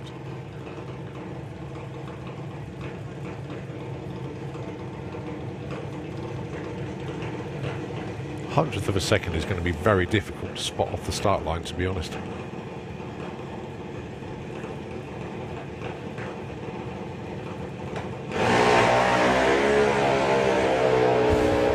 Yeah. Deary me. What a race. Who's going to be the Win bravest? Light 2. The Taylors. Oh my goodness. Look at the win margin as well. Only 100th of a second in it. Dead even off the line with 0-4 lights. Over the line. Just that little bit ahead. Yeah, the Taylor clan very happy with that one. Unfortunate there for the Mackenzie squad.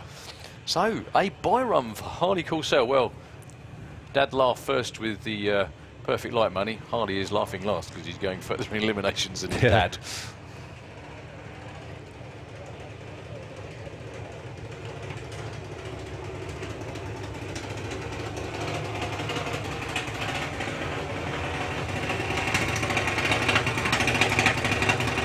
Now Harley doing the Scandinavian thing of staging out of the groove.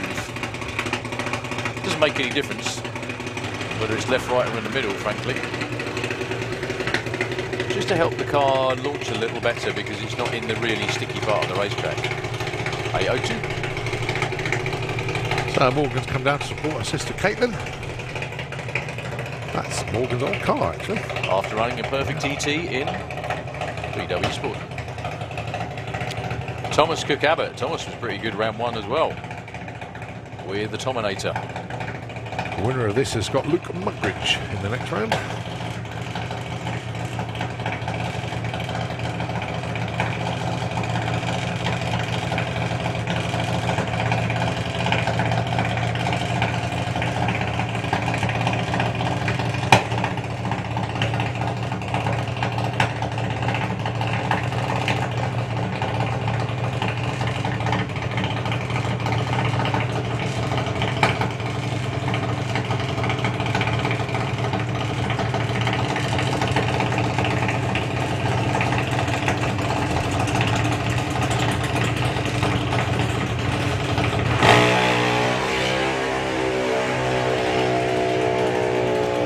Well, it is a green light race. The advantage went to Caitlin. The win goes to Caitlin as well on a pole shots.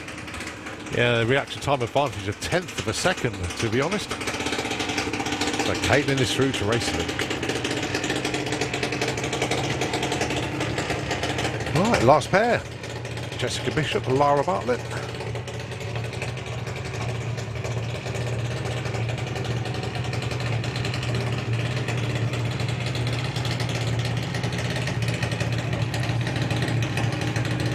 So Lara with a nice first round win. Jessica the same. Both of these are very close elapsed time-wise.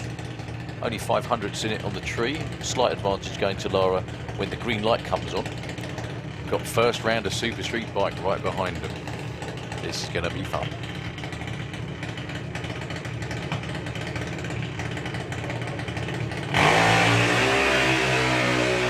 Oh, race on. You bet. It's Lara, 8:06 on an 8 flat. She had a advantage off the start line of 500, and she was closer to a dial-in as well. Congratulations to Lara, moves to round 3. Jessica bows out. Good effort though, 8:04 on a 7:95, just not quite quick enough. Oh, Super Street Bike. Right, just having a look round in the pairing lanes. Yeah, we can see Super Street. We can see a lot of our bike classes actually. Comp Eliminator are down there as well. So yeah, going to be getting very frantic as well. Super Street Bike qualifying has just been exceptional this weekend, and the racing I think is going to match up to it completely. I really do think we're in for a cracking show from them. So it is Super Street Bike round 1 elimination. Steve Venables will be taking on Graham Dance. Steve Mead against Mark Dainty. Alan Morrison Jr. against Jake Michelle, and then typically the last two, Mark Hope and Alex Hope. Really? Just the way it worked out. So they must have been 2 and 6. Were they 2 and 7? 3 and 6. Okay. Yeah. And I think they could be the first pair, actually. They look like they are. Yeah, they're out front. We've got Comp around there waiting to go.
Well, there goes the start line. Who's done that? Are we suddenly going to be transported to a Hawaiian island now or something like that? It's just like a magic thing in Aladdin, isn't it? We just sort of like, we'll disappear and we'll wake up somewhere else. That'd be great. Actually, to be honest with you, it'd be the other way around. People would be wishing they were coming here. Yeah. I'll tell you what, when the smoke clears, I really want to be in Santa Claus. Oh, I am.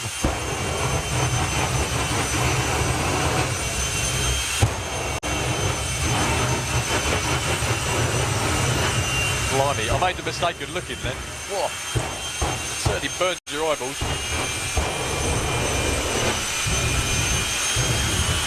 That's an awesome flame show. It really is. It is. I just hope everyone can see it, to be honest with you, because if you look over there, look. Yeah. Yeah.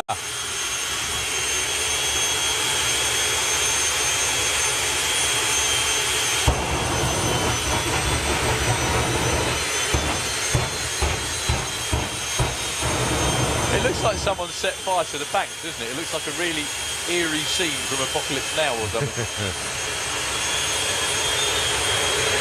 So they're winding up the turbines. I can only tell that because I can hear them. I can't see them at all.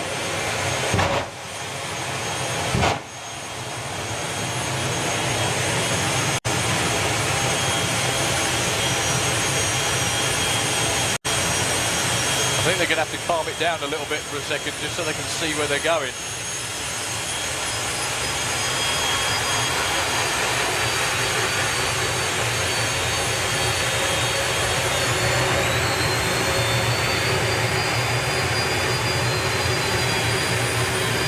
Oh, there we go, there's people out there.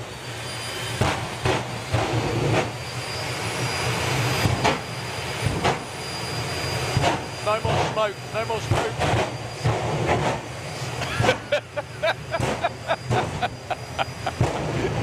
Oh dear. Careful, Colin. So this is Roaring Rat, driven by the governor. I was going to say, it's the car that we're going to be the politest about we've ever had to be about any car before, isn't it? Just kidding. It's a great piece of rolling history, the car.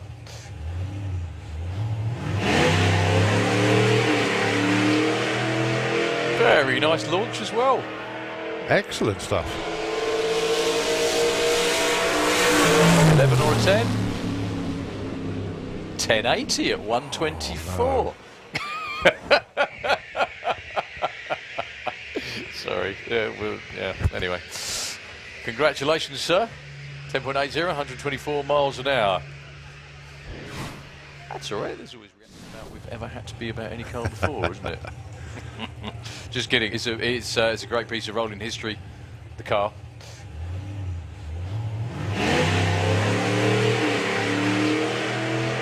Very nice launch as well. Excellent stuff. 11 or a 10? 1080 at 127. 102 to the 8th and 1080, 124 at the stripe. Excellent job there by KB. Well done.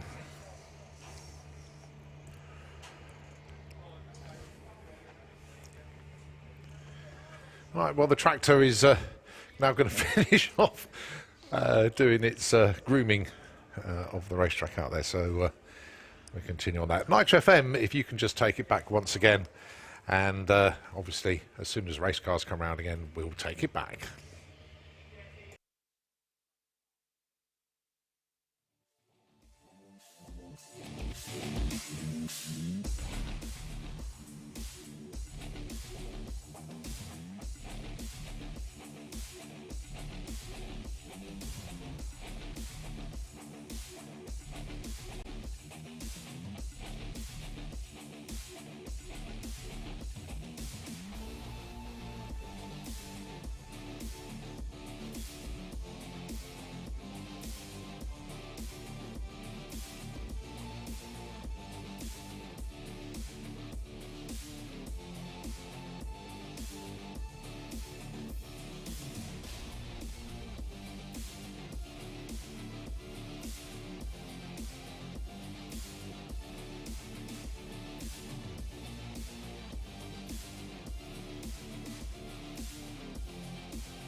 That doesn't mean he hasn't got a chance, though.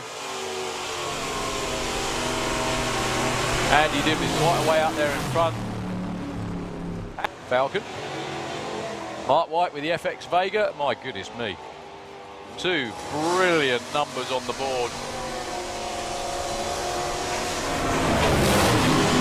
Oh, look at that. TP Lane taking on Stu Hodgson. Street Bike Eliminations Round 1. We have been looking forward to this. Only a lot. Do you know what? Very, very quickly, completely off subject, I never knew that the tractor actually lived in there. I thought it just magically appeared. It does now because they've put some nice new fencing below the hoardings there. Anyway, Super Street Bike Round 1. It is side-by-side hope in this run. So, who has Daddy given the biggest tune-up to?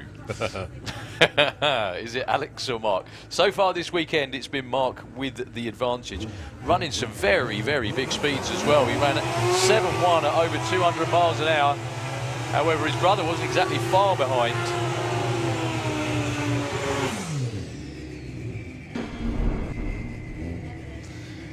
It's going to be Mark in the Auto Glim lane with his dad guiding him into stage. Could we have Junior Drag Bike into the pairing lanes, please? Junior Drag Bike. I'm reading it off that one, by the way, sorry. So, Alex Hope was number 6 with a 732. Mark was number 3 with a 718. The two Hope boys are going to be flying through the finish line at close to 200 miles an hour in just a couple of moments. Who's going to get there first? Who's going to have the ultimate ribbing rights on the way home this evening? Reaction time advantage to the quicker bike in qualifying, but it looks like Alex is out in front. He is! Oh! 7.09 at 209 miles an hour for Alex. 7.20 at 2.04 for his brother. That is one enormous speed. Obviously, track check past the finish line for Alex. Finally, the bike works as it should, though. 209 miles an hour. Yeah, the track crew out there. Checking stuff out up there past the finish line. We may have a little bit of clean-up to do by the look of it. Yeah, I think that engine expired by the looks of that. That's in a big way. You can see people with their legs apart past the finish line. The one bit of good news is, well, so not the one bit of good, the main bit of good news is, by the looks of it, Alex is okay. There was no, there's no fire crews rolling. There's no ambulances chasing him down or anything like that. It looks like Alex kept the bike completely upright and got the win. However, whether he'll be around for semi-finals, we don't know at the moment. That was a very, very, very, very, very big cloud of smoke. Yeah. And unfortunately, normally on bikes, obviously, when it happens with cars, they normally they tend to stay upright much easier because they've got 4 wheels. With a bike, if you get anything under...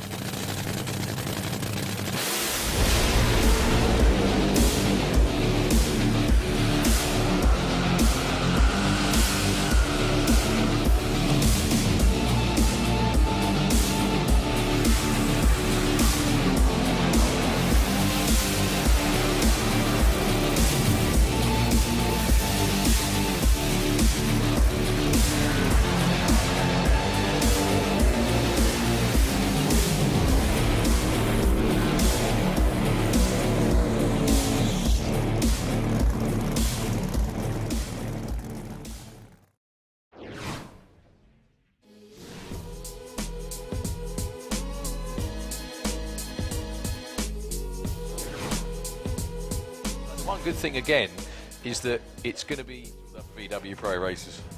It'll be like, you know, in Wayne's World where they go round with their passes. You know, they go round with their VIP passes and show everyone like that. Yeah, that sort of thing. Bruce Harvey bogs off the line, unfortunately. Rob Creswell long gone in the STP lane. Yeah, he's slowing down. I think he saw what happened to Bruce, yep, slowing down. Well, I don't need to tell you, those were good reaction times. Check out Jacob Bailey on the tree. 0001. Bad job of red lighting, good job of green lighting. Well done, Jacob. And Jacob takes that Sunday, you know, jots it all down. Another green light race. Looks like Tom's already caught her, actually. Brake lights coming on.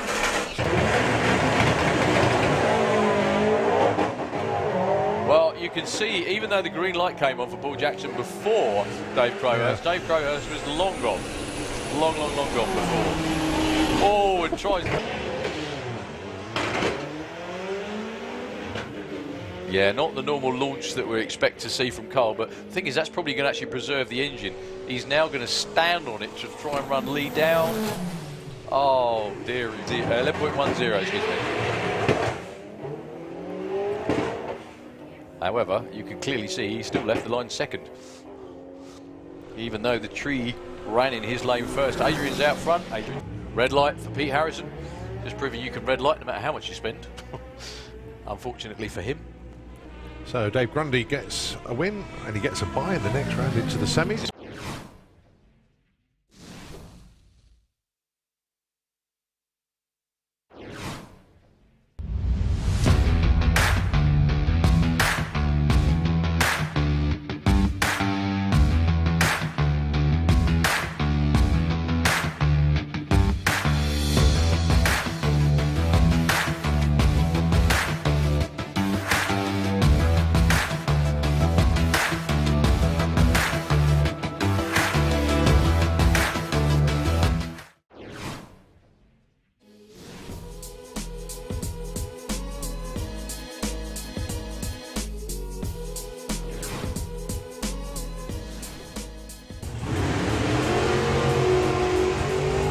Well, do you know what? We both do the same thing. Just look at the reaction time every single time. I think so. Well, that's this is going to be Ollie. Medley.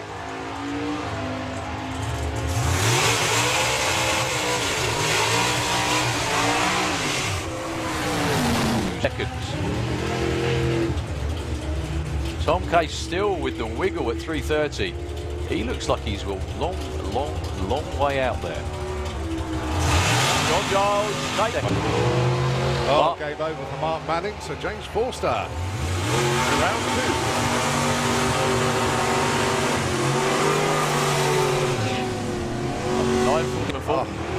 Oh, game over, unfortunately for Tom, but it was a treble 0-2 red.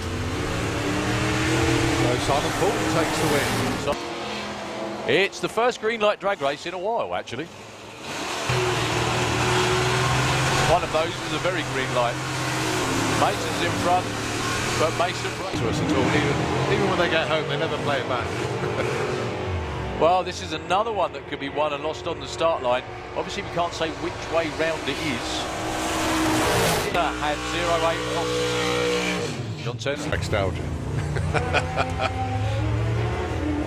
Boy, look, great race coming up here. There certainly is. Now, Ronnie Mercer has been bang on his dial. Another pair of them.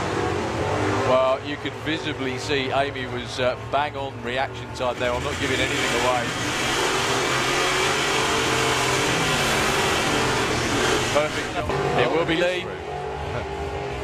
Fairly big red light for Chris Newsom. 05. Doesn't matter what number comes up on the board. Right, they're almost dead even on the tree. We're not giving anything away from that. It's who does the best job of running the number? The answer is Chloe goes red. 029 light for Nick. Doesn't matter what he runs, he's going to take it to tune-up run and run it out the back door.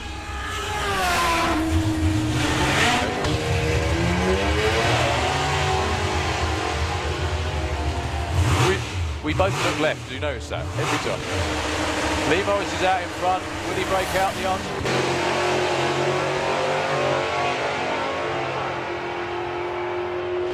Well, Mark Turner is out in front. First round win or not? Now, you don't see the reaction times come up on the scoreboard during eliminations because it might give one driver an unfair advantage over the other. Oh, my. That's why he double enters. One's a pro mod as well. Out with one, in with the other.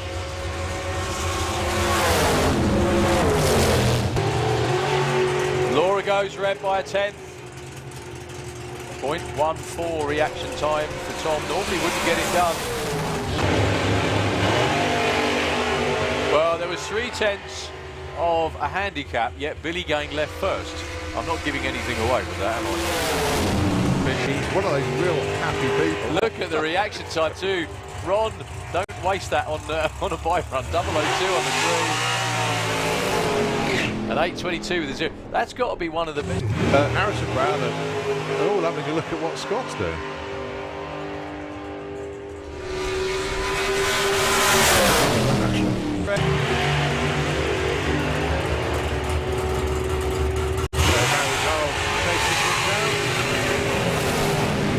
Barry Charles. Arrow straight. B. Goes solo. Car pulling slightly left when he leaves the line.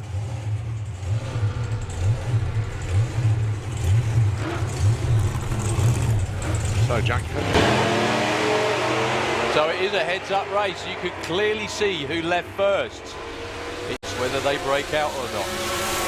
Van or Corvette? It'll be the Corvette.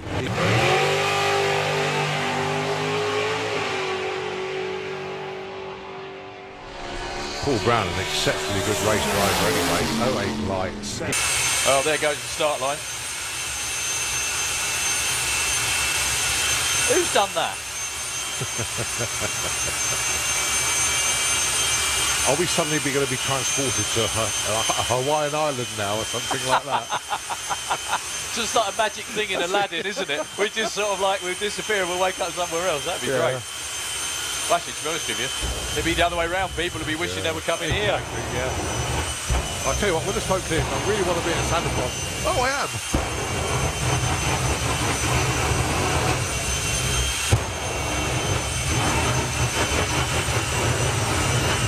Blimey, I made the mistake of looking then. Whoa. Certainly burns your eyeballs.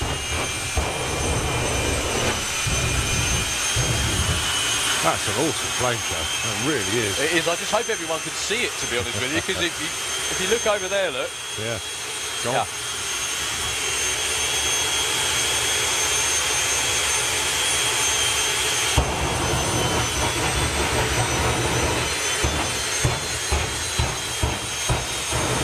It looks like someone set fire to the bank, doesn't it? It looks like a really eerie scene from Apocalypse Now or something. So they're winding up the turbines. I can only tell that because I can hear them. I can't see them at all.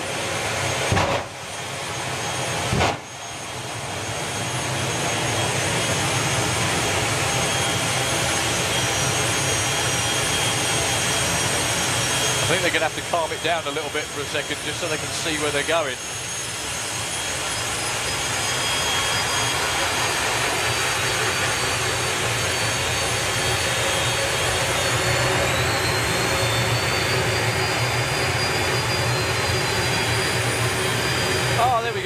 people out there.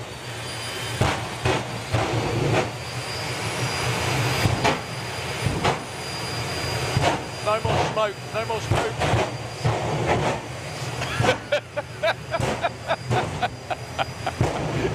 Oh dear. Careful, Colin, that'll be another Photoshop one, that will.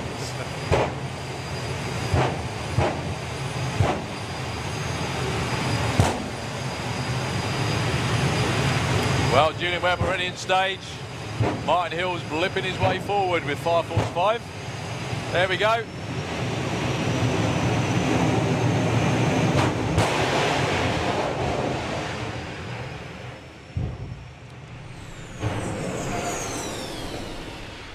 Well, 5:13 to 1,000 foot there for Martin Hill.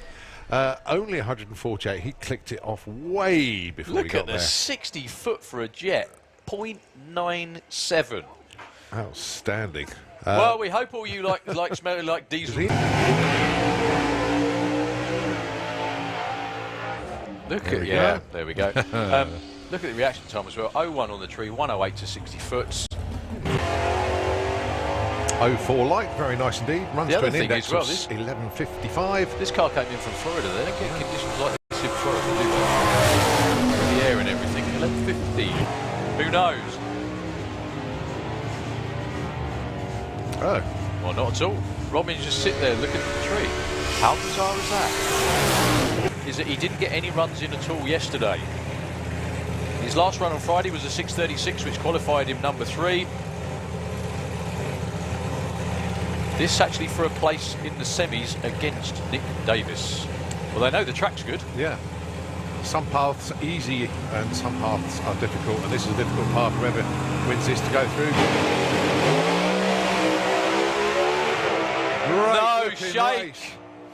That'll be Kev Slidefield with a 5.94, 238 miles an hour. I think they've just burst into tears down there on the start line. What a way to move on. John Webster with...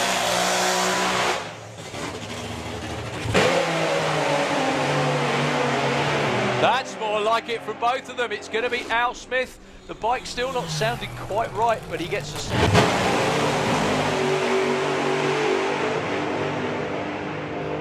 Well, Andy Raw's still going. He drove past Kevin. 0620 tricks at 135. That will probably more than likely be Andy Raw. Wow, like he's never been away. 552, 182 miles.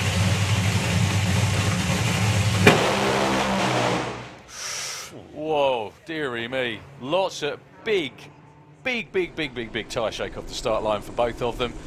Suzanne actually left on anti slightly. And a whole shot win. 79s for 70. That's a pretty good racing. Right. Everything. Motor, rear end, the lot. Interesting. Okay, so we move on to another one of our exhibition vehicles. This is Oklahoma Willie and Perry Watkins behind the controls. We've mentioned it before, but it is just a phenomenal restoration. Beautiful 1950s pickup.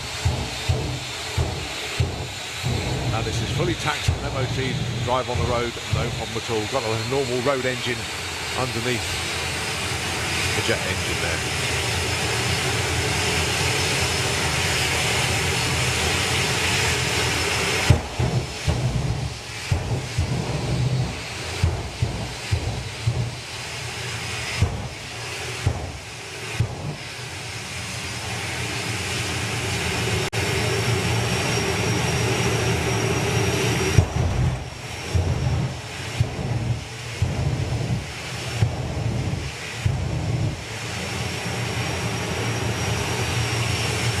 So Perry going through his flame show here at the start line of Sandipod Raceway for the Festival of Power Unlocked.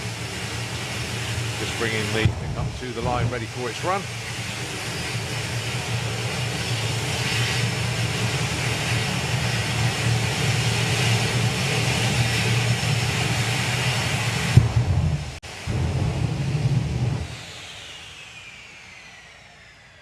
Well, he's had a few issues with the jet this weekend, fair to say, and this time he's actually...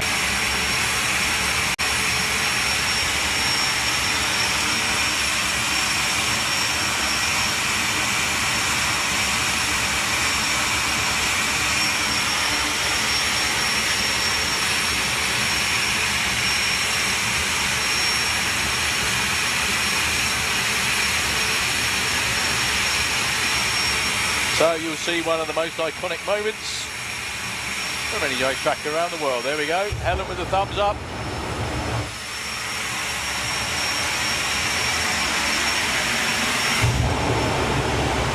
And a big flame show for Rog out the back.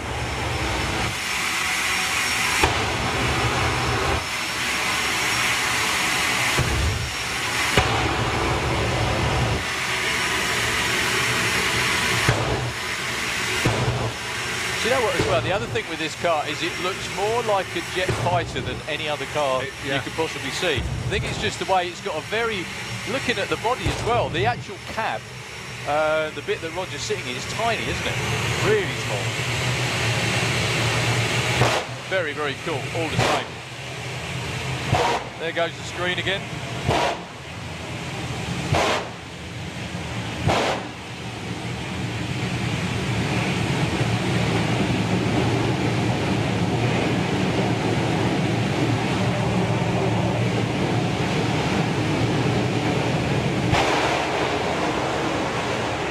Get a perfect view of the afterburner. That's a good looking run there for Rod. Clicks it slightly earlier. Whoa, 6:05 at 246 miles an hour. Cracking. All sorts of people getting in touch.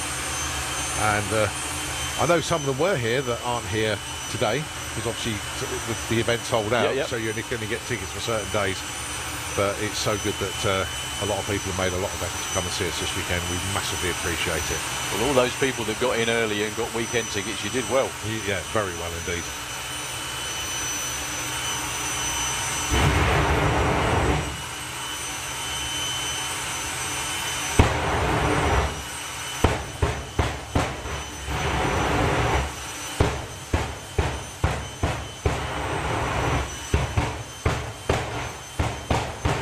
I'm off up the other end and put everything back on again. Sorry.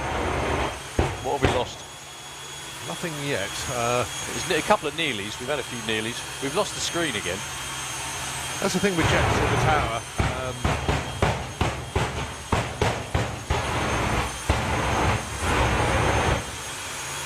As Martin does his afterburner pops and Richie sort of half sniggering at us in the tower, things do rock and roll a little bit up here. Thought I'd give it a whack. Didn't work.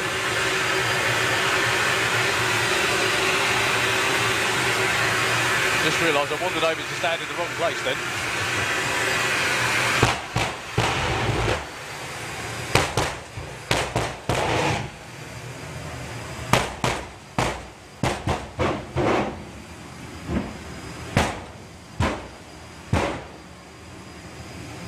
So Fire Force number 3 with Martin Hill at the controls. Richie bringing him into the stage. Everybody out there can see what's going on. We've just given up, frankly. You might have to wait for that to clear again. I think he is waiting for it to clear by the sounds of it. Yeah, well, he's into pre-stage, so another blip will take him in.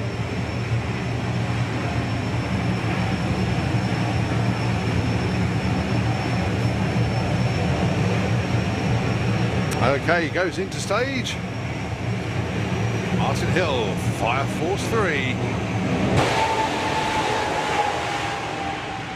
Boogie's on down the quarter mile. That's a good one. That's a very good one. 588 at 273 miles an hour. A lot of the difference as well. That car has got the same engine in as the Dragster. 115 to 60 foot. 115 to 60 foot for Martin that time with the funny car. The Jet Dragster, though, almost 0.2 of a second quicker, which makes a massive difference, obviously. Last weekend. Doesn't mean he hasn't got a chance, though. Andy Dim is quite a way out there in front. Falcon. Mark White with the FX Vega. My goodness me. 2 brilliant numbers on the board. Oh, look at that. TP Lane taking on Stu Hodgson. What a first round of Supergas this has been. Bobby's way out there in front. He will back off probably quite a lot now, actually. Mr. Hodgson's not far away. Much bang on every time. Never count out John Morton, though. That looks more like it. You can see the throttle stop cutting in. Coming back again. Andy Harrison's quite a long way out, though. Andy Harrison takes the win. 115 to 60 foot. He's going to feel that. 504, 137.38. Oh, lovely launch there for Trigger's Broom. Not overpowering the track. Nice straight run. 912, 160. Bumps in.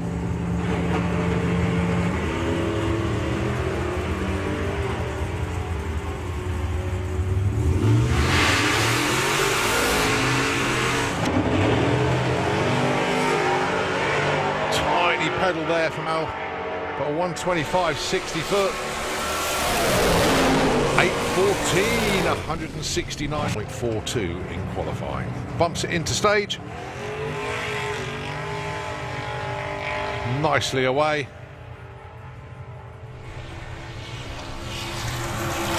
Nicely down the track, nice. Pretty much away together. A reaction time advantage to Nick, and he's pulling away from Joe Stevens.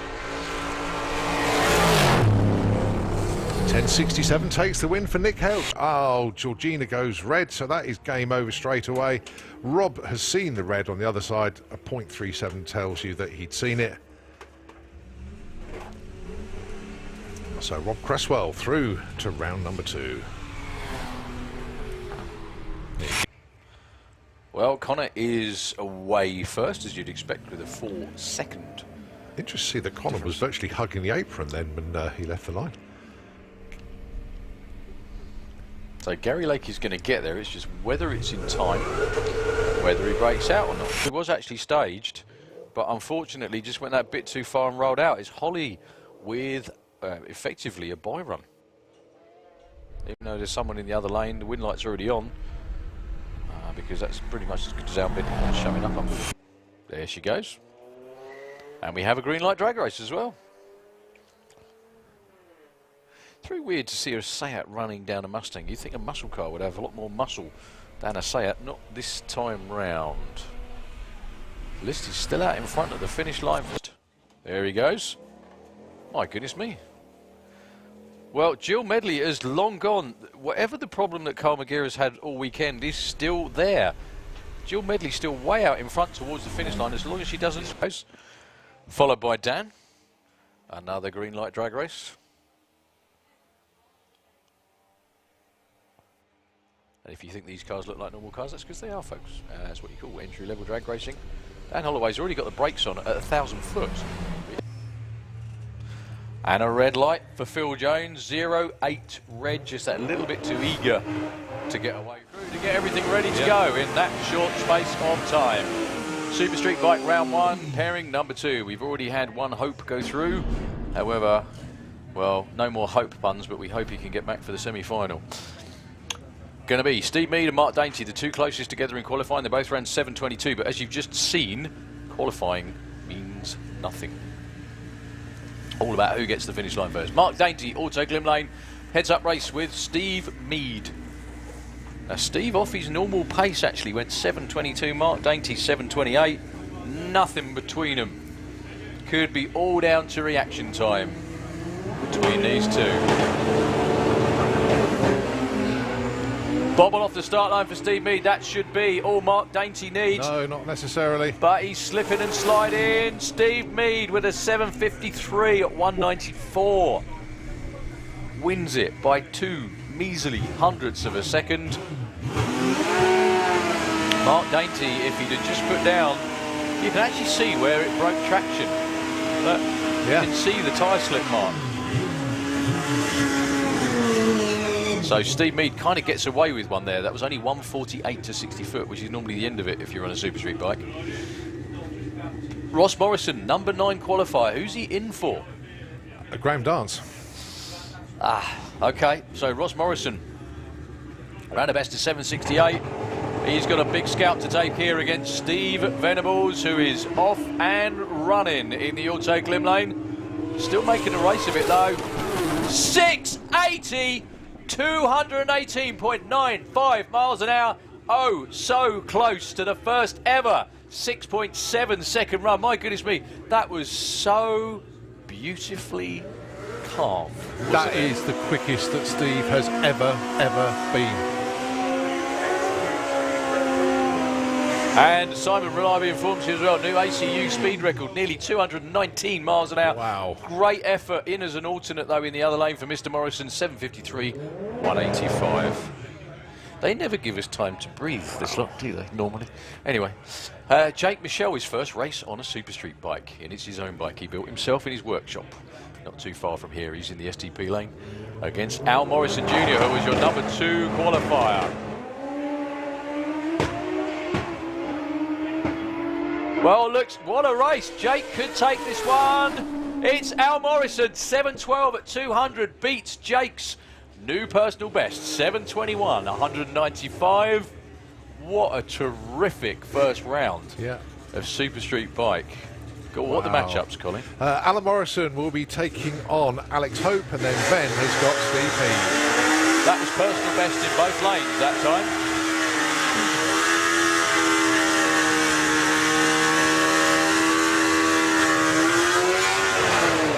That was fantastic. Leaks Landscapes, funny bike. Jerry Lukes in the STP lane, the two brothers machine. Says he's from Prague, they live in London. Taking on Stu Crane, who I think, like Mr. Leaks, is from another planet, let alone, you know. Anyway, Stu Crane, both ends of an ACU funny bike, ET and speed record. Isn't that funny that Steve Venables was gutted when he only ran a 680? I can't imagine he's going to be that cheesed off after that as well. That's a huge run, that is, isn't it? Monstrous speed as well. That's probably what he'd have done last night. Yeah. So Stu Crane went 6.49 and 6.50 to back it up in qualifying. What's he got for us here in round one? Jerry Lukes is going to hope he can get past him. Oh, that's straight as you like there for Stu Crane. Oh, what have we got from Stu? This is outstanding. 6:54 at 203 miles an hour. 8:45 at 1:57 for Jerry. For Stu Crane, the form continues. Bracket bike, all within, every run within a few hundredths of each other. And the good thing is he's out racing because they were worried about the engine last night, weren't they? There was lots of smoke on his last run. But and he's got a freebie in the semi-final, so wow. Well, it should be Tony Clark in the other lane against Kevin Osman, but no Tony on the borrowed bike. Kevin Osman. There's a distinct lack of machines down here, actually. Took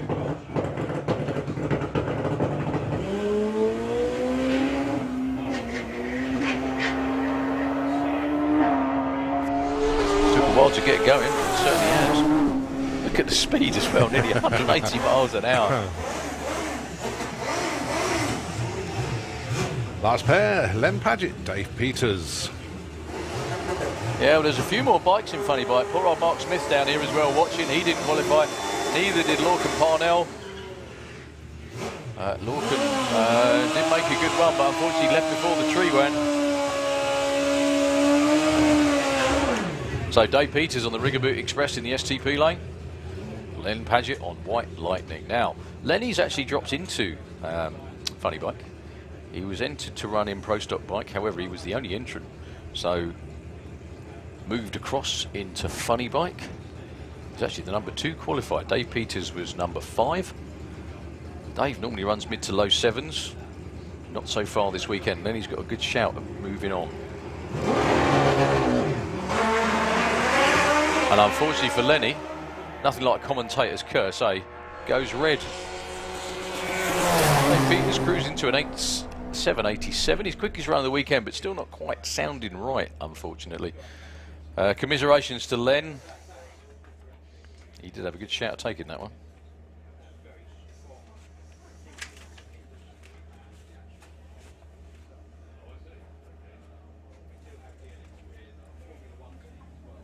Well, according to my run order, I've got 850 bike next. Just certainly looks like it, yeah. You could well be right. And then right behind them, Comp Eliminator for round 2. Semi-final, actually.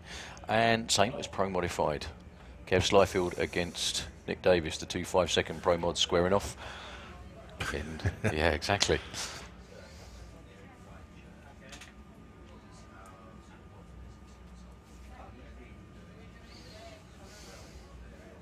Just thinking back to that run, 680009. Speed though. I think staggering speed. I mean, we used to go off the planet with a 200-mile-an-hour run. That's nearly 20 miles an hour faster. I remember you when you were interviewing Steve at the top end. He went 680. Not fast. But I think that one because it came quickly with the new fuel setup, basically. If it all goes well, he may go quicker today. You may just see. I'm pretty sure that's an ACUET record, or the first half of it anyway. It's not backed up, the speed might be. But anyway, staggering stuff. Wow. Have I mentioned we miss our European friends? My goodness. Oh, actually we're going into comp next. So, first race between Spencer Tram and Jordan Payne.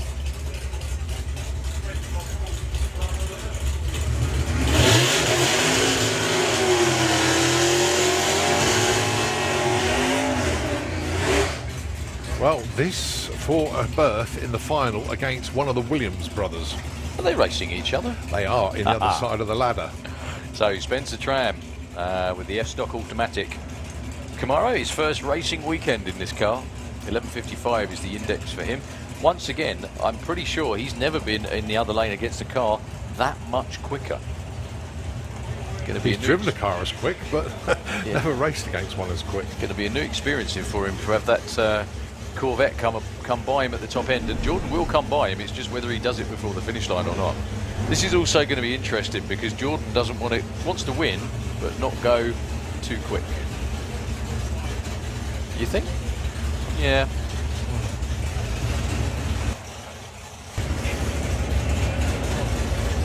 So 11:55 is the index that Spencer runs from. Jordan Payne at 7:99. They can go as far under as they like. Whoever takes the win light goes through. It's as simple as that. Well, Jordan with 600s on the tree. He's going to go flying past Spence. Will it be at the finish line on the 4? Jordan Payne, look at that. What a race. Oh. Well, 098, 1102, 5300s under his index for Spencer Tram, but Jordan Payne was just that bit better. Yeah, you look at Spencer, he just found 1200ths of a second. You know how, don't you? I do. Right, these two, this is going to be fun. This is fun. Now, the interesting thing here is to see whether they're going to be worried about the index. Because they don't want to completely obliterate the index, because that will screw them up for the rest of the year, won't it? Yeah. Anyway, we shall see. Dan and Nick Williams. Oh, Nick goes red. Dan takes the win. Well, they can back off without fear of going too quick. Well, Dan goes through 10:21. With exactly what he qualified with. Exactly the same number. The final is Dan Williams against Jordan Payne. They're pretending to like each other. Did you notice that? Motorsport UK Pro Mod semi-finals. The first one is going to be one hell of a race. Number 1 qualifier, Lowy T Man of the weekend. Hold your breath.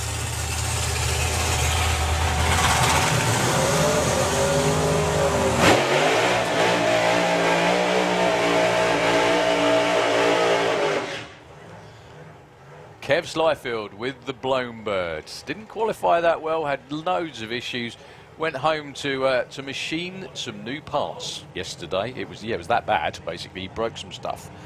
And with all the new stuff in there, without running the car yesterday, came out, ran Lowy T of the weekend with a 594 earlier on today. Set this match up against the number 1 qualifier, Nick Davis, US Automotive, BUA Motorsport, and ICE Automotive. ICE Automotive is the man standing out the front. That's Rob Loring, who tunes the twin turbo Hemi, now backed with the torque converter. In the Firebirds, in the SDP lane. I don't think we've had a side-by-side 5-second UK Pro Mod race, as in between 2 UK Pro Mod cars yet. We've had plenty of 5-second runs by UK Pro Mod cars, not side by side. Could this be the first one? We shall see. This could all be won and lost on the tree as well. Kev Slifield, Nick Davis for a berth in the final in Pro Mod. No tie shake for either. Who's got the most horsepower? It's going to be Kev Slifield. 6:04 takes out a 6.10. A much bigger speed at the finish line. My goodness me. Nick was off the start line first by 0.4. Kev was quicker on the quarter mile by 0.6. Kev took that one by just 1/100th of a second. Wow. That was as good as it was. Look at the difference in the 8th mile ETs. Kev, 391. Nick, 405. Yet at the finish line, they were miles apart. Yeah, but the speed difference at the stripe, 226 to 242. I think Kev clicked that off early, actually. Well, that was the race it was supposed to be anyway, folks. It wasn't a 5-second run, but we don't care. That was fantastic.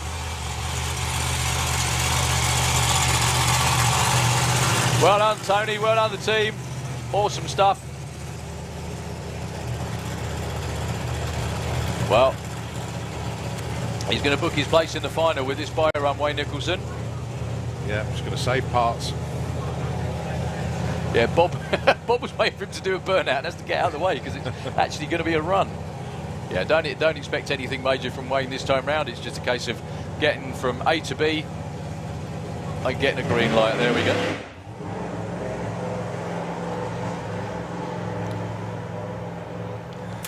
He doesn't care what the ET is. Could this be Wayne's first final in Pro Mod? I think it is. Well be, yeah. Absolutely. So Kev Slifield has been there a number of times before, taking on certainly not a new boy in Pro Mod. Wayne Nicholson, so happy for Wayne and the whole team after all the stuff they had to endure a few weeks ago at the Greenlight Nationals. Anytime I see a photograph of anyone sitting there happily drinking a cup of tea because everything's in one piece and it's loaded up and ready to go, you know it's not going to end well. And unfortunately for Wayne, it didn't that weekend. He didn't get out of the pits, unfortunately. John Webster's come down for a run. Yeah, we got John Webster on an exhibition stroke test run. They're slowly but surely creeping up on it.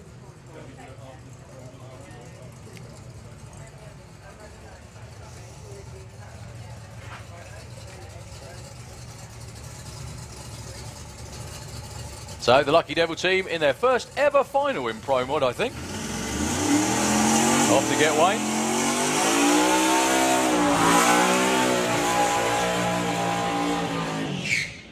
Well, John Webster went 6:32 on his lose-out pass in round 1, but car is going so well. So a test and chew run just to see what else he's got in there. He ran a 6.2 a couple of years ago at the Door Slammers, but that was with a different combination. Yep. I think he had a different torque converter in it from memory.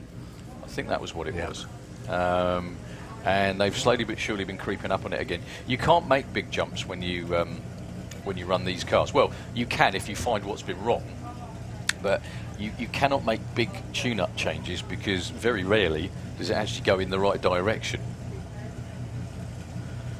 So John's quickest elapsed time ever is a 6.2. He went a 6.32 in the round before. Good speed as well, I think. Knocking on the door of 230 miles an hour. But turbo cars, as you just seen for Nick Davis, normally well in excess of 240. So there's still more to come from John Webster. Staged completely out of his burnout tracks, but that's because his burnout was off to, one side. So Fast Company is the name. John Webster, the proprietor and master race car builder.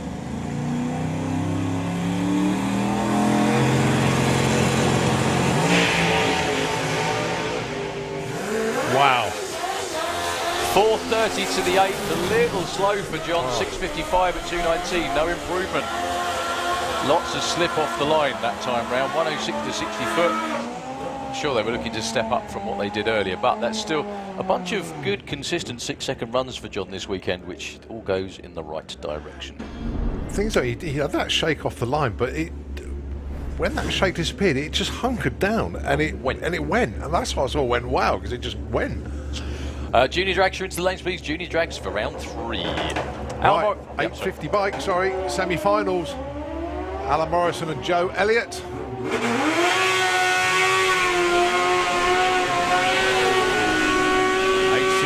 beats and 852. That is a big hole shot win.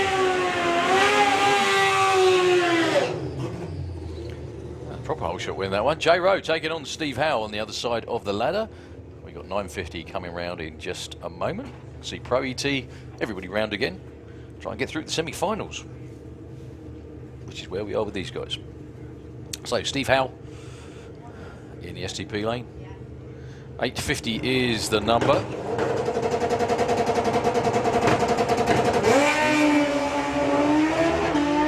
Almost dead even on the tree. It's who does the best job of running. 850.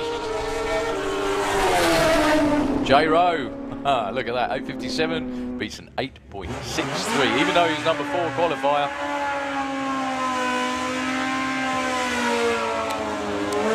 Just how it goes sometimes. So it's the Jay and Joe show in the final for 850. So Scotty Crooks in his first competitive outing, I think, in 950 bike. Scott's in the STP lane. And Rick Sawatsky, as you mentioned, Colt, the most experienced racer. Full stop. Yep. Is it with the same bike as well? Just out of It can't be, because that looks quite new-ish. Well, I don't ever remember him changing bikes since I've commentated up here. Almost dead even on the tree. Rick's looking over his shoulder. Scott's trying to play catch up but not doing it at 10:07. Scotty did say he was enjoying his time in 950 bike. He does have his own race car. It's in the process of being readied for what we hope to be some sort of incredible debut. In Shipton, Martin I think they've bolted a chassis to an engine, haven't they? one of those, yeah, where there's a small amount of car attached to an engine. Whoa! In Shipton goes up instead of forwards. That should be all that Martin Hallett in the Auto Glim lane needs. He's looking over his shoulder. He's going to take the win.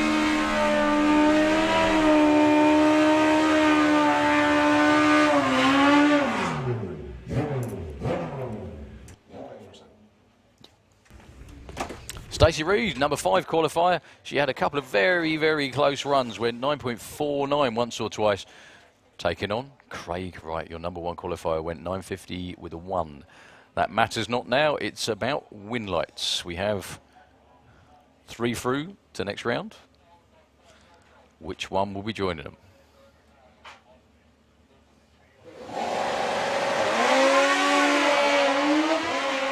Reaction time advantage by nearly a 10th goes to Craig. That should be all Craig needs. At the finish line, we'll just have to see. Look at that, whole shot win, 963 beats a 955. Thumbs up from boys. Craig was over the finish line first by 0-1. Good job, Stace. Nearly bang on the numbers. And the last bike. Well, it should be bikes, actually. But it's going to be bike. It's Dave Hall with the Artist in the STP lane. By run as a tune-up run.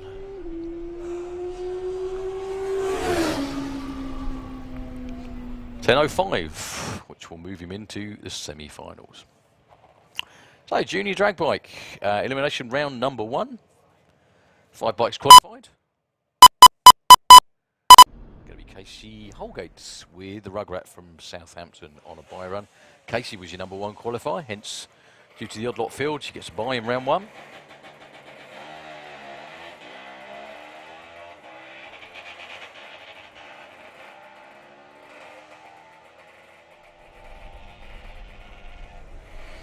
Casey goes through with 11.16. Time doesn't matter, about taking the win light. So I hazard a guess this might be the first ever race for Lyra Humber with the other Rugrat in the STP lane. 18.50. Now that is a proper wait on the start line. Nearly 10 seconds. Lyra is going to have an advantage over Meg Talbot on the Rise Racing machine from Evesham in the Auto Glim lane.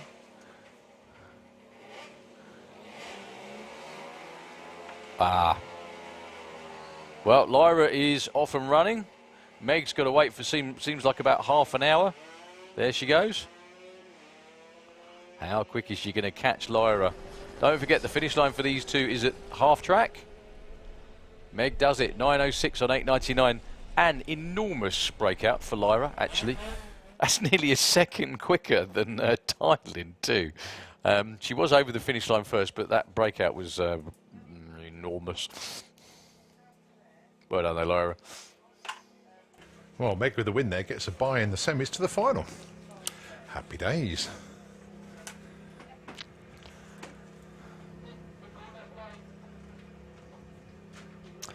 So, Holly King should have been taking on Richard Wilcox. Obviously, Richard and Dad Andy unfortunately didn't get the junior dragster out this weekend. Richard slotted into junior drag bike, but unfortunately doesn't make round one. So it's a bye run for Holly King.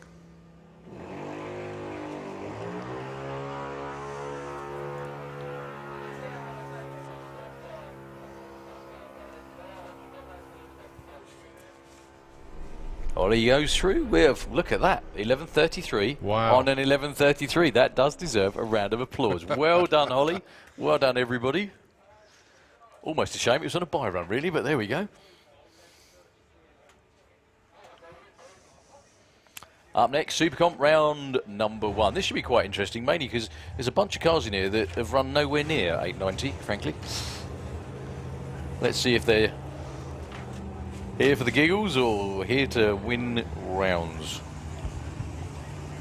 Great matchup to start with. Steve Field against Leah Kellett.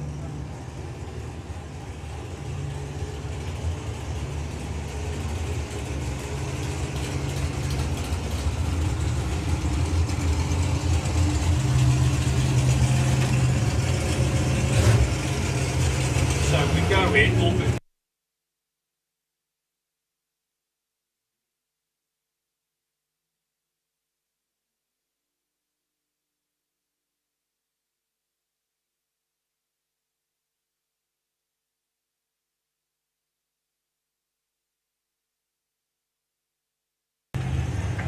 Okay, so Super Comp eliminations round at number 1. The man that gets the bye is your number 1 qualifier, that's Paul Hudson. The other 3 are races. First up, Leah Kellett and Steve Field. Well, fair to say Steve Field hasn't run anywhere near an 890 because he's having too much fun going quick. We went 9:27 on But that's one not run. near, is it? Not near, no. The other not ones really. have been 8-1s. It's the only one the right side. Yeah.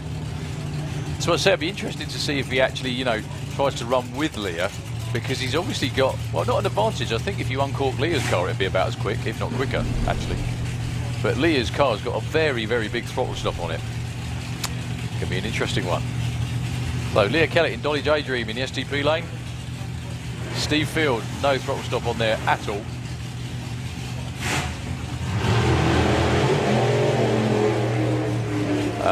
Well, Steve Field, all sorts of out of shape, unfortunately. Pulls it off to the side of the racetrack. Leah doesn't break out with a 932. Just to let all you folks know what's occurring, we're still running jet cars at 4 PM, which is around about half an hour's time. We're all running jet cars and I think fuel cars around about that time as well. Was that right, Colin? Yep. I thought I heard that right, yeah. So jet cars and fuel cars around about 4 o'clock. And then obviously we still got Pro Mod final and Top Fuel Bike final as soon as we can after that. So stick around for another half an hour or so. And we do have all the fast, loud stuff again. Steve Field just trickles across the line with his slowest, unfortunately, run of the weekend. I hope they had a real good time anyway. Running 8-1s. Pretty impressive, to say the least. Leah Kellett moves into round 2 by virtue of not breaking out, I think. Steve just getting hooked up to the quad. And going to be taken off at the first exit. Yeah, it was a good addition, that first exit, the gate, which is about 150, 200 yards past the, well, say about 100 yards past the gantry, and it allows quick access to the track, and those of you that have come up very short can turn off through there. Also, all the juniors turn off there as well because they only run to the 8th mile, so it just allows proceedings to progress at a better pace, really. Yeah, if you think how far down the second turn, well, it used to be the first one. Well, it's another quarter of a mile, basically. It's a long, long way down there. So, yeah, there's a lot more towing goes on.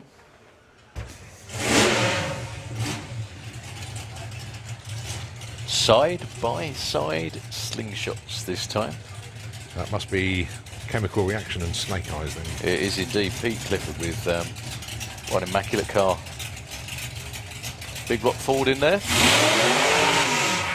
I know it's big block forward because he's a Clifford.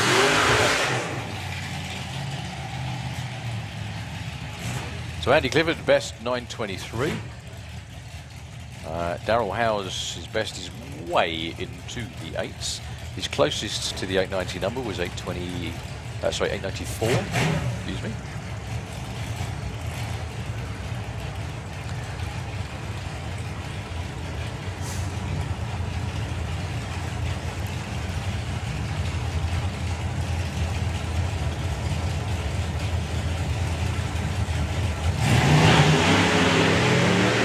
Well, visible reaction time advantage for Darrell Howes. However, he doesn't want to be breaking out. Is he going to back off? Oh, very nicely judged. 895.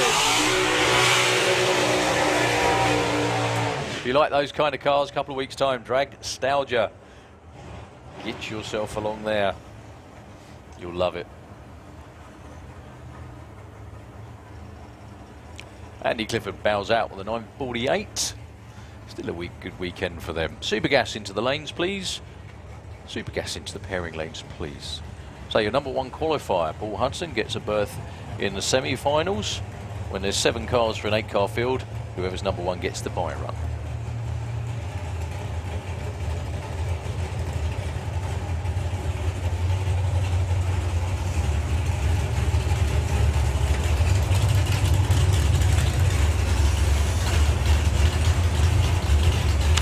Paul Hudson went 8.900.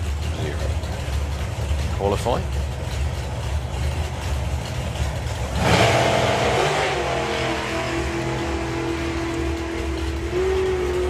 Quite a big throttle stop on that car as well to get it to run 890. And 893.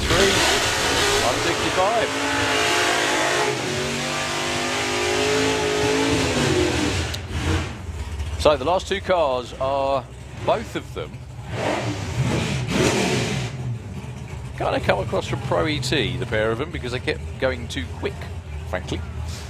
Steve Hudson in the STP lane has run way quicker than 890, as has Gary Carr. Not sure why Gary needs to dial an 890. What you get on the board anyway. That's true. Yeah. I think it's just to put it into his mindset. That's what he's Something got like that. yeah. Well, he ran an 8.9 in Pro ET. I think that might have been his downfall though, because Pro ET is a sportsman tree, that's a pro tree. Yeah. That's the difference. Steve Hudson out front. Steve Hudson runs 8.90 with a 1 backed off. Just in time. Yeah.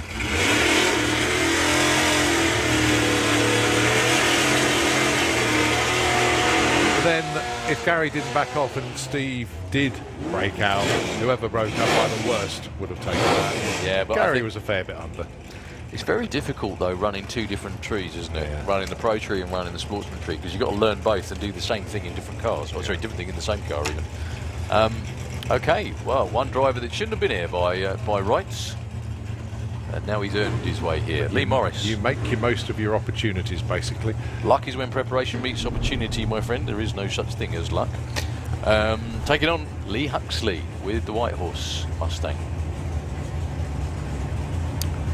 otherwise known as a Nova. I'm so used to saying Yeah. Mustang. Anyway, 9:30 plays 1080, 1.5 seconds. The tree will run in Lee Morris's favour.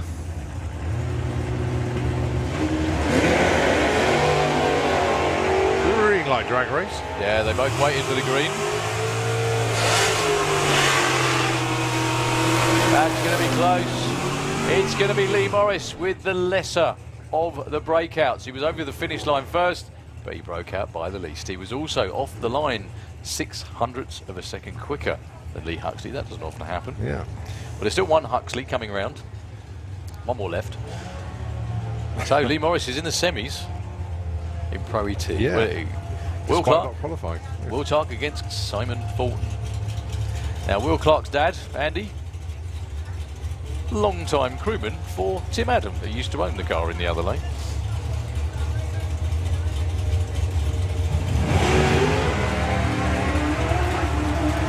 Not much in it off the line. Throttle stop for Simon Fulton. Oh, look at that. For a Oh, race. what a race. Look at the win margin as well. 0.007 at the stripe, a slight reaction time advantage for Will Clark. That was what got him the win. 0.47 on the tree to 0.59. The win margin was 0.007. That is actually a whole shot win. 991 with the 3 for Simon Fulton. That car's been bang on every run, hasn't it? Absolutely. So's Will Clark though. Well done. Will's on to the semis. Amy Watkins or Mark Huxley, the sole surviving Huxley against the sole surviving Watkins.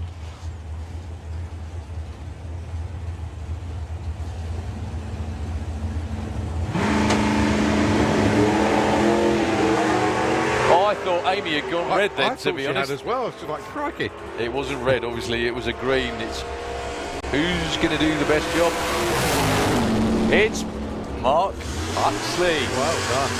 The win margin there, 0.008. Amy had a 0-1 light, but she was a lot further off her dial-in than Mr. Mark Huxley. Well, once again, goes to show you that qualifying means absolutely zip when it comes to race Awesome day. racing. Yeah, very, very good indeed. Dave Cherrett should be racing James Forster, but we have no James, unfortunately. I hope it's nothing serious, James. Things were going really well to that point. So the semi-finals are going to be a Huxley, the Dark Revenger, Lee Morris.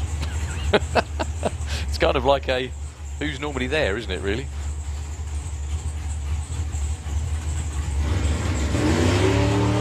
Right, well, Dave Cherrett's just taken the win. The 4 semi-finalists. Oh, 78 on a 79. Lee Morris didn't qualify. In other words, he was in number 33. Mark Huxley qualified 27. Dave Cherrett, number 22. Will Clark, number 28. They have come from deep in the second half of qualifying. But it's that tough. It's that tough. It is that tough, isn't it? Eh?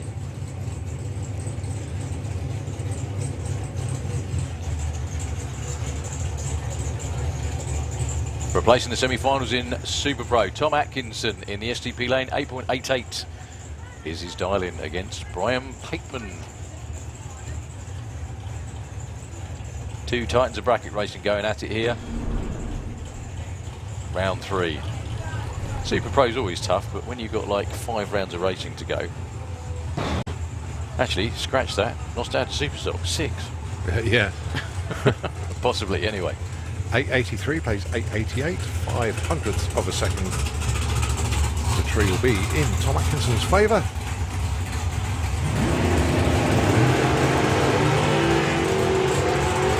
Nothing in it on the tree.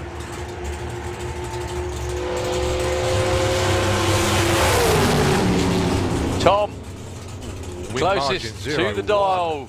Kirsty doing the happy dance on the start line. Brian Pateman was off the line 100th quicker, but Tom was 200ths closer to his dial. Chalk that one up. Chalk that one up. For the Cortina Estate. Good job. They all landed good that time round.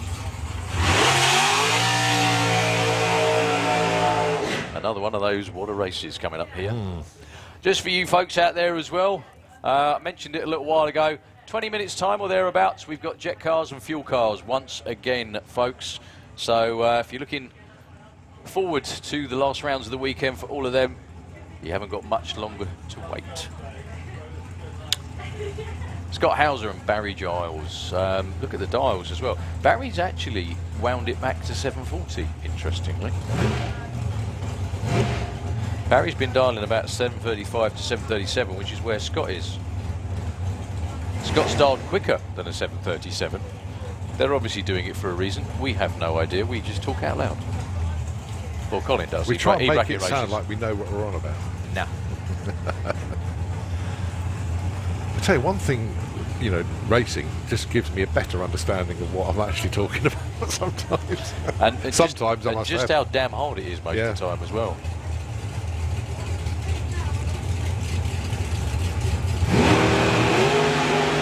Scott goes red. Barry Giles with an 03 light will go through to the semi-finals.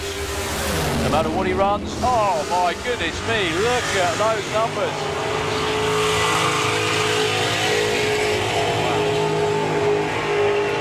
Barry Giles 740 with a 2 on a 740.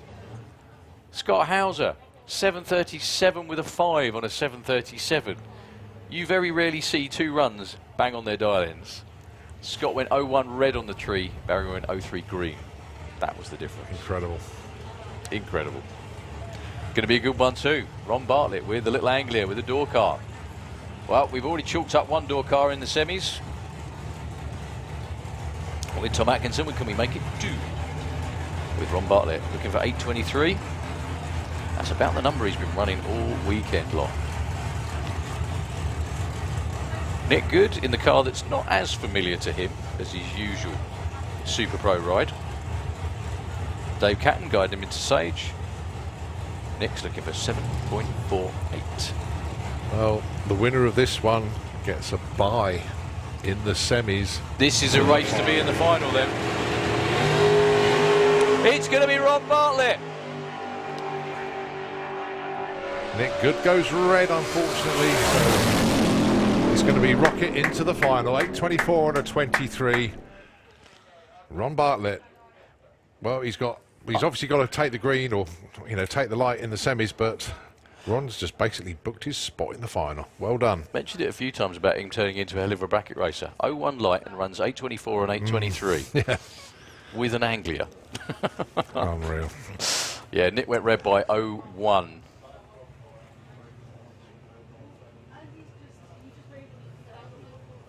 Junior drags to round 3, 4. Again, we're just setting up our semi-finals, aren't we? Yep. The first one, I think, is going to be Harry Redshaw on a bye. It's just the way the ladder worked out. And then 3 races. So Harry going to book his spot in the semis here.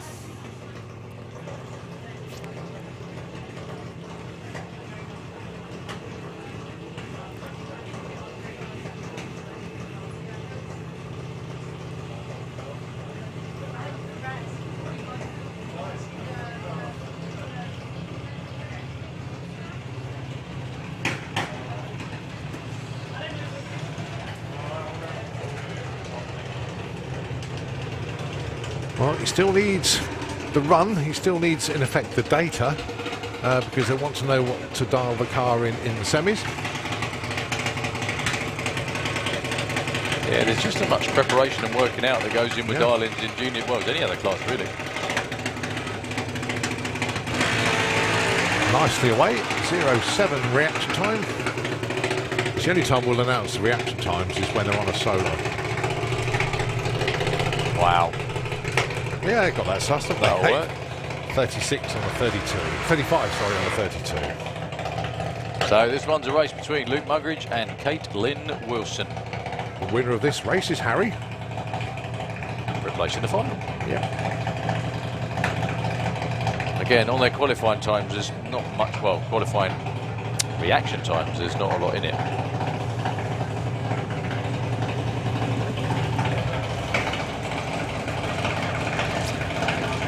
So Luke's brother Nick brings him forward into stage. Mum Rachel and Dad Duncan taking Caitlin forwards.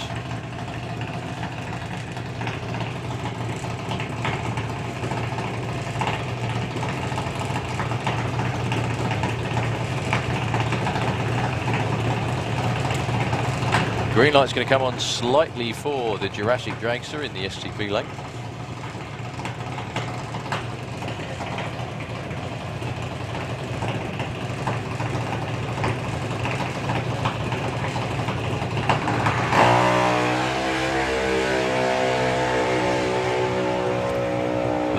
or Caitlin?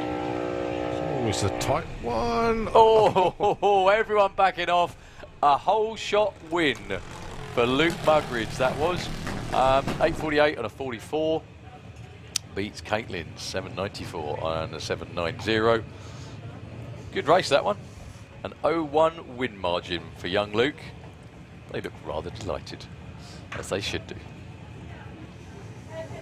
So, the sole remaining Taylor, Frankie, in the Auto Glim Lane, 8:02, against Harley Courcelle. Again, Harley Courcelle stages way off to the side. He's trying to actually bump it in, really trying to bump it in, because I think if he hits the throttle, it jumps a little bit too far forwards. There we go.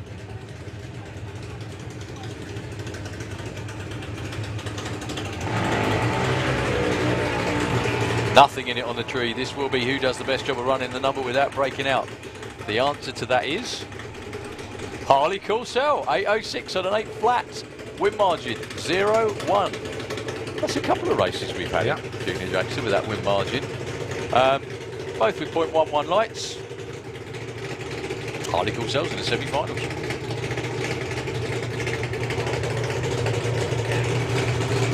Last pair then, Lara Bartlett. She's in the Auto Glim Lane, and it's Daniel Weir.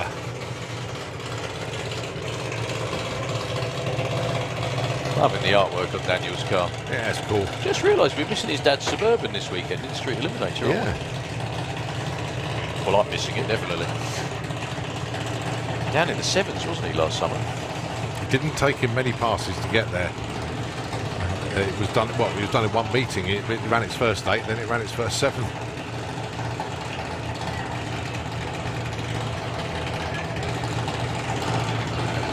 So, Lara or Daniel? Wow. Gonna be another green light. Someone's pedalling.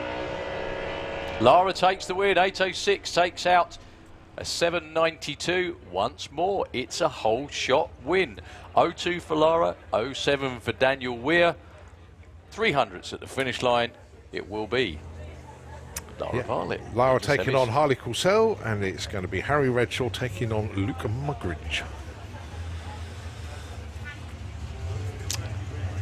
Supergas semi-finals.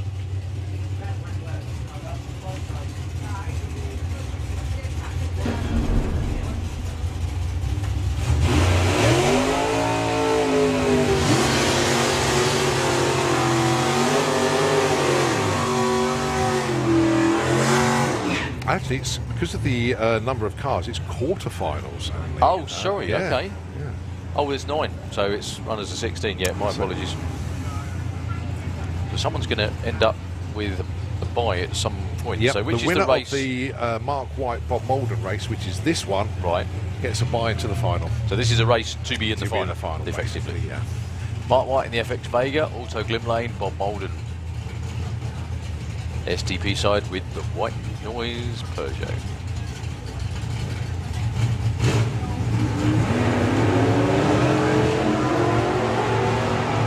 Not much in it on the tree. Bob's out in front, but he's going to be backing off. Bob's going to be going through. And Bob will be in the final. Look at the number as well. Very nice, Mr. Molden. 991. He's going to get a trophy. Happy with that one. Yeah, he's going to get a trophy. He's going to get a trophy, whether it's a big one or a small one. Gets a bye in the next round. Well done, Mark White. Got it through to round 2, considering missing a whole day of qualifying. It's obviously set up time as well. Andy Harrison with the Brute Force Sierra and John Turner with the Greenfish Barracuda.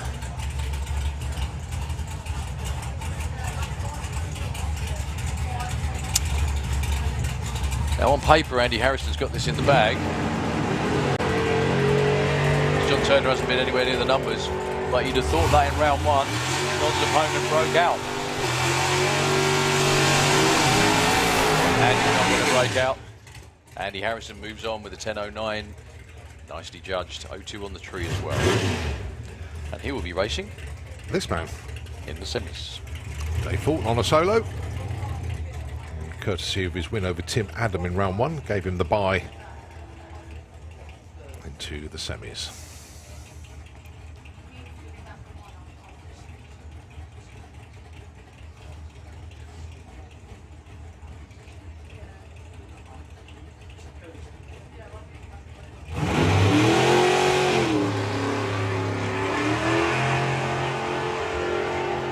So he gets a tune-up run.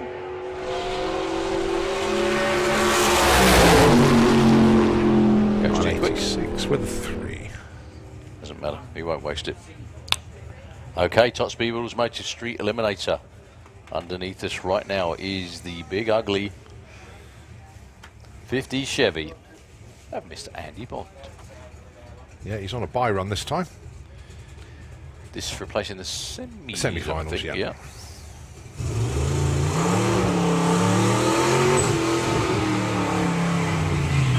And then the next race, which is the one between Al, is that right? Am I reading that right? Yeah, Alan Nick and Tony Higgs and Elliot Day. But the race between Al and Nick is the race for a place in the final. It is, yep. If this sounds slightly odd, you're wondering how people are in round 2 but they're in the final, or getting out of round 2, it's because of the odd lot field. We still run the ladder as it would be if there was a full field, That's it, but yeah. due to missing a few people here and there, that's how it works out. So Andy Bond, 6-second 200-mile-an-hour street car. He's been at 200 a few times this weekend. Been taking it a little softly off the start line, which he does that time as well. Can you believe that's soft? Still cruises through to an 8:23 at 131.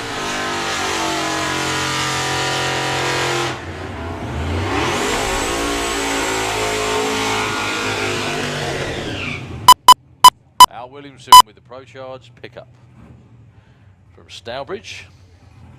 A Howlin' Hauler with the Pro Charger sucking up most wildlife and small children on the front of it.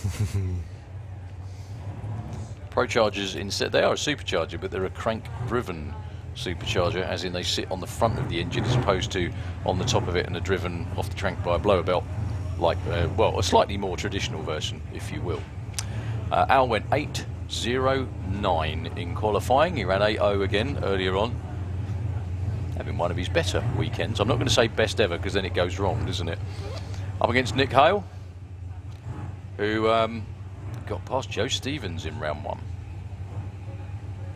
So this is for a race. This race, the winner of this one will get a bye into the final.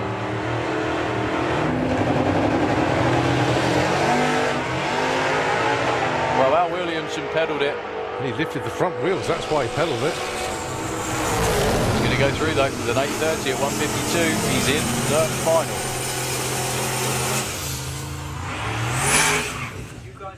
11.51 for Nick Hell there.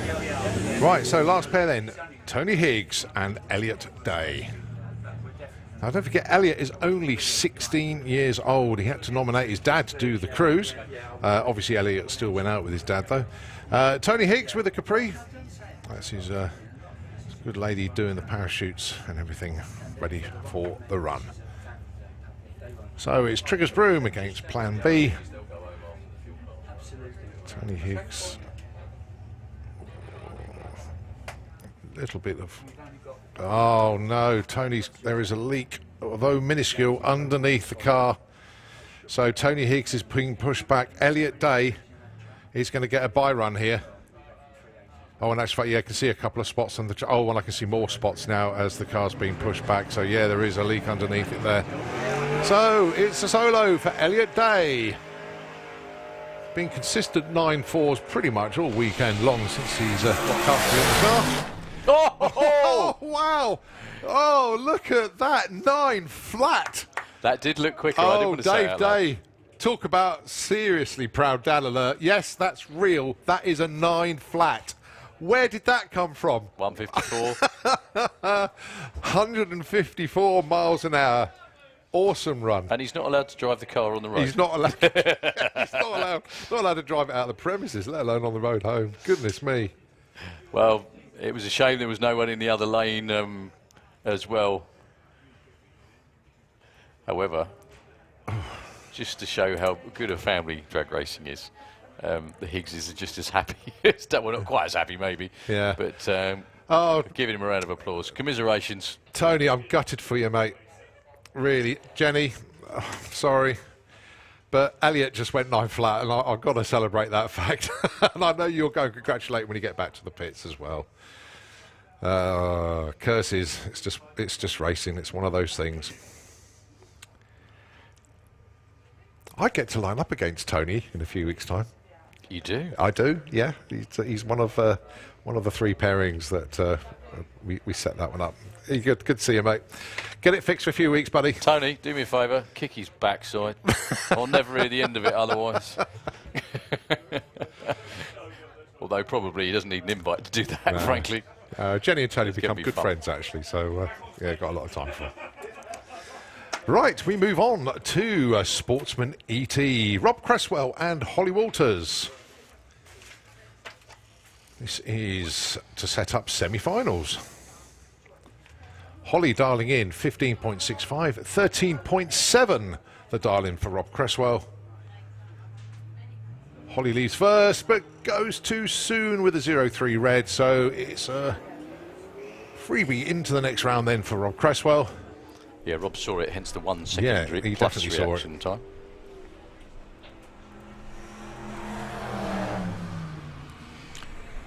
Holly goes too quick as well. Bad on both ends. Unfortunately. Right, Steve Mellors on a second round bye. He got past number 1 qualifier, Dan Holloway, the first round, so he gets the freebie here into the semis. Darlin, 16.40.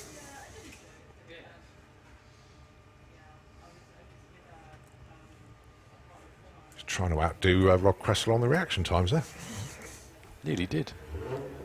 That ain't going to be a 16-second run either. He's showing everybody the lovely colour scheme on the car.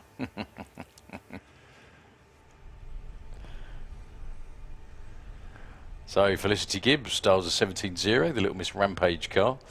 Still got to wait for Steve to get off top end, though. Yeah, I to hope be honest. Steve's not wounded, actually. No. That it's everything is working A-OK, because that is worryingly slow.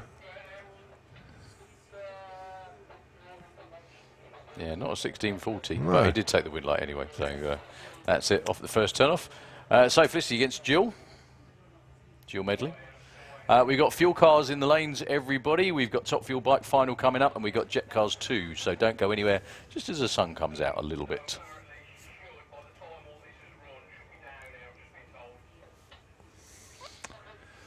.17 flat plays 12.44. Jill's got to be quite patient here. Felicity very, very good on the lights and very good at running her numbers, so should be a cracking race, this one.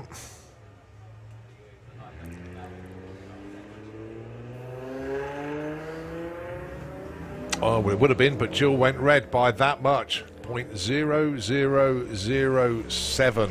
If she's got the radio in the car, she'll be swearing at it by now. Yeah, so Felicity takes the win. With a breakout 16.98. Jill the right side, but it didn't matter. The red light told the story of the race. So, previous killer in Junior Dragster, that's Joe Kellett, now in Sportsman ET. He does have a 7-second dragster at home. He does. Taking on Gary Lake. Joe Kellett in STP lane. Gary Lake, also Glimley. 1670 plays 1409.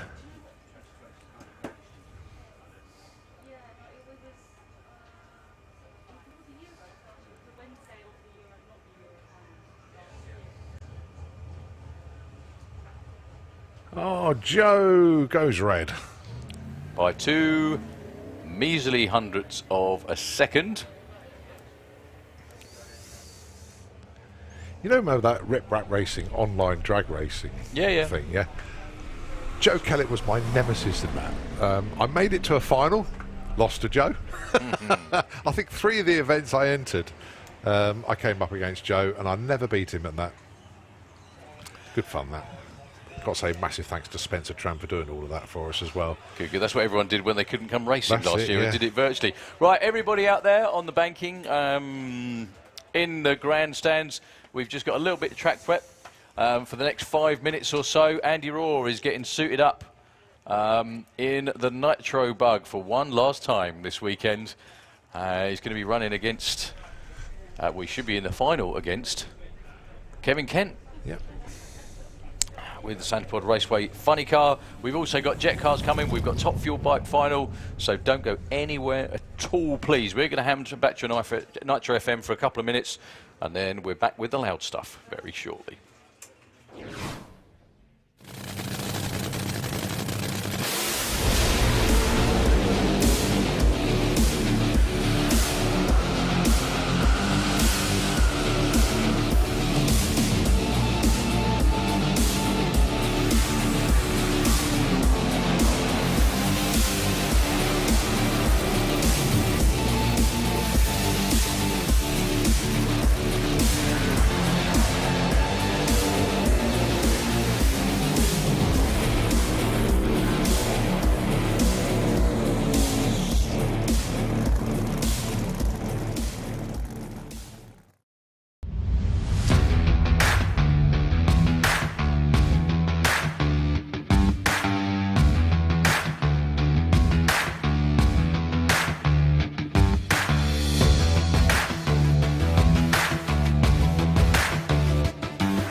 Jots it all down.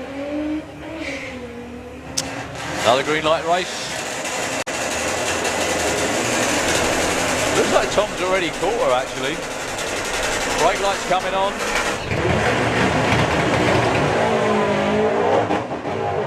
Well, you can see, even though the green light came on for Paul Jackson before Dave Crowhurst, Dave Crowhurst was long gone. Long gone before. Oh, and tries. Yeah, not the normal launch that we expect to see from Carl, but the thing is that's probably going to actually preserve the engine. He's now going to stand on it to try and run Lee down. Oh, dear. 11.10, excuse me. However, you can clearly see he still left the line second. Even though the tree ran in his lane first. Adrian's out front. Adrian. Red light for Pete Harrison. Just proving you can red light no matter how much you spend. Unfortunately for him. So Dave Grundy gets a win and he gets a bye in the next round into the semis.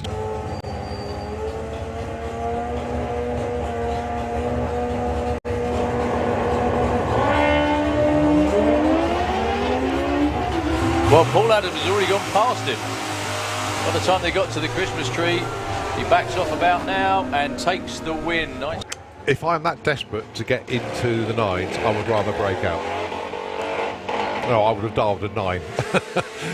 Yeah, it won't be a 9 this no, time, though. Unfortunately not. Like Johnny's actually sitting up on it this time. Oh, Yeah. but Johnny Young takes...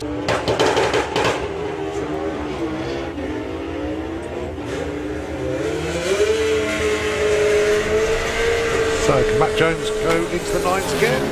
He does. 9 gets another one there. So Gary Hester dials in 8.8.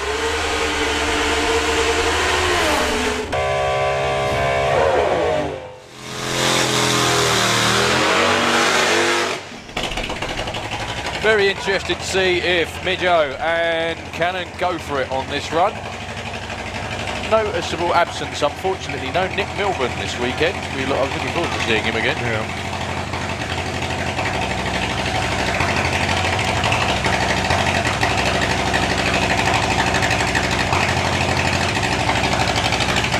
So, by run for the win in Top Fuel bike for Neil Midgley. Ran 6:28 qualifying. Sure he's going to try and put on a show for everybody on this bye run.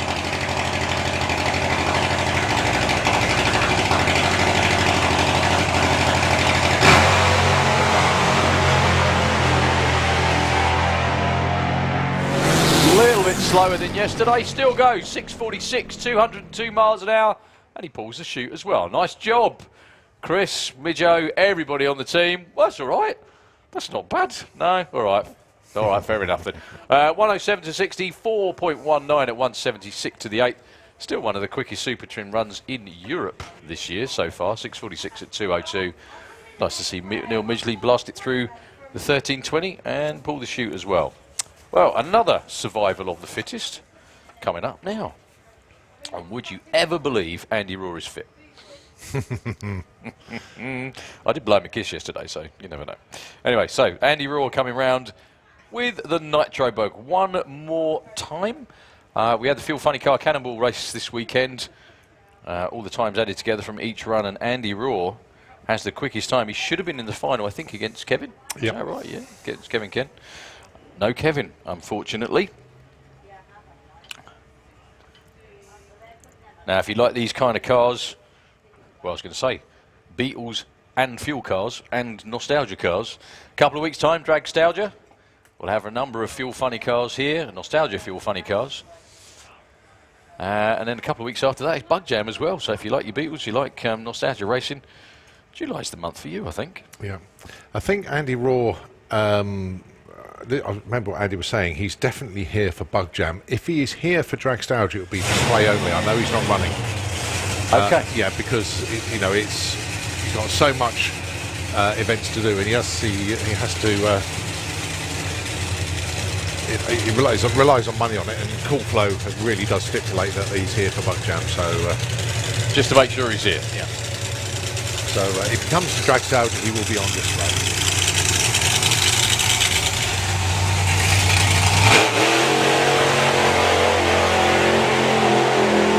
We also have Sudan Callan with the Top Fuel Dragster after this on her own, because unfortunately Anti, I was going to say destroyed the body, not his own one. But the tyre shake from earlier on did quite a bit of damage to the car, so Anti's not going to make it round for this run with the Top Fuel car. It will be Suzanne trying to put on a show on her own. She will be a one-woman show indeed.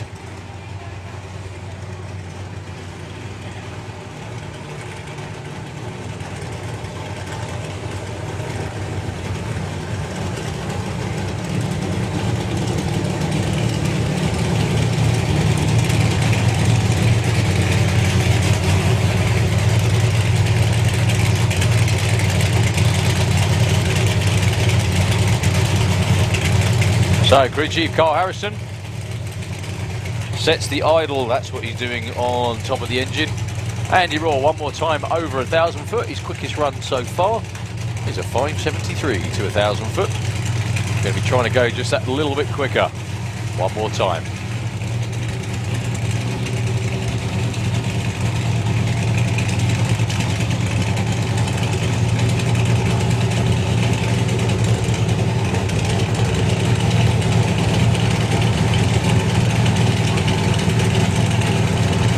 One-off Beetle body built by FGR, Jason Phelps. I just realised we haven't seen Jason all weekend. Well, we've seen Jason in the car.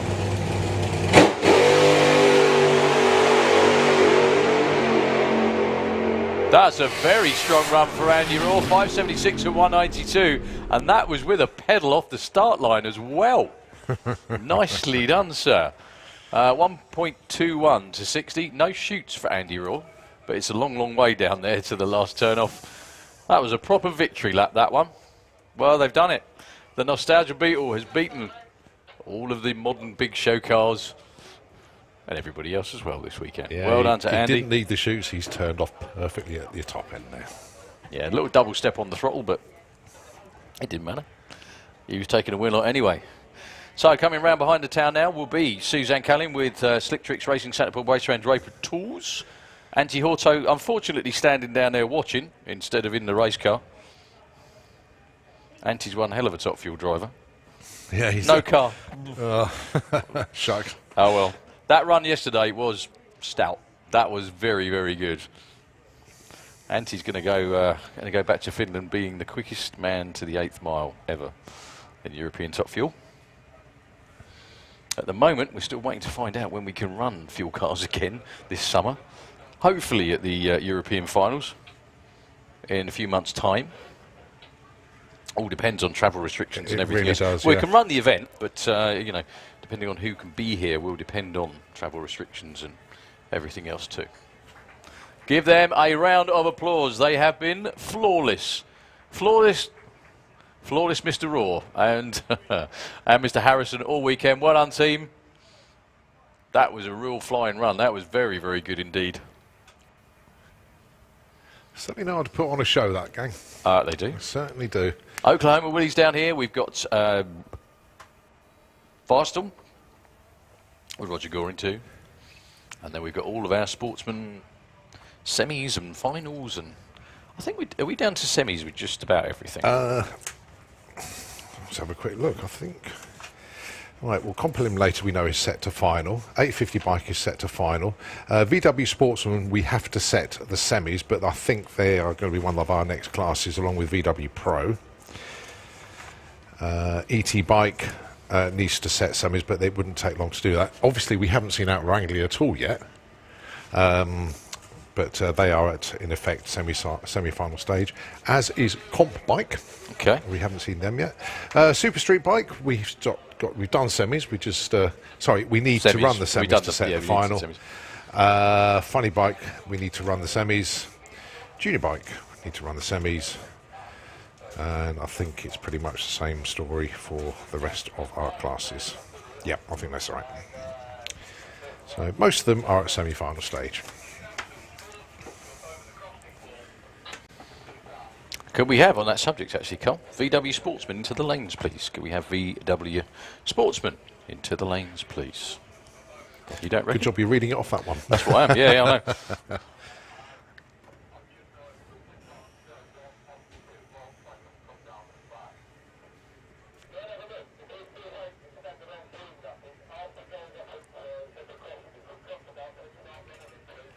So we get into that stage, Darryl, we're going to have to sort of think of absolute highlights throughout the whole weekend. And there's been quite a few. I know what I'm going to pick. I think I know what you're going to pick. What do you reckon? Pro Mod? I was just going to say, that lot. Ah, the one I picked out yesterday. Having loads no, everybody here. Yeah. Having loads of people back in. All you folks in the grandstand. All you folks on the banking. Coming out and supporting us after not being able to do anything for so long. I keep saying it before, but this time last year, this place was empty. Nothing was happening. Yeah. Without you guys coming and supporting it, nothing happens. We hope you've had a wonderful time. We are obviously sorry it's still not the event that we planned. However, hopefully you'll agree it's been so nice to get out of the blasted house and be able to come and do. Yeah, definitely that. I said it the other day actually. I'll say it again. I love my house. I think it's fantastic, but I'm utterly sick of the sight of it. And I'm so glad that we managed to get out of it, and we've managed to come and have a really good, fun weekend here with all of our friends and all of our extended family here at the racetrack. So thank you all very, very much indeed. The racing, you know, I'm not going to say racing's a bonus, but racing's the reason you come. But it's the people that you meet when you're here, the reason that you stick around and do it all, isn't it? You know, and you get two families. You get the one you're born into and you get your racing one. And it's been very nice to see everyone's second family again.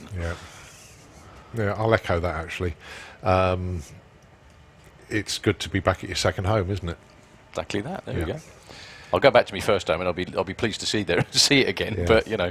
Yeah, I mean, I totally get what you're saying about being sick of the sight of your own home, but I'll never be sick of the sight of this place, ever. There you go. It's one of those things. That's because you don't live here. There you go. Sometimes we feel like we do. It does, yeah, exactly. Well, we worked it out, didn't we? You've got 4 out of the next 5 weekends. Yeah. No, you've got 5 out of... Yeah, well, I'm racing one of them, so... Well, you're still here. Yeah, that's true. Yeah. That's true. I'm here 3, well, including this one, 3 out of the next 4. I've got next weekend off, if you like. Yeah. Although, consider it off. Weekend after that's Dragstalgia. Weekend after that is the Summer Nationals. Weekend after that, Bug Jam. Weekend after that, the Mopars. So... Oh, blimey, you've had it then, haven't you? Yeah. If you had a dog, you'd get bitten, you would. Yeah, because he wouldn't know who on earth I was. When you went home again. I know. But, no, I'll tell you, another thing I will echo, sort of not sick of the sight of things, sick of the sight of home, but I've run out of things to paint at home. I've done the hall, stairs, landing, utility room, kitchen,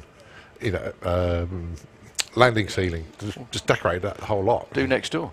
No. Well, I actually, you know what I did. First lockdown, I stuck at home, so I built an extension on the house. Yeah. The next one I did were a few other things. Then had the kitchen all knocked out. Then had the kitchen refitted.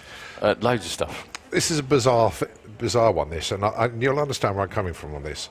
Before lockdown, the very, very first lockdown was in March last year.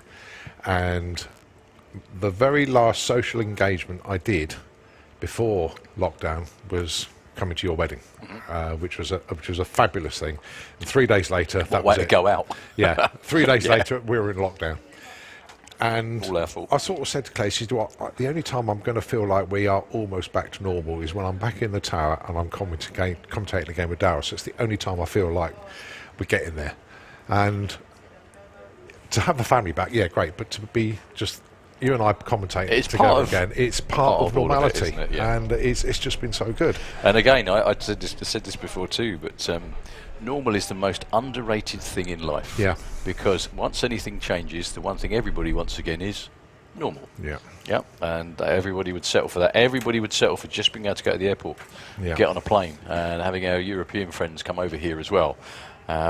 I think that probably a few people out there would settle for us lot shutting up and getting on with some I'll tell you racing. what, let's just ask the crowd on the grandstands in the banking. Just give us a big wave. Give us a round of applause. If you are just glad to be back home at Santapod Raceway, come on, let's hear you. Let's see you. They certainly are. Look at that. Pretty much everybody is waving out there. Thank you ever so much indeed. We're chuffed to bits that you're back with us. We really are. It means a lot to us. I know a lot of people out here, you know, they live for drag racing. They live to come and spectate. They live to come and take part. And it just means a lot. Certainly does. And as if by magic, we have Yeah. a landlocked missile being pushed around underneath the tower. Suzanne Callin for Slick Tricks Racing, Draper Tools, and Santapod Raceway. The boss's wife. One of Runefield's top fuel cars. Laurie, Gary, and everybody else on the team. I think Paul's around there somewhere too. Unfortunately, not a match race. This should be the last match race with Antti Horto. Antti, unfortunately, down here watching as opposed to sitting in the car. But the tyre shake on the last run damaged Antti's car to the point where it couldn't be fixed in time for this final run. It'll be Suzanne on her own. Interesting note before this race, if Suzanne takes it all the way through to the finish line, which is at 1,000 foot, Suzanne's quickest ever run is 4:01 at 2:99, just tantalisingly close to both of the magic numbers in modern day top fuel racing, i.e. a 3-second run and at 300 miles an hour. All being well, this may be the one. We've still got that slight tailwind as well, which has been pretty much with us all weekend long, which has created havoc with the jet cars when they've been running, because we haven't been able to see them all of it. But for performances, it's certainly helped a bit. So the crew spun the engine over, just made sure that the oil pressure is where it's supposed to be, clear the cylinders out. The next thing that will happen is Laurie will squirt some neat petrol into the injector. There we go. Make sure he doesn't get it everywhere as well. It's very neat, that bloke. The crew will spin it over, pull the wires and turn the fuel pumps on. That wonderful noise. I always thought I'd like to kiss the bloke that discovered nitro. Then again, there's many people around the planet that would as well. Yeah, it's a I know very, the story. very brave person, the first person who tried nitro in an engine. A lot of people came off the wrong way for doing it as well. Well, more smoke coming out the headers than off the tyres. That's unburnt fuel. The fuel pumps on these things flow roughly 120 gallons per minute, would you believe? When the taps are fully open, it's like 8 massive shower heads just all at once. The fuel goes into the injector. At the top, it goes into the supercharger. It's in the cylinder heads. And one of the reasons these things make so much horsepower is they force so much fuel into them. Ah dear. That's the auto shut-off system on the car. Unfortunately, something not quite right. And it automatically killed it. It shuts the engine off instantly and pulls the parachute as well. It's supposed to be a fail-safe device when the car, if anything happens on a run, when the car gets to the top end, it's not supposed to happen, obviously, backing up from the burnout. Crew rather dejected. Put your hands together for the Slick Tricks team, everybody. I know I always say it, but they work just as hard to do that as they do to run 300 miles an hour. No run for Suzanne, unfortunately, this time round. What a disappointment, unfortunately. Well, there we go. They've been trying all weekend long. It just goes to prove how difficult fuel racing is. It does happen. Oh. Well, we have Fire Force number 3, the Jet Funny car underneath the tower now. Oklahoma Willie, split second. We've still got more loud stuff coming your way. Just a shame it's not in the shape of a yellow and grey top fuel car. Will they be running side by side? Looking like it. Looks like it. Oh, sorry. The easiest way to do is check my run order. Yes, it is. Yeah. Sorry. And it is actually, because normally you see 5 Force 5 race split second. It's only but dragsters 5 against Force- dragsters and whatever, This is yeah. 5 Force 3 against split second, and it is what was scheduled. So bring it on.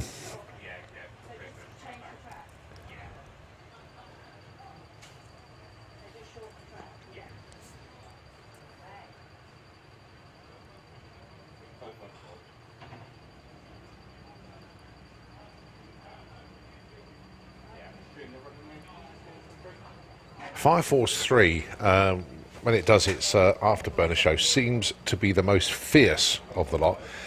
This is one that really does move things around in the tower. Against the Split second the warmest. has the biggest flame show going, which is, as you say, the warmest of the lot. So basically, we are going to be toasted. We'll be and toast up rattled. here. Well, the good news is, ladies and gentlemen, Suzanne and the team, they're just busy repacking the parachute, and they're going to give it another go with the top fuel car. So the tow car's going back up to the pits, probably to get some, probably to get the fuel jug, because they burn. You don't want to burn too much fuel off.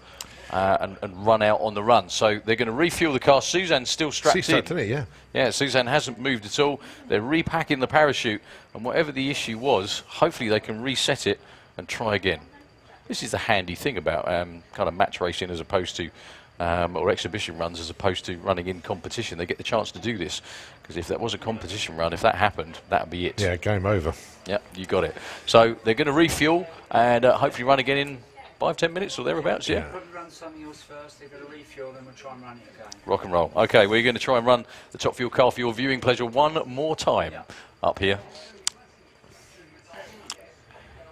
So we've got side-by-side jet cars. Keith, you staying for the jet cars? Yes, I will.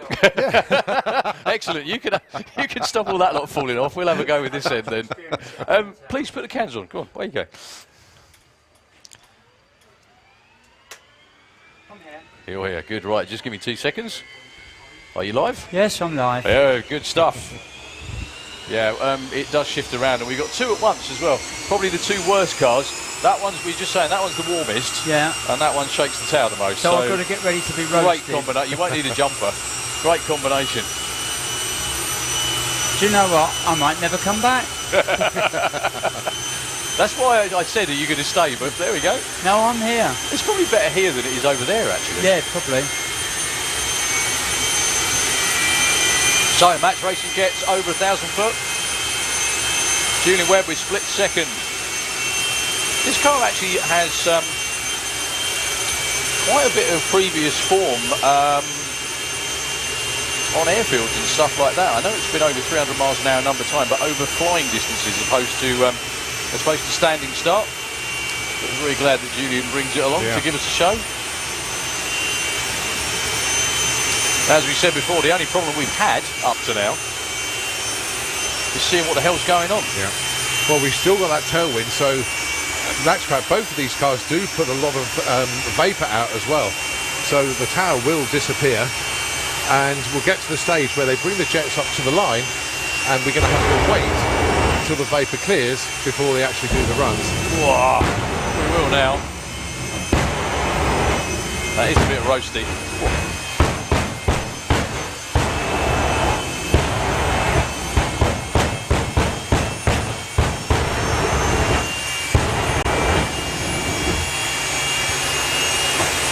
Shall I go and dress now?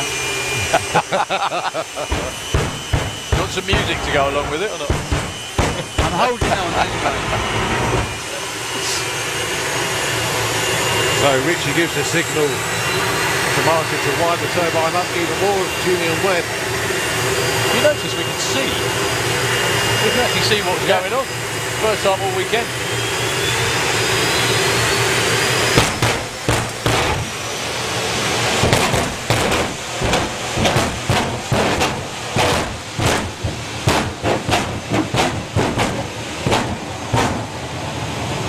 Well, for the moment, anyway. So, Mine Hill and Julian Webb. We've lost the screen in the tower. That's not unusual. Speak for yourself.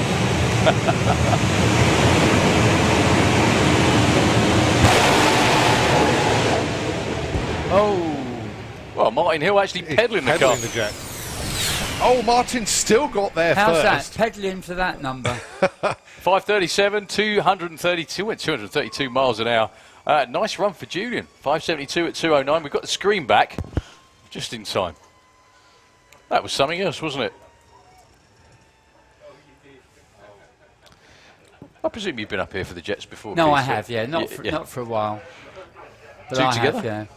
Well, it's nice to see what we just said. What me and Colin were just talking about is that Colin just said highlight of the weekend, and I just said having everybody back over there and over there as well. Absolutely, yeah. Is it? Absolutely highlight. Even though the grandstands were so limited to the numbers we can have in there, but I'm pretty sure if we'd have had all our restrictions lifted, as was originally supposed to have happened, I think you'd have seen an unbelievably packed site. Yeah.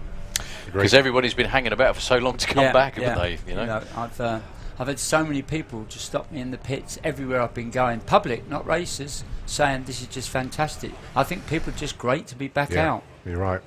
I won't give my views over air of how I think the government are behaving and what they're doing. I think the less I say, the better.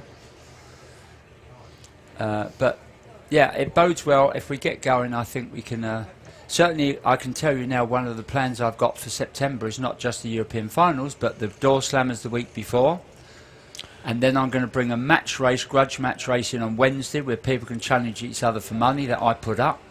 And then that will make a kind of 10-day extravaganza of racing. So if you bought European final tickets already, we'll do a discount on the door slammers. And if you haven't, you can buy them as a set. The door slammers the week before, the Euro finals, and in between everything that's going on in the See, we will be living up here soon. Yeah. Not wrong, I think. So that we'll all be up here for 9 days. Yeah. Awesome. So just basically just gorge yourself on quarter mile Gorge action. yourself, that's it. Yeah. Well, one of the entertaining vehicles we've had on site this weekend has been Perry with this incredible 1950s VW pickup bus with that jet engine on the back. It hasn't performed in the out-and-out quarter-mile runs it's been doing, but my goodness me, it's been so entertaining. His flame show, the fumes, absolutely everything has been right up it.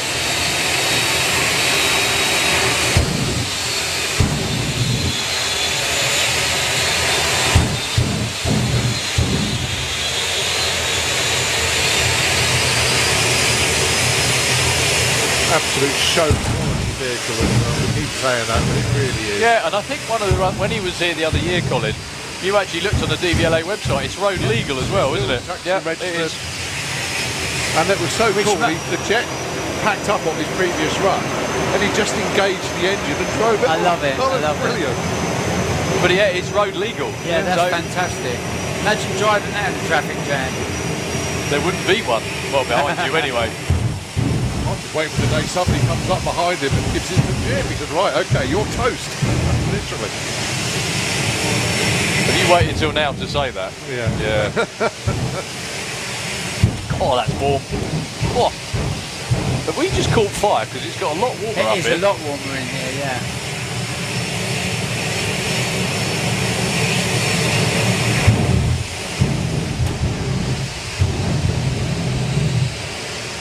Unfortunately, still having afterburner issues. But still great to see nonetheless.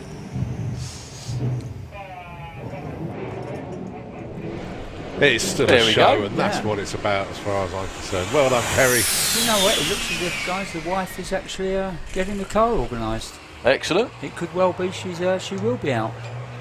I can't believe she'd be getting it organised just sitting in it, would you? No. She's barking orders out. So, Firestorm, Roger Goring's jet funny car coming round next. The centre drive funny car. Basically what is a short jet dragster with a funny car body on it, but immaculately turned out all the same.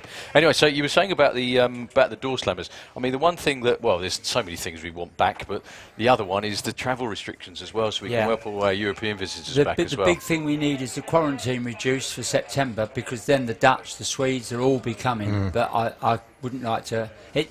The reality is, England is the only country that Norway, Finland and Sweden are putting restrictions on. So going that way, it's crazy. It's only from England. Coming this way, of course, well, we know all of Scandinavia is under the amber list. Yeah. at the moment, and it depends though. It depends on the. Yeah. There Anyway. are ways around it. Under the FA Championship, I could, in theory, bring all those drivers over, and they would be exempt from quarantine. But then I'm not allowed spectators. So work that one out. There won't be a huge That amount of doesn't point work. then, unfortunately. I Was suppose if you were a multi-millionaire, you could just play with with no spectators and just run all the cars. That would be good fun. Yeah, but what's the fun is they've seen the look on kids' faces when they see I know, fuel I cars know. and everything else. We as would well. never do it, but I'm just saying that's the lunacy of it is that's the only option there is. That I could bring them in under an FIA Championship permit, no quarantine, but no spectators allowed. Yeah. Madness. Certainly one of the weirdest times we've lived through. I can make it much weirder. I can quote things that have been going on for the last couple of weeks. Well, we're here in racing, which is always the Yeah, most important very thing, good. isn't it? Yeah. And the fact that, it's quite good. I mean, there are lots of other venues fairly envious of this place. What What you've managed to do. frustrates me is there's just so many venues that are operating. If you take all the theme parks, they had all restrictions lifted. It's ridiculous. I heard yesterday Chessington World of Adventures was rammed out totally. No one's bothering with anything. And here I am a few weeks ago with the local authorities telling me people can bring their own beer, but you can't sell beer. They can bring their own beer and sit on the bank, but if they buy the beer from us, they've got to go out in the street. Yeah. We've actually forced our way around that, but that's the sort of lunacy I'm up against. Bizarre. I'm going to go down and check on the wife. No worries at all. See Thank you you very much, soon. Keith. Good to see you.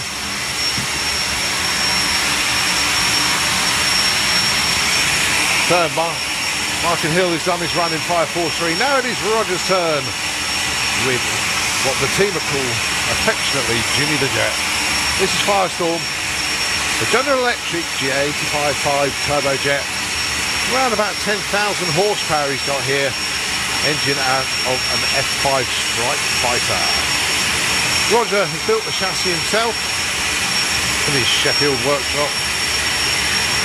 And as far as the team are aware, the only Mustang-bodied jet funny car in the world.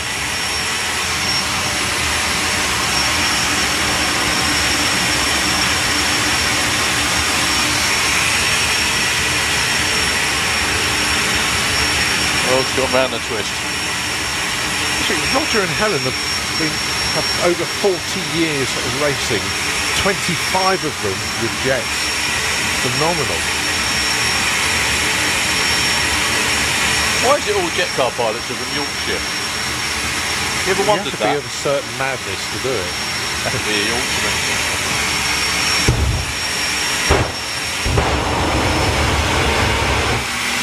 So Roger, oh so close to the fives on his last run. If you can hear us out there, Super Pro to the lane 3, Super Pro ET. I think it's semi-final time, isn't it?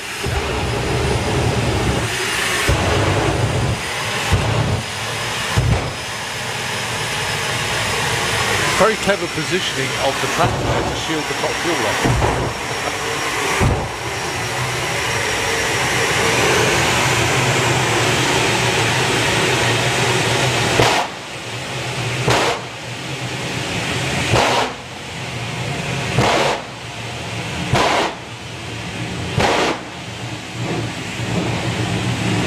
So Roger being in the very, very low six. Second bracket this weekend. Loved it. Well, didn't hang about for a wave. All the way through that time. Oh. 6:05 at 266 miles an hour. That is almost the fastest they've ever been. Their speed record is 268. He just went 266. Phenomenal run. Well done to Helen, to Roger and the whole team. And we're pushing Suzanne with the top fuel car round for one more go. I say Helen, and of course Andrew, the other member of the team there. Well done to them. So the tractor out there just doing a bit of cleaning on the track while we push Suzanne into position. We've still got a lot more racing to go today. Competition racing, that is. This will be, I think, the last exhibition run. Yep. Well, don't forget you've got the show of Outlaw Anglia coming up, though. Indeed, and the final Pro Mod and lots of other good stuff as Pro well. Mod final.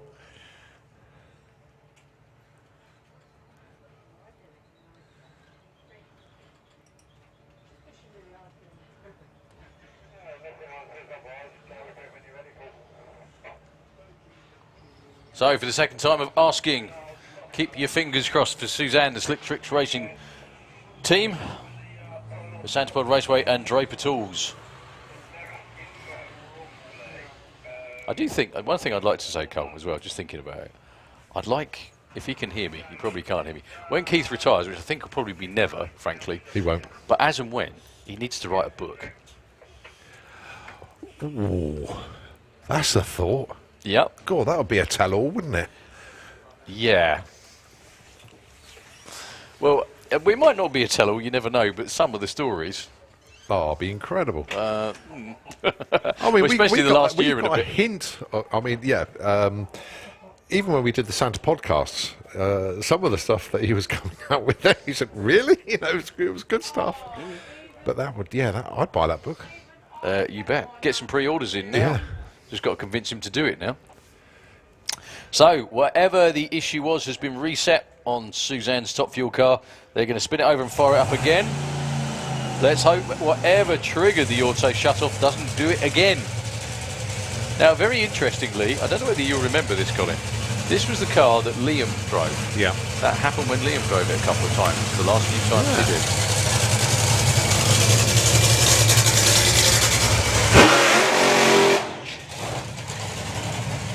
A nice short burnout. I think she was probably trying to do it without backing up. We will have to roll back slightly. There we go. Now she's been strapped in the car the whole time, waiting as well.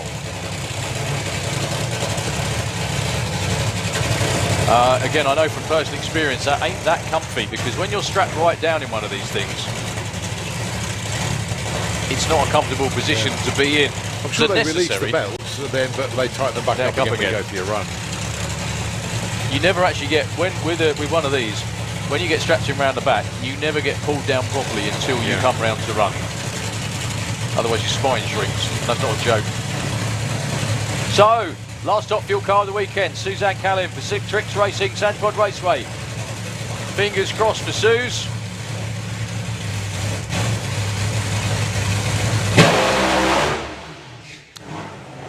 Unfortunately, tried their very best and didn't make it to 60 foot, 104 to 60. She still tried everything she could.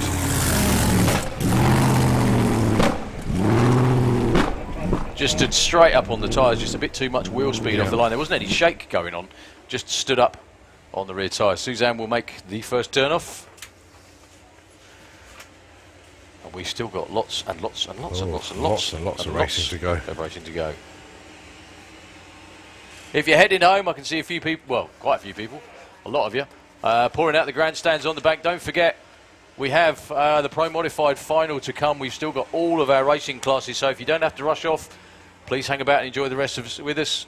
If you do go, if you are going home, we really hope you've enjoyed yourselves. It's so nice to see so many happy faces around and about watching the world's favourite motorsport. Again. Right, VW Sportsman. Round two. Yeah, which will set up our semi-finals. That little loop over Ethan Lye was really quite a work of art, isn't it? just. Well, it's his girlfriend's car, actually. Okay. Well, they've obviously got a good relationship. The fact he's out there racing. Yeah. Well, he's building another one of these, but with a much more serious power plant.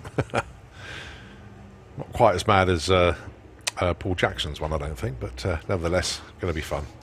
Taking on Polly Judge, the halfway to hell. Audi TT. Used to be a Corrado. I'm sure Polly used to run. So Ethan goes first, followed by Polly. There we go. My goodness. Well, Ethan dialed in 20 and ran 20, and then he dialed in 20 in first round and broke out, went 1978. He dials in 1990 this time. Polly closing in, Ethan on the brakes, and wow, 20.05 takes the win. 16.45 losing run there for Polly. And a breakout for Polly. Was actually over the finish line first Yeah. by a tenth of a second, but it was as a result of the breakout. Good reaction times as well. An 08 for Polly and an 01 though for Ethan that time round. And Ethan gets a bye in the semis to the final. So that was a race for the final. Yeah. John Crawford, Steve Stone, John Crawford, Professor John Crawford in the Auto Glim Lane, 16.04, fresh off his perfect run in the round before.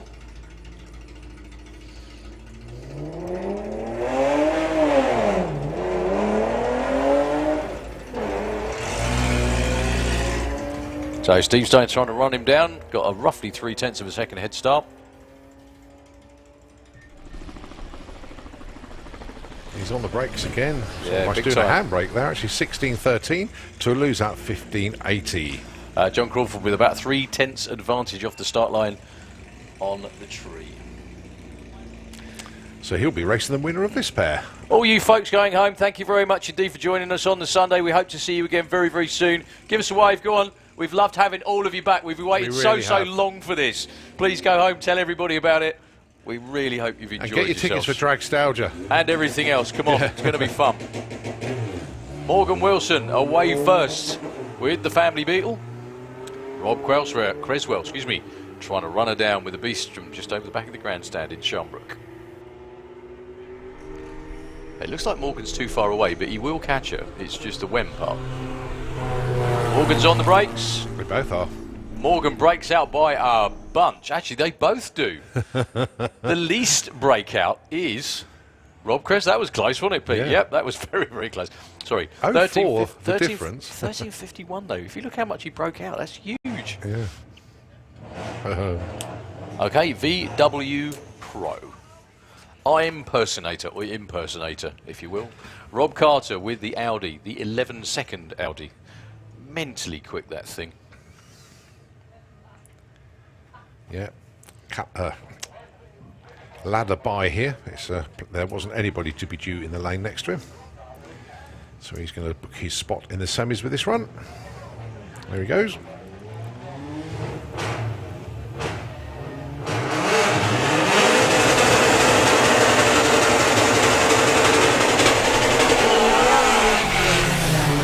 Takes it with a 12.62. Okay, Dave Crowhurst. 10 flat this time in the Auto Glim Lane with the Pro Mod Beetle. Up against Lee Cordery. We have Outlaw Anglia waiting to go as well. I can see ET Racket Bike, lining up. Lots and lots of racing to get through, but this is when it gets fun. This is when it gets down to like semi-finals and setting up final rounds.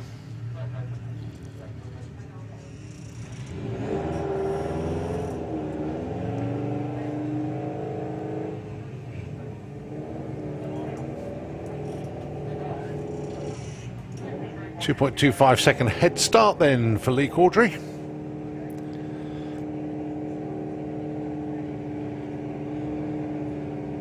Who's going to go in first? Yep, Lee does. Dave goes in.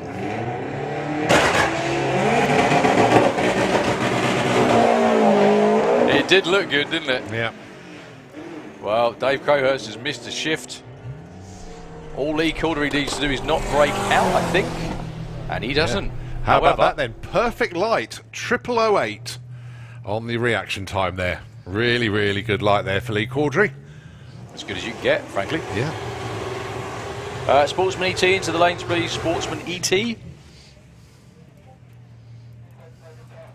So, Adrian Solly taking on Tom Herbert. Mr. Herbert dials 11.75 and 11 flat for the goose. You see there's like an embossed goose over the fuel tank on there. It's a nice look.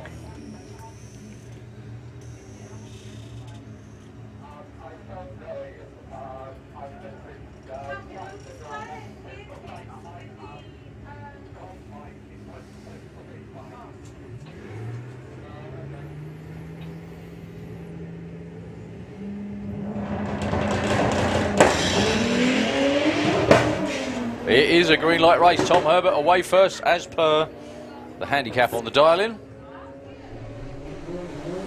Will Goose get him? He does. Yeah. That's a whole shot win, actually, folks. If you look at the win margin of 0-1, 11.20, a 0.2 off beats a 0.11 off. James Hodson with the Mark II Golf in the SDP lane. 12 flat, taking on Jacob Bailey, 10.50. Well, we know that James is running in that new engine in the Golf, so how close to a 12 can he run?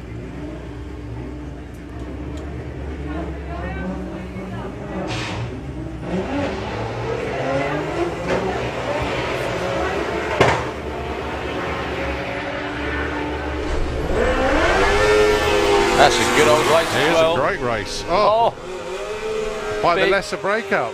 Big breakout for Jacob Bailey. He got there first by 009, but reaction time advantage for James Hodson, so he takes that one, breaking out by 400ths compared to nearly 900ths for Jacob. So we're set with the semi-finals for all of our VW classes. I'd like to do the same, I think, for ET bike. Paul Adams taking on your number one qualifier, Gary Hester. Well, there's only 500ths difference between the dial-ins. 890 plays 895. Oh, they were both 0 on the tree. Who has the best bike? Gary Hester goes too quick. Bang on the money. 895 on an 895 in the SDP lane. Gary Hester could have backed off a little bit, had a reaction time advantage. So Dave Grundy, it's the way the ladder worked out. He gets a genuine buy here. Odd number of bikes, there has to be a buy somewhere along the line, and this is the one. Whoop. Good job he had the buy. Supercomp into the lanes, please. Could we have Supercomp for the semis, I think, into the lanes?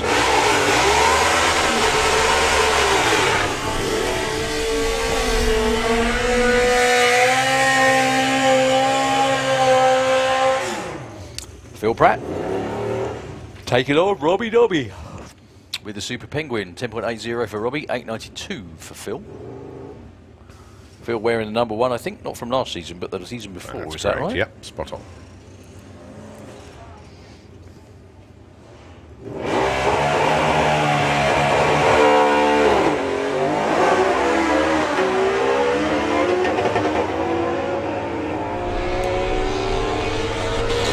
He's quite a way out. He's going to get there first, but he's probably going to break does. out, was what I was just going to say. He certainly got there first, way quicker than his dial-in. Way too quick.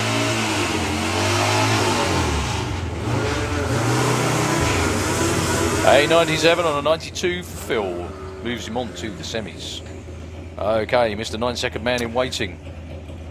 Oh, these two qualified a fair few times side by side. That's when Matt Jones ran his first 9 when he was going alongside Johnny Young in qualifying. That was in 9.88. Johnny Young looking for a 10.10 this time, so perhaps not going for that 9 so much this time round. Winner of this, a race with Dave Grundy in the semis.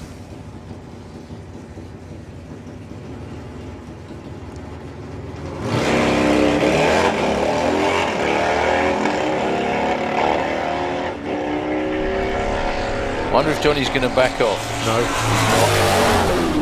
Oh, There he's you got go. his 9! He's Doesn't got matter. it. 996, the speed is 129 miles an Yeah. hour.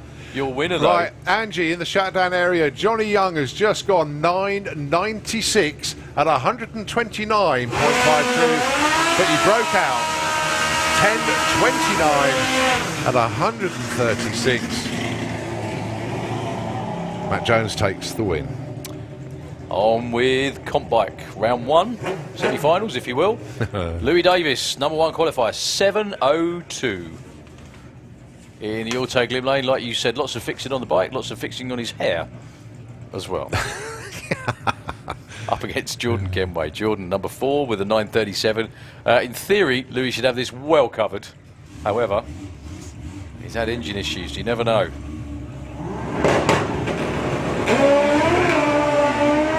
That traditional skip off the start line, that's his quickest 60 foot actually of the weekend.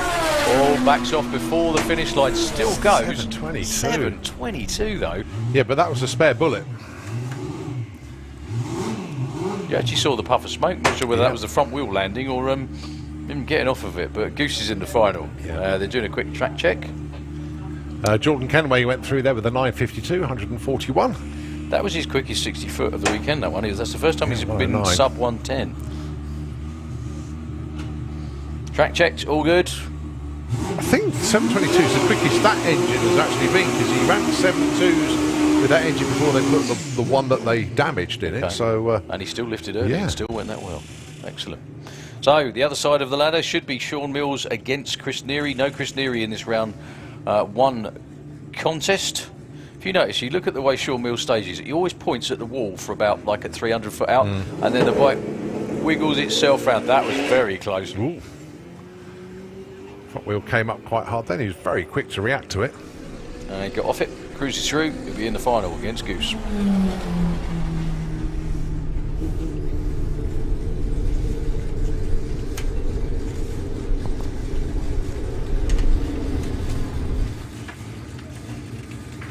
Yeah, starting to set quite a few finals now. This is Funny Bike.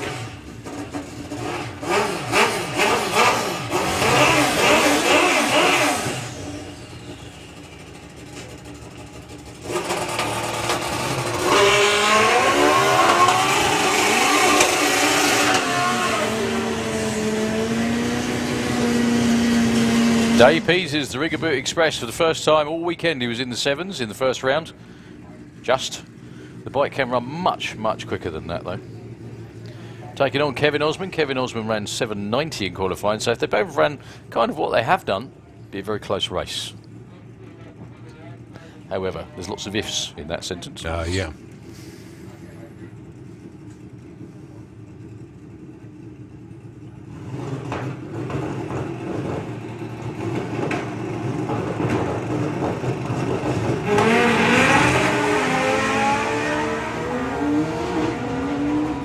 Good looking run there for Dave Peters. More like it. 7.51 at 1.68. Finally, says everybody. Yeah. Kevin Osman cruises on through with a 14-second run. So one half of the final is going to be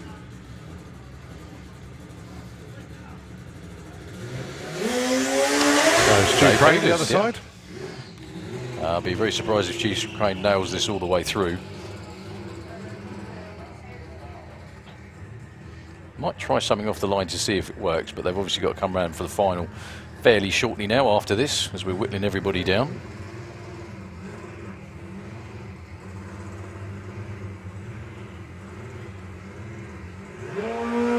Yeah, there we go. Thought you'd do that. So that sets the final in Funny Bike then. Reminds me of one of the best moments in Top Fuel Bike when I think it was Dale Leaks came out, wasn't it, Dale? You did that. You staged up, got the green light, and then went surfing. It was right, great. Body surfing. It's amazing, considering such that washboard stomach just floated beautifully along the racetrack, didn't it, mate? That's what it was all about. Part of the show. So, yeah, Stu Crane taking on Dave Peters.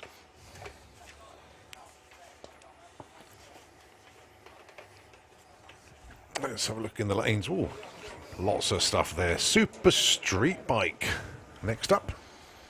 Well, only 3 bikes, and that's not a huge surprise after round one. Steve Edibles looking like taking on Steve Mead on the other side of the racetrack. Looks like Al Morrison Jr.'s got a bye run by virtue of a missing Mr. Hope. Again, not a huge shock. They had a great weekend, didn't they? I think everybody in Super Street had a really, really good time. It's not often you get to run with the tailwind as well, and they certainly made the most of it. Still there. Yep. A little bit of glue going down. Well, let's not forget Ven, 6.8008, 218.95 in his first round. Unbelievable numbers. Oh, so close to Europe's first ever 6.7 second run on a Super Street bike. Few people come close. I'm sure everybody from around Europe, up there in Scandinavia, in Finland, out there in Hungary, in Germany, everybody that runs in Super Street, missing being here and watching the numbers Ven's running, thinking, oh, why can't we just be there doing that as well? All right, well, yeah, Marshall's given them the signal to come forward.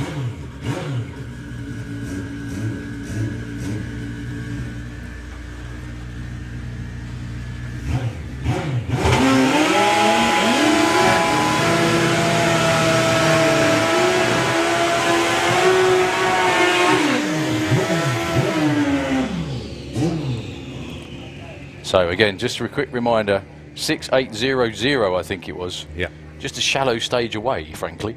Up against Steve Mead. Steve, no slouch whatsoever. 7.22 in qualifying. However, if this goes to form, he's got to step up. But, he did win with a much slower ET than he normally expects in round 1. STP lane, Steve Mead. Autoglym lane, Steve Venables. There you go. That's why we race him on the track, not paper. Out there in front will be Steve Mead. Taking a win will be Steve Mead. With his quickest run of the weekend by a bunch. 7.103. 206 miles an hour. Steve Venables unfortunately let the clutch out and the bike just went up instead of forwards. Well, I think he was loaded to go for it. Fair to say. It's quite an unusual one, though. Yeah. We see Super Street bikes climb up like that on the rear tyre just off the start line. But commiserations, Steve. You're going to be going home with a fantastic. You happy with that? You happy with the 680? Yeah, you are. For once, you're happy with the 680. Fair enough. Okay. Nearly 219 miles an hour. Probably takes the edge off a bit as well. So Alan Morrison Jr. We just need Gary Bow and Graham Bouchin and everybody else back as well. Yeah, we do. Please. So this should have been Alex Hope. He put in a stonking run in the 7.0s in round 1. Unfortunately, 7.09, didn't he? Expense of the engine. So Al Morrison Jr. 7.02 though. 122 to 60 foot. Go on, 6-second run. Come on, come on. Oh. 7 flat, 203. Whoa, that was a storming run, but oh so close to the 6s. Sets up one hell of a final. Is this Alan Morrison Jr.'s first event? I think it is. Super Street. In Super Street, yeah. He's run a 7 flat, over 200 miles an hour. He's in the final. Top stuff.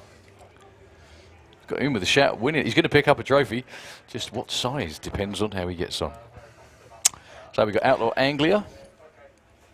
Possibly up next. Yep, they are.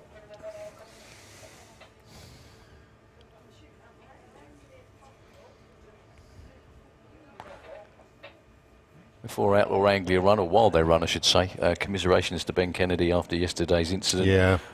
Ben, hope you're okay. Hope the car's mostly. It's not going to be, obviously, after contact with the wall. But the car is in the pits. Yeah. Had the usual sort of please help bucket in front of it. Okay. It didn't look too bad, but then that's just on the surface. I didn't go and have a close You don't know look, what's but it had all the bent panels on underneath, it, do you? so, That's yeah. the problem. So, Ben, don't know. commiserations. Colin Miller gets a bye. He was the low qualifier at 7.12.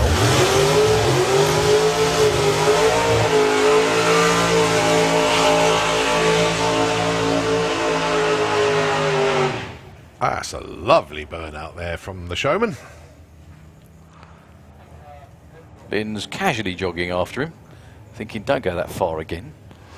Good to see Scotty's made it down onto the start line as well.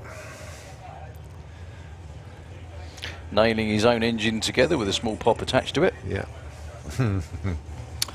Now, Colin, as a lot of the Anglias have had the odd issue getting off the start line. And by that I mean just lots of tyre shake, the combination just not in a happy place on the racetrack. However, the last couple of runs for Colin have been a lot more like it, hence the 7.12. He's been quicker than that before, but since that was last year, there have been a few upgrades on the engine. The magic number that's nobody's still run on this side of the planet yet is a 6-second run for an Outlaw Anglia. They'll all be here in a couple of weeks. Well, the Aussie Outlaw team have been tuning in all the way through. That's about John Willard got his body. Oh, a little bit of tyre shake off the line. Nice little pedal from Colin. Wow, still goes 7.25 at 189 with a lot of tyre shake and with a pedal.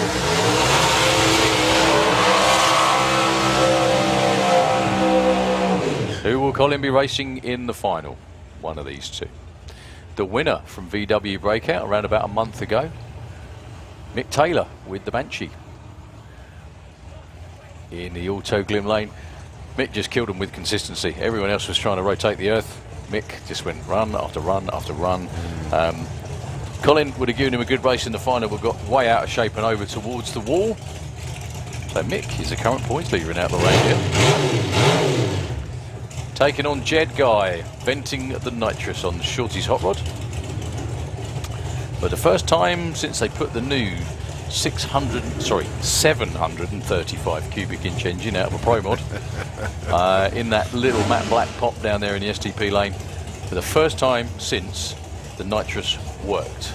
And boy did it work. He went 714. Now they've got something to tune from. Let's see what he can do. Yeah, the nitrous wasn't firing all the time and it was just screwing up the whole combination. And even though he ran okay, like a 760 odd, he said he couldn't believe how slow that felt.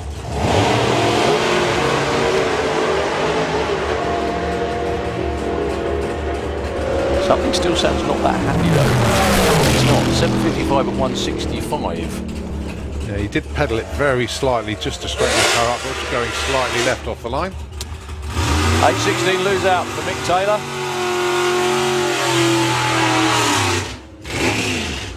He'll be back in a couple of weeks at Dragstalgia. So it is Jed and Colin, your final round in Outlaw Anglia.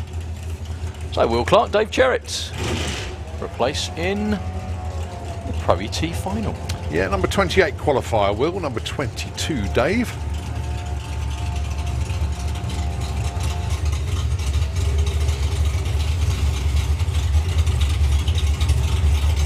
Just to show you weekend to turn around, because Will Clark was having an absolute mare in qualifying, but in racing it's all come good.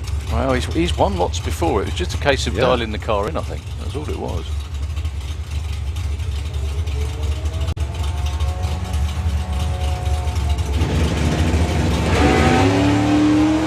Hardly anything between them on the tree, or when the green light came on anyway.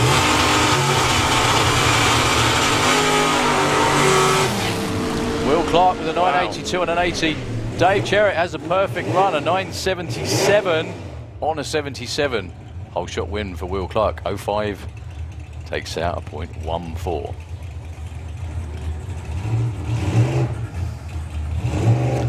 Just goes to prove qualifying's one thing, racing is totally different. Yeah. Well, you got the white horse, the dark horse. Nicely caught there, Brian. Great reaction.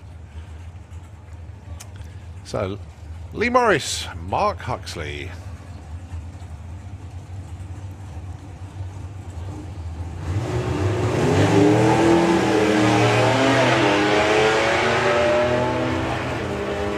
.1078 and 10:15 are the target numbers. Lee takes the stripe, but Lee breaks out. Mark Huxley, his first race meeting in full-blown national competition, and he's into the final.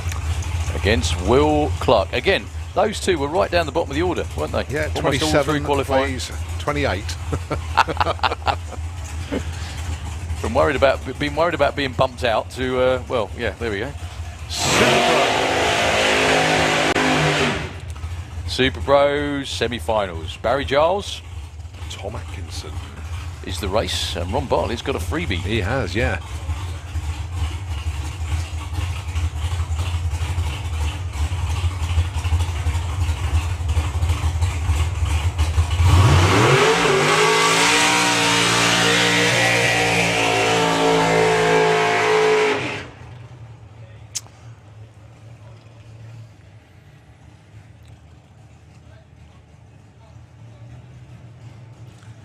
I'll just wait for dial-ins to appear. I think Barry's one is on the top of the wing, so It's probably a 740 or thereabouts.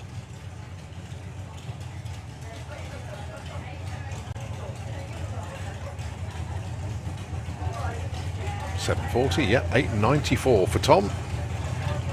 I wonder what's changed. I always wonder that. You know, why add 400s? Maybe it's wriggle room. There is some of that goes on, isn't there?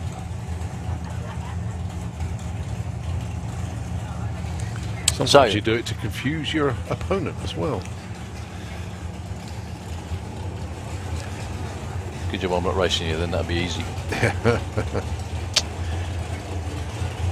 Tom's going to go. I confused everybody in Nostalgia Superstar because when I did my second round run, I was going, oh yeah, look at this, and Don Scott came up and goes, you lost, didn't you? I said, yeah, but look at this. He looked at me as if I thought I'd won. It is a green light race. Barry's going to try and run him down, but not go too quick. Neither of them are. Barry Giles breaks out by the most. Oh, look at that. 0.003 of a second difference in the breakouts. Tom Atkinson, the right side, sorry, the wrong side of the number. Wow. He was 0.12 too quick. Barry Giles was 0.15 too quick. Barry Giles was a couple of hundredths quicker on the tree. It will be 2 door cars in the final.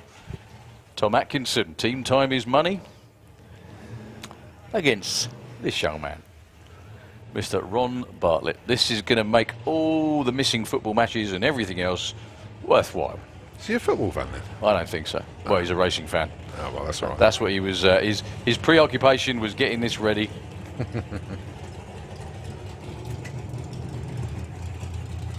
Getting this ready to go for this weekend's event, and obviously paid massive dividends.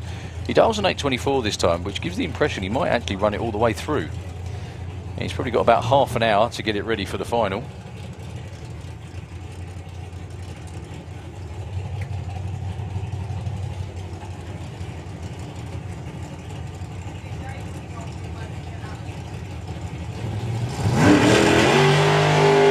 Double 06 off the line. You might want that again in the final. 8:26, there we go. That'll be a hell of a run to beat in the final, all round that wheel. Ron Bartlett, 00 on the tree, 8:26 on the 24, sets up the final perfectly against Tom Atkinson. Sounds like Junior Dragster coming round. That's because it is semi-finals, I think.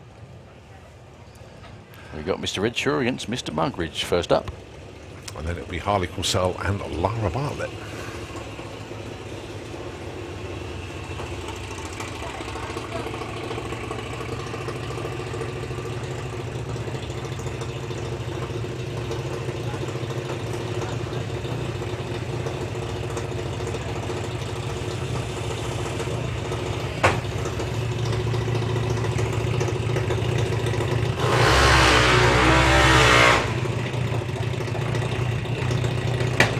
So very similar dial-ins for both of these two, only 0.12 between them.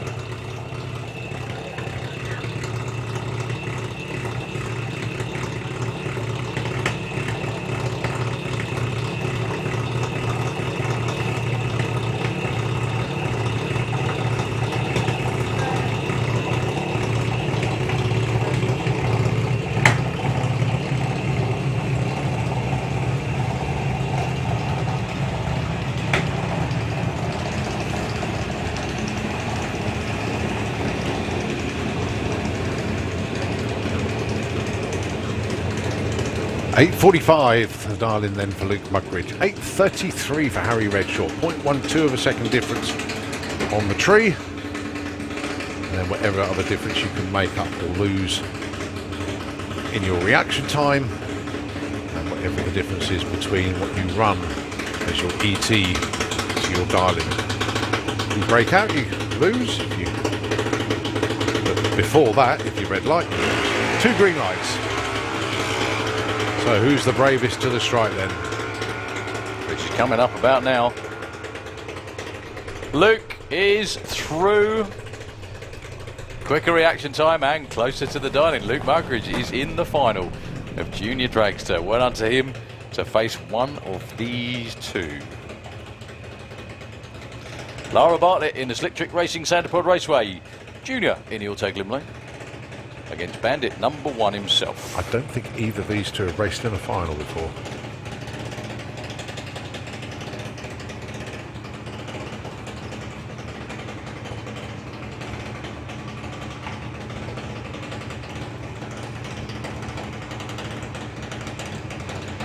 Just 0.04 of a second between them on their dial-ins. 8:04 for Lara, 8 flat for Harley.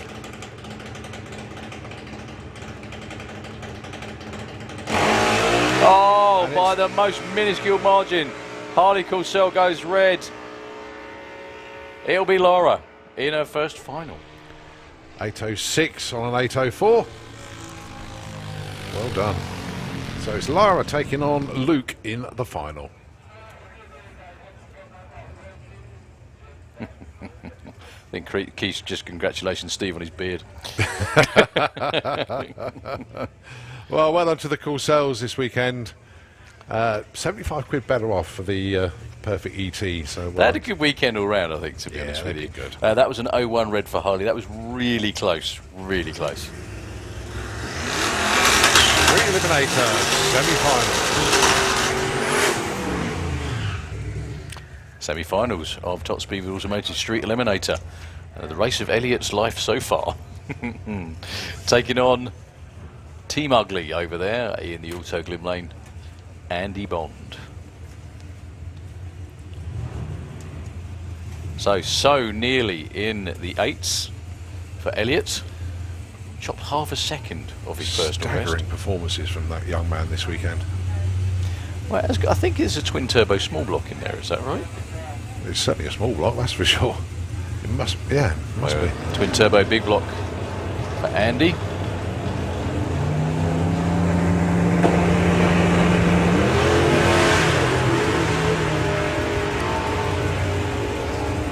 Andy Bond is over the finish line. First two, 796, only 145, 907. Still a great weekend for Elliot. 151 miles an hour, well done, Dave. And it will be Mr. Bond against Mr. Williamson with the Howling Hauler.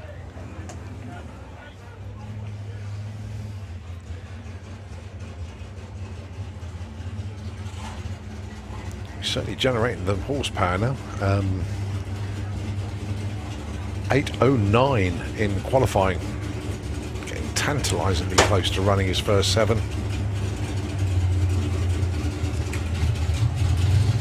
I wonder if he'll nail it on this one though. I mean, big burnout suggests he would. But he got a quick turnaround before the final against Andy Bond.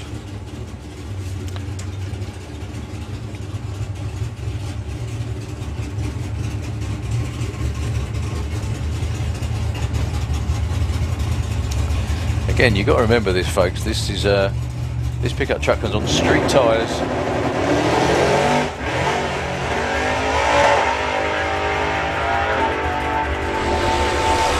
That's running really sweet. Still goes 853, 161. I've noticed they've got that foreign eliminations. The team shirts have come out as well. Look. Yeah, they got another blip of the throttle. Al then, the front end just started to lift, so he just pedalled it a little bit just to keep the truck steady. Right, so this is Super Gas semi-finals. Bob Molden on a bye into the final. So a trophy going to be heading its way up to Yorkshire. The Holden, yeah, the Bob Molden transporter.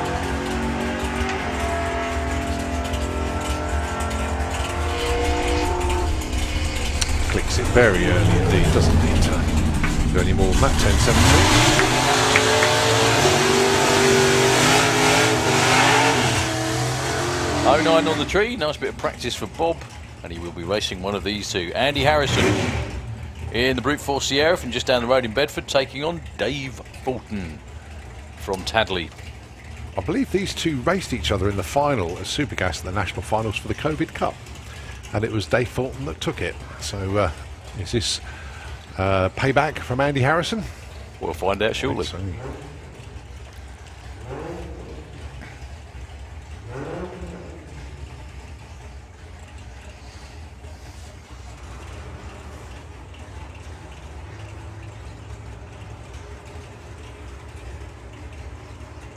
$9.90 is the number.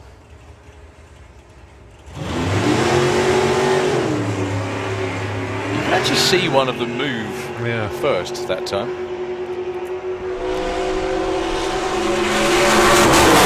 He's brave enough. 9.92 takes it. The stripe was taken by Dave Fulton, but ill-gotten gain. 9.89 breakout. Only just, but only just doesn't matter. Yeah. Andy Harrison goes through.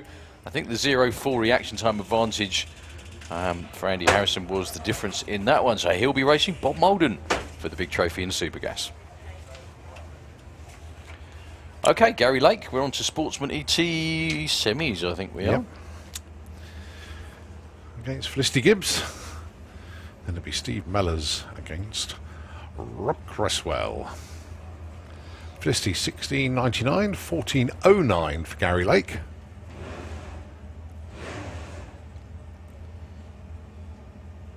Felicity Gibbs, don't forget, former national champion in Sportsman ET. Gary Lake, one of those that came from the Darling Day. Another one. Another one hooked in. Hook, line and sinker. Reeled him in, we did.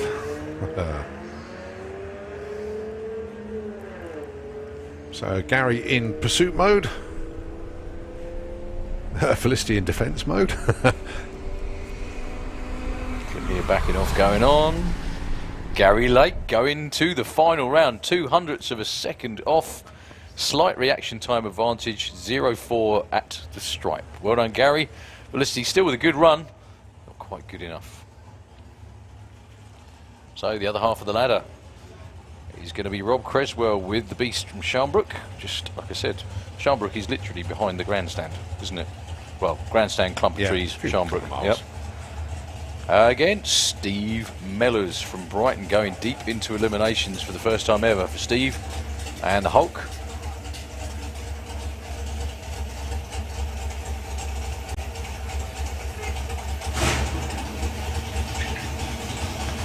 Steve's off and running, as is Rob. Rob Cresswell hasn't changed the dialing. He went 13.5 and backed off early in the run before. I guess he wants a bit of wriggle room. He's going to try and catch Steve and then slam the brakes on. There we go. Perfectly judged. Big breakout though for Steve Mellors. My goodness me. First over the line by 0.16. Big hole shot win for Rob Creswell. 0.2 on the tree to a 0.21. Super.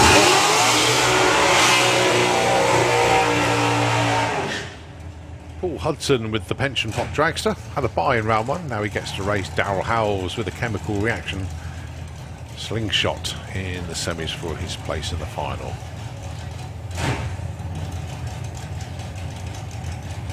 Other side of the ladder, going to be Steve Hudson and Leah Callett.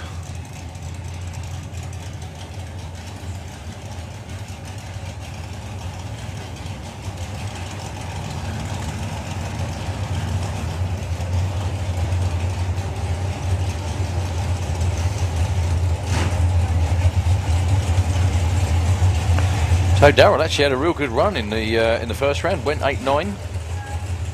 Paul Hudson pretty close as well, so this will be a goodie. Find the Pro Modified, not far away as well.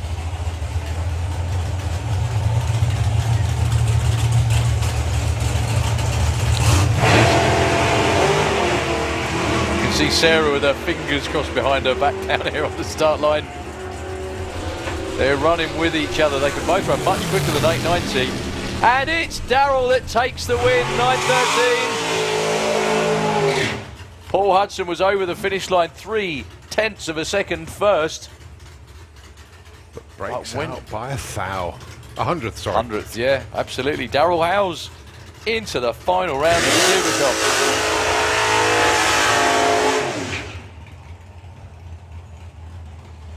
So, who will he race? Will he race the altered Intravenous Model T of Steve Hudson, the world's fastest Uber driver, against Leah Kellett? I couldn't believe it when he told me that. Yeah. It's straight up, that's what he does. He used to have a motor parts accessory store in Hillingdon. That's used right. to be his business there.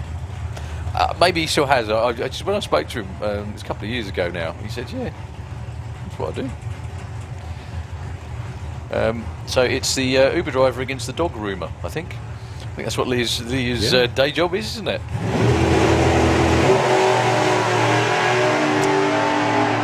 Well, they're both good on the tree. Big throttle stop as always for Leah. Who's brave at the finish line? It's Leah, 8.95, another breakout. Steve Hudson was over the finish line first, but 100th breakout again. 100th, yeah. Yeah, he did actually have a bit of wriggle room there. Leah Kellett taking on Darrell Howells in the final of the Super Comp.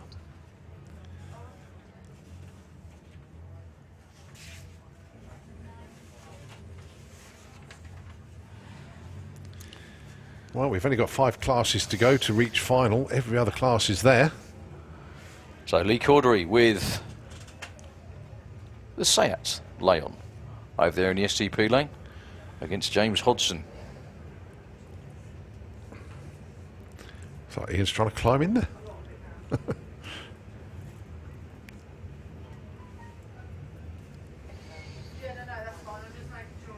Is that right? 5 classes, semis, and then Yep. finals all the way through, yeah? Yeah, that's it. Well, you've got Pro Mod final sitting there already, with John Webster behind again by the looks of it. And we collect all of our finalists, run them through, and then we've got trophies to give out for the first time this year, actually. First time since Oh, yonks ago. since last September. I Yeah. think. Very, very close one indeed. Lee Cordery takes the win with a whole shot. Look at that, 0-1 on the tree. The win margin was only 0.005. That was all one on the start line.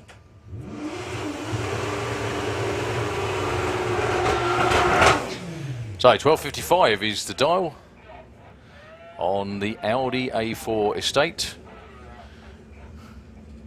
Very well disguised race car, that one. In the STP lane against Adrian Solly, the late goose himself. He dials 11 flat.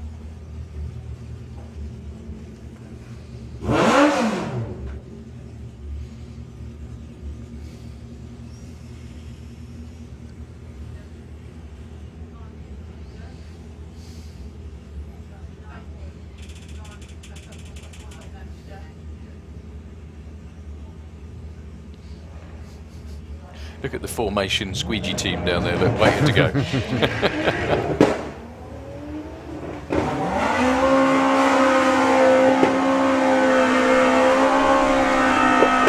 Well, Goose is going to get there, slow down a bit, and he takes the win. There we go. He caught him and was out in front. It will be Adrian Solly in the final of VW Pro. So 950 bike semis. First race between Rick Sawatsky in the STP lane and Martin Hallett.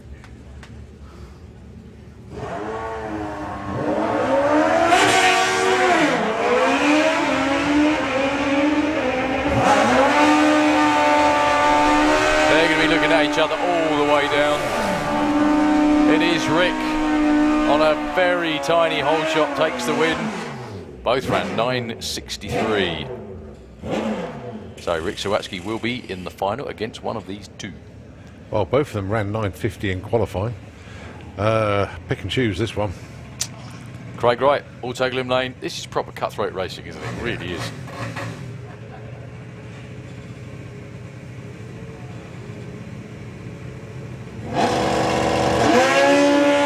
Well, day 4 goes up instead of forwards. That could be all Craig Wright needs to move on, but he's got to get there first without breaking out. He's already looking over his shoulder. Rolls across the line, and it's Craig. 9.73.07 was the advantage off the start line, and when you're all that tightly bunched, that's the difference between winning and losing. Junior drag bike, round 2 for a place in the final. I think we've got 1 by run and 1 race.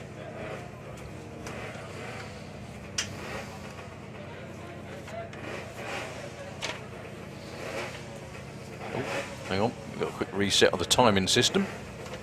I never know you keep up with all that. I tried doing it once and gave up. Just used to it now. Just used to it. Just part of your day out on, Yeah. on a race day, isn't it?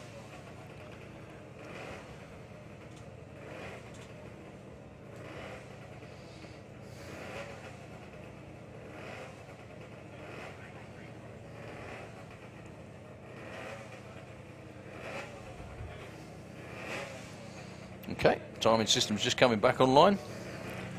Be a 10 flat playing in 11.33.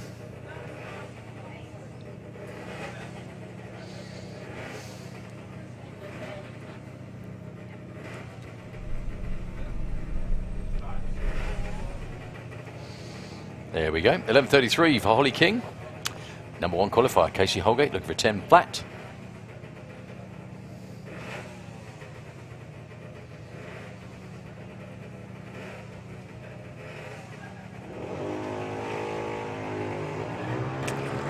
goes Holly. And so does Casey. Now, Holly was bang on her dial-in run before.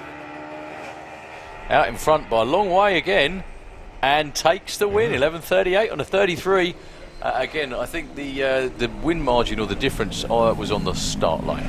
0.3 of a second reaction time difference in favour of the STP lane. So, rise rating Meggie Talbot. Taking a bye into the money round. Or would it be the sweetie round, kids? What do you think? I know what I'd want. I know what I'd want. Money.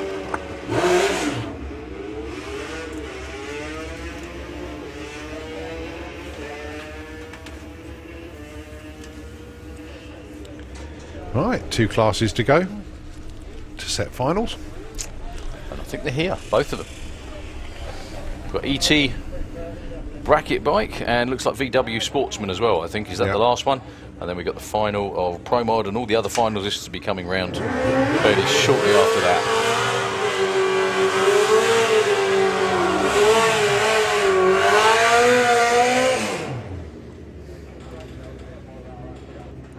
So ET bike first. Phil Pratt and Paul Adams. Just 1/100th of a second difference between them in dialing. 8.95 and 8.94.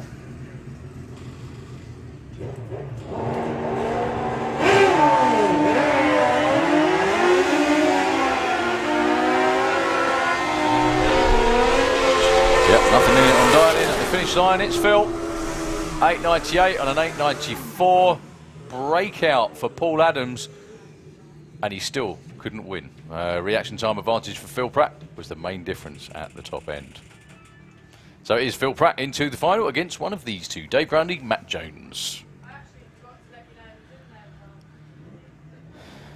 Well, Matt Jones just watched his good buddy Johnny Young go into the 9s. Matt Jones has been into the 9s for the first time this weekend as well. But is he going to make the final? He is, because Dave Grundy unfortunately goes red. So Matt is into the final.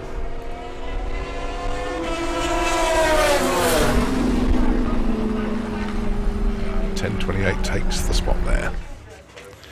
Right, VW Sportsman, the last class to set final, and Ethan Lyle has a bye. The Rollin P, what's he dialing this time? 1990.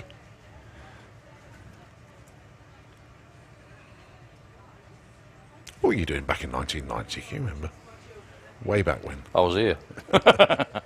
It's not a difficult one. I got married in 1990. That was my highlight of that year. Congratulations. Yeah. No, 1990 or 91. 90 I was here. 91 I was here. Yeah, anyway. Obviously spectating.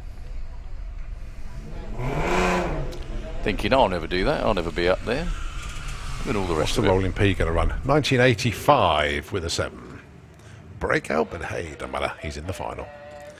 So the other side of the ladder then, John Crawford, and it's Rob Cresswell again.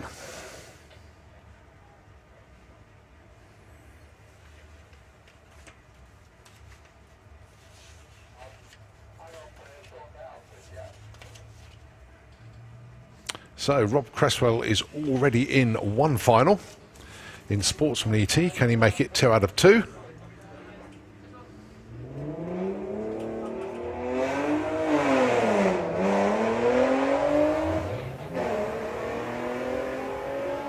Again, Rob Cresswell leaves himself a lot of breathing room with the dial-in. He does. John Crawford, though, way out in front with the brakes on. However, he still broke out. It is Rob Cresswell taking the win. Slight reaction time advantage to John Crawford, but the finish line's where it matters. Rob Cresswell didn't break out. Is he in both finals? Yeah, he's in both finals. Well done, that man. A bumper day out for the Cresswells. Well done. With the same car, actually. Yep. I used to his dad double classing. Might have to get a jerry can of fuel and put some in it.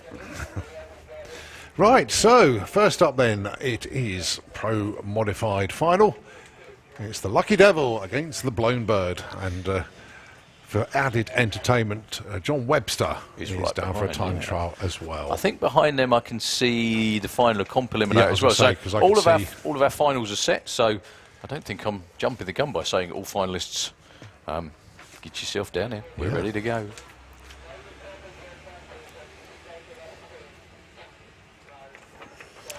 Pronod this weekend has been a proper battle. This is actually going to be Wayne's first race, bizarrely. Yeah.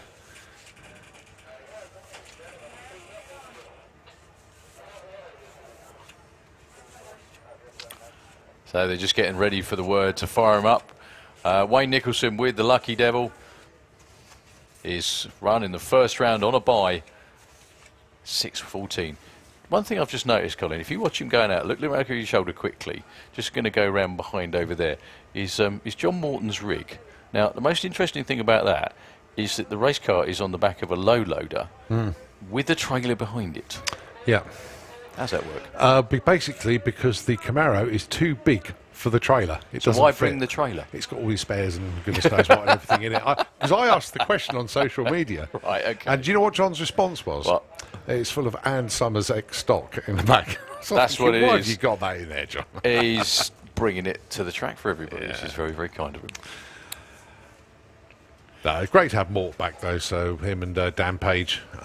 Good to see you guys. So Kev Slyfield, anyway, after what can only be politely described as a right slog of a weekend, qualifying Friday, had lots of tyre shake but legged it through anyway. It qualified pretty well, but hurt the engine in the process, hurt some parts that they didn't have. So on overnight Friday, all day Saturday, Kev was back at the workshop machining the new bits, which were rocker stands that they didn't have. Put those new parts into the engine, first run after the repair job, 5.9.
Foot now.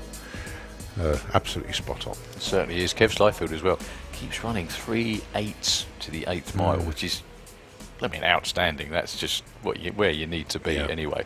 So sets up a great final. If we have no tyre shake at a green light race, it will be a real nice sight to see. Both these guys started in Pro Mod actually around about the same time. Both of them as well built their cars to run in Super Pro, would you believe, instead of Pro Mod, but sort of got, bit of an arm twist, I think. Although not much arm twisting needed to run a Pro Mod. But they will both describe it as the same thing, like running in Pro Mod, that is, as one hell of a character building exercise. And it's just non-stop hard work. Good to see him in the money round.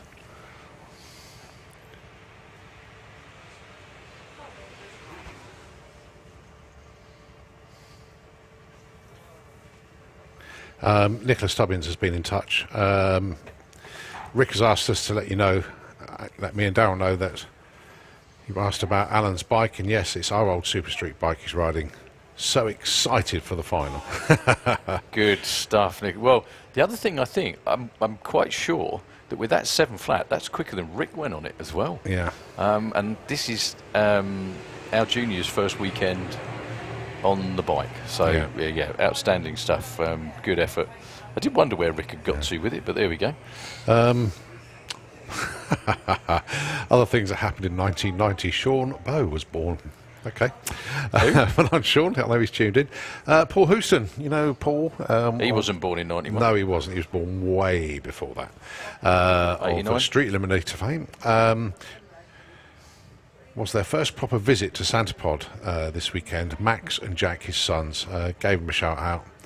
And they'll be back for Dragstalgia with the Firebird. Great. Finally. Paul Houston is bringing the Firebird.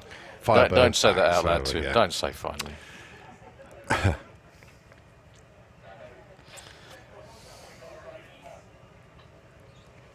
Yeah, Dragstalgia only 2 weeks away.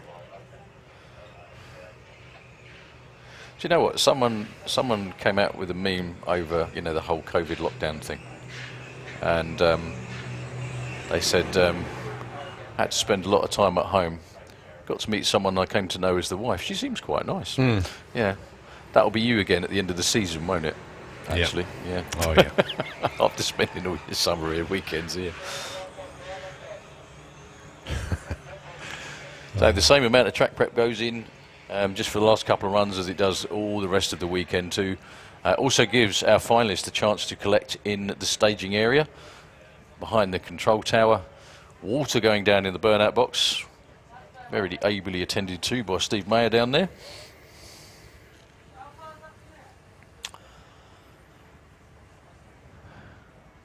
Well, we've got a quiet moment as well. Just want to say the biggest thank you, as always, to the unsung heroes of every event, which are the Santapod Racers Club, who organise all the racing, they put it on, provide all of the marshals. There are numerous amounts of them, from pit marshals making sure that cars and bikes come down to run on the right time. They're the far up marshals. You've got the pairing lanes as well. You've got the girls in the pairing lanes that sort the pairings out, make sure everyone's in the right place and ready to run. And obviously start line crew, fire crew, everybody else as well. So thank you to all of you. And a big thanks to Nitro FM, Julian, for sorting out things when we haven't got the technical nonce to be able to do it. Which is all the time. Yeah. Your final in Pro Mod. The first round of Pro Mod that's going to be awarded points for a winner. And it's going to be one of these two. Will it be Kev or Wayne? We're about to find out.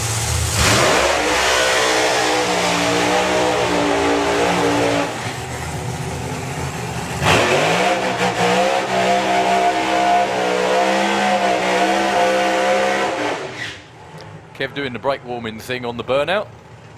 That's why he does it like that. You can see it. Do you see the brake lights come on? Yep.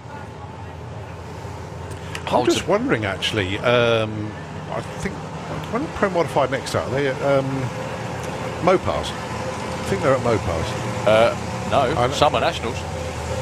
Summer Nationals is before the they're quite close together, actually. Yeah. So, Wayne Nicholson with the Lucky Devil, personal best of 6.14 in the first round. Took it easy in the semi. However, this one's a heads-up race. Provided the lights are green and we have no tyre shake, it's going to be one heck of a race, this one. So from Ossett in Yorkshire in the SDP lane, it is the Lucky Devil. From Burwood down in Dorset, Kev Slyfield, crew chief Woody out front directing him in. That team have got a lot of experience, and it's quite funny, that interview you had with him, Colin, where he said once you've turned the key on a 5-second run, that's it. Yeah. Yep. Happens all the time. Motorsport UK Pro Mod, your final.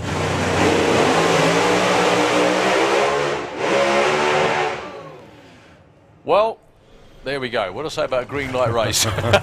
Wayne Nicholson went red by a quarter of a second. Over anticipated it. You wouldn't believe an 8.41 would win Pro Modified, but it did.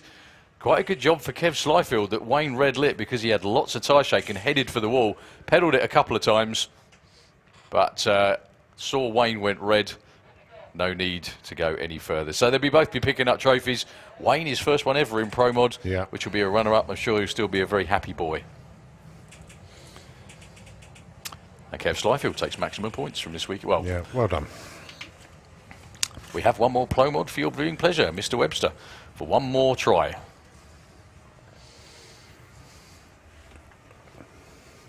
Comp Eliminator final are in the lanes as well. Oh, hang on. John lost fire as he came round.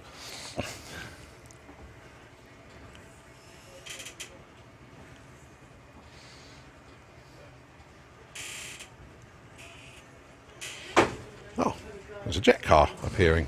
Yeah. I wasn't expecting this. So I was just having a look at the lanes because we've got the final of comp, we've got the jet car, and I think everybody else is busy making them well done. Well done to the Lucky Devil team. Still a great weekend, no doubt. I'm sure Wayne's still giving everyone bear hugs at the top end, even if he did just red light, unfortunately. But Kev Slyfield's team, the long slog was worth it. One winner's trophy coming your way, folks. Well done.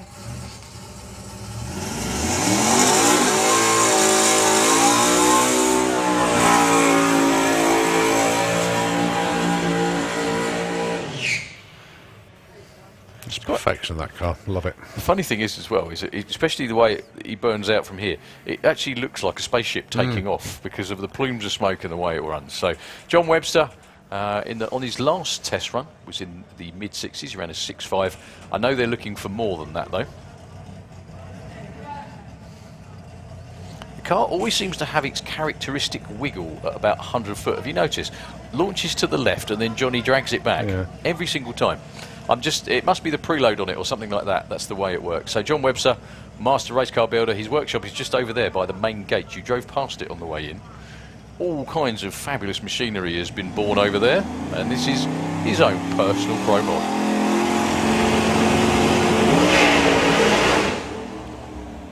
Just a little bit too much off the line. 108 to 60 foot with a lot of tyre shake. That's what test runs are all about. Seeing whether it's going to work or not. Final of Comp Eliminator coming up now. The Williams boys against the Payne family.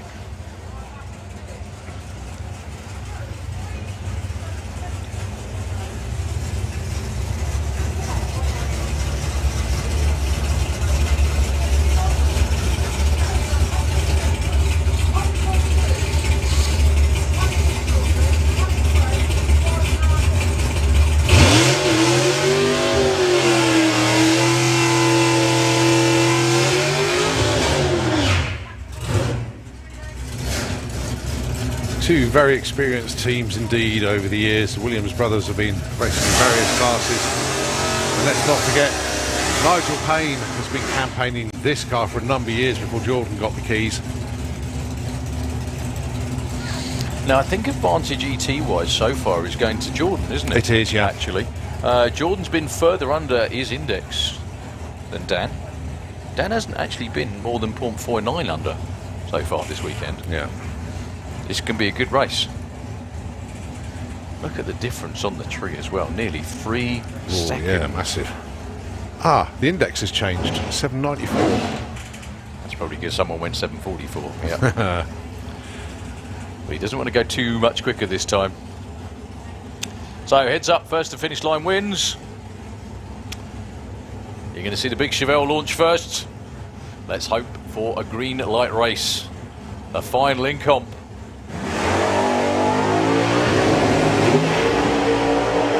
Whoa. I think Jordan's going to catch him. He does. 7:39. Jordan Payne takes the win. Look at the number for Dan, though. 10.10. Yeah. That was one of those on the start line. Jordan Payne with an 0.3 light. Dan Williams with a 0.23. The win margin at the stripe for Jordan, 0.15. Yeah. Congratulations to everybody in comp. It's been a great class to watch this weekend.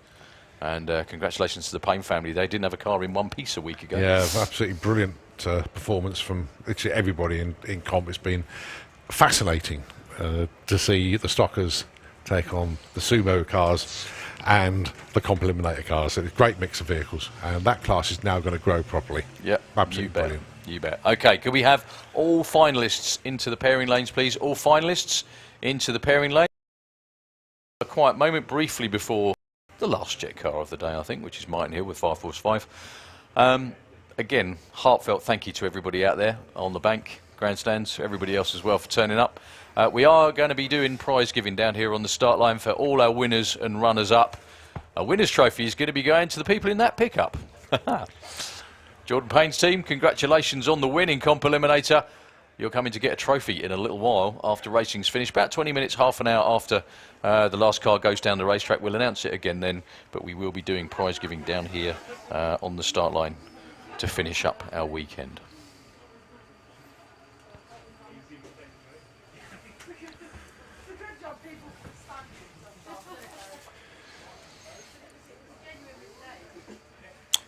So, the quickest car on the quarter mile, on the property on the quarter mile over the weekend is the car below us. 545. I wonder how much lighter this is than the Funny Car 2. Because they have got the same engines in, haven't they? It's not my imagination. It's just that the Funny Car, well, I suppose there's a lot more tubing to it. You've got the body and everything else as well. The Dragster's just a frame, isn't it? Again, please, all finalists into the pairing lanes, please. All finalists into the pairing lanes, please. Looking to wrap up a pretty much perfect weekend. It's been awesome. Absolutely awesome. Now I just need some sleep.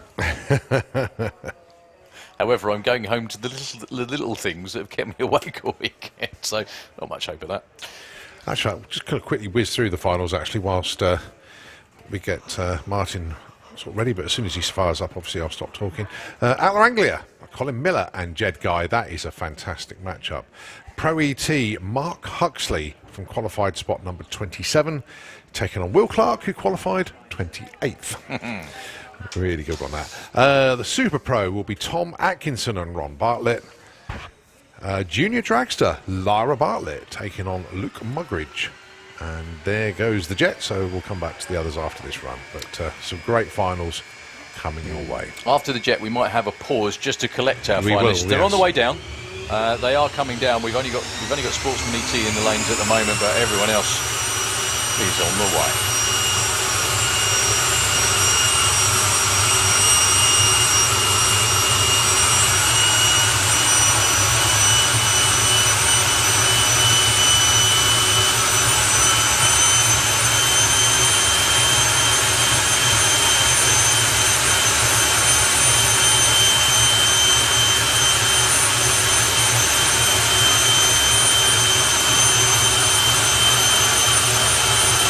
About 10 to 6 on Sunday, looking to wrap up one very successful event.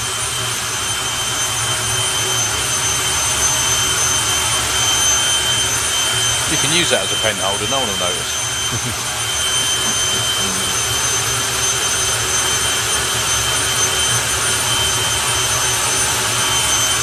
He's being brave with the smoke. Is it coming back again? Yep. Not as much, actually. Ah, spoke too soon.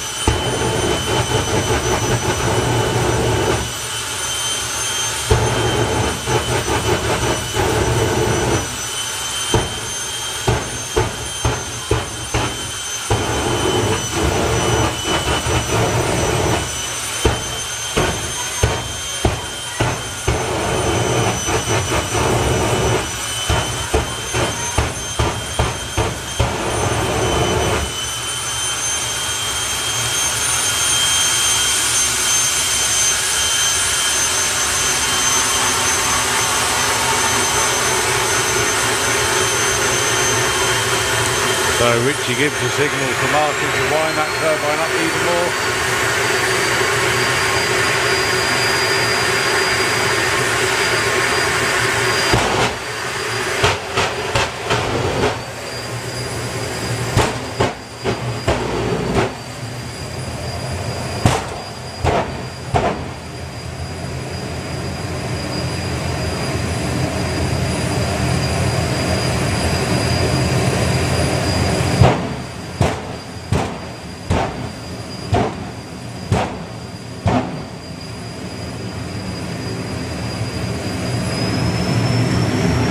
Okay, so Richie waves to the crowd. The crowd wave back at Martin. Martin Hill with 5:45. His last run of the weekend. That's a stormer nearly all the way through. Wow, 5:24, 292 miles an hour. His quickest and fastest run of the weekend. Richie, take a bow. Put your hands together for him. All you folks left, however many of you are out there, you guys are hardcore, and you just got to see the quickest and fastest run of anything that we've had on the racetrack over the weekend. Yeah, so brilliant run. Brilliant run. Fantastic stuff. We're just going to collect our finalists. Bit of a track sweep. We'll run them through. We're nearly done for the day. Nitro FM, just for a few moments. You can take it off us and we'll be back when we're ready to go. Won't be long at all, only about 5 minutes, folks.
Down here as well watching. He didn't qualify.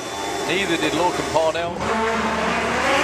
And unfortunately for Lenny, nothing like commentator's curse, eh? Goes red. St. Peter's cruising to an 8.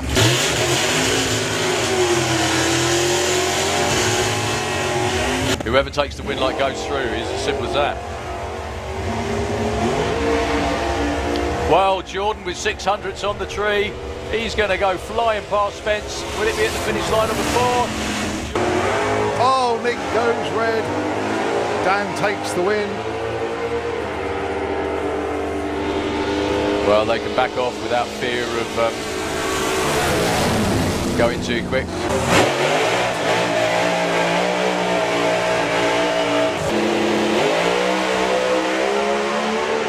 No tie shake for either. Who's got the most horsepower? It's going to be Kev Slyfield, 6:04. Takes out a 6.1.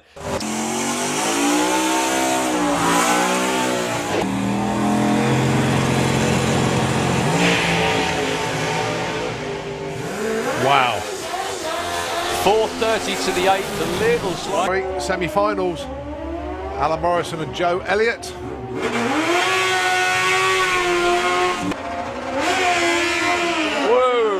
Ian Shipton goes up instead of forwards. That should be all that Martin Hallett in the Auto Glim Lane needs. He's looking over his shoulder. He's going to take the win. Reaction time advantage by nearly a tenth goes to Craig. That should be all Craig needs. At the finish time. We'll just have to... Bye run as a tune-up run.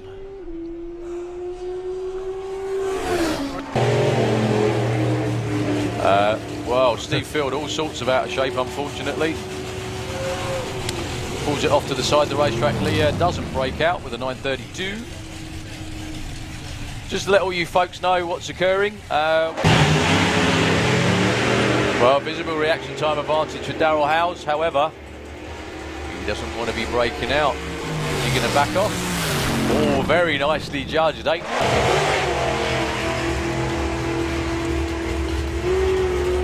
Quite a big throttle stop on that car as well to get it to run 890. And A-lane. I think that might have been his downfall though, because Pro ET is a sportsman tree, that's a pro tree. Yeah. That's the difference. Steve Hunt. Green light drag race. Yeah, they both waited for the green. That's going to be close. It's going to be legal. Not much in it off the line. Throttle stop for Simon Paul.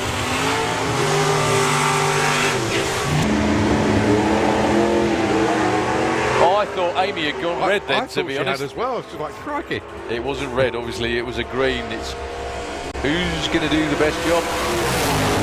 It's Right, well, Dave Cherritt's just taken the win.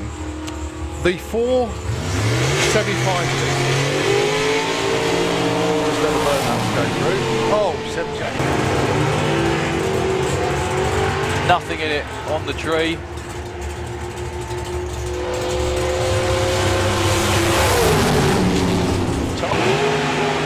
Scott goes red.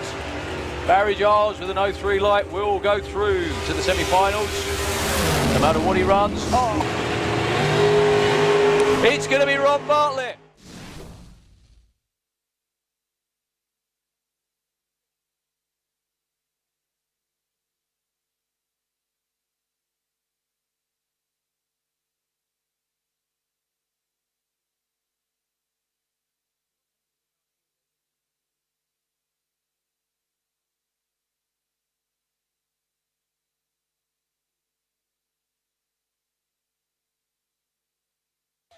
Sorry. No, we Sorry. thought we'd leave you to do it. Commentary. Well, Just guess. That's all we No, do. you can see the scoreboards from where you are. Final of Sportsman ET. Chance to double up for Rob Creswell. 13.70. If he doesn't win this one, he's got another chance in a minute. Yeah, so you just go to the top and come back down again. Good job, it's a road car. Against Gary Lake. Gary Lake goes first. Rob goes red. Yeah. 0-1 red.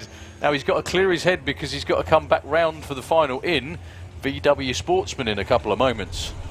So it is Gary Lake, like you said, graduate of the Dialing Day. Going to be taking a win. Who's at your front door now? That's Pete and Jem, just got home.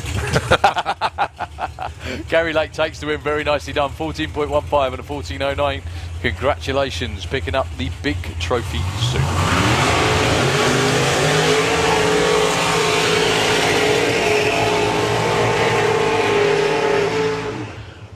Seriously, you know. Yeah.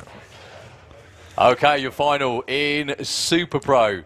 2 door cars against all the odds in the final round. Tom Atkinson, the team time is money. Cortina, yeehaw. In the STP lane, 892 is his dialing against Mr. Ron Bartlett. Sir Ron Bartlett with the Sweet FA Anglia in the Autoglim lane. The car Harry Potter really was gutted that they didn't give him for the film. Tom qualified 14th, Ron qualified 8th, but don't forget, the top 10 in Super Pro? Were literally bang on the numbers, so it was a very tight field. Same with Pro ET as well. Both of these two have nailed the tree today, but the final brings a whole new level of pressure, doesn't it? Because if you win this, there's no more races because you've done it. You've beaten everybody. Oh, Thomas won a number of times before, and the championship actually. Ron has never picked up a big trophy. He's been in the final before. What's this one got in store for us? Here we go.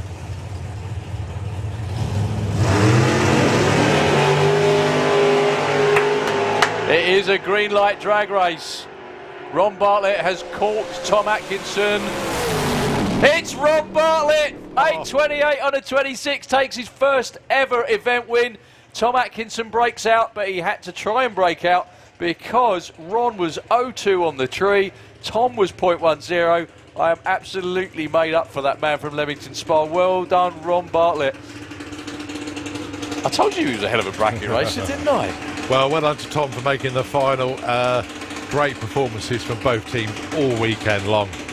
But for every winner there has to be a loser as well. But great effort from both teams. Junior Dragster, the final. Lara Bartlett taking on Luke Mugridge. Do you know what as well? Ron Bartlett's in the pointless league in the national champion. Well, anyone is today, aren't they? But you know what I mean. Well, you could have two Bartletts in a row here. You never know. Not no relation. Families, yeah, no different families. That's Lara Bartlett in the Slick Tricks Racing Junior in the same lane. Actually, Ron just won. You never know. Could be renamed Bartlett Lane against Lukey with the Jurassic Junior. Kind of a contradiction in terms, that, isn't it? Yeah. Whole family, you know, fair to say they're dinosaur lovers. If Jurassic World was a place, they'd be there with bells on. So that's Nick, his big brother, guiding him into stage. Luke looking for 8.46. The entire Slick Tricks Racing team standing behind Lara. No pressure, Lara.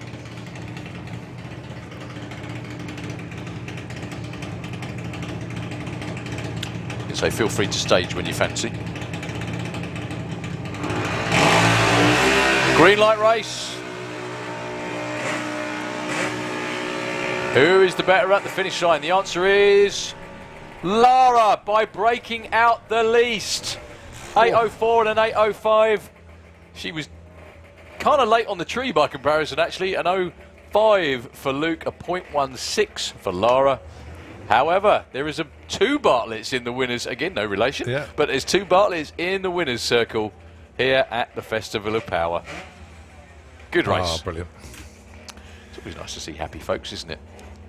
Holly King and Meg Talbot, your finalists in Junior Drag Bike.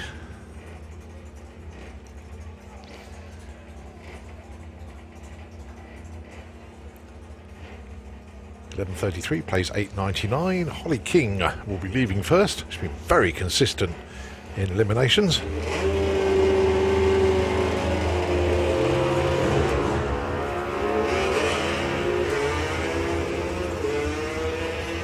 Looks like a long way for Meg to go. Holly's way out in front. Holly breaks out Yeah, Meg takes it. with a 10.20, most unlikely win ET as well. 10.25 and an 8.99. Holly could have backed off there and still taken that, but well done to Meg. Pro ET.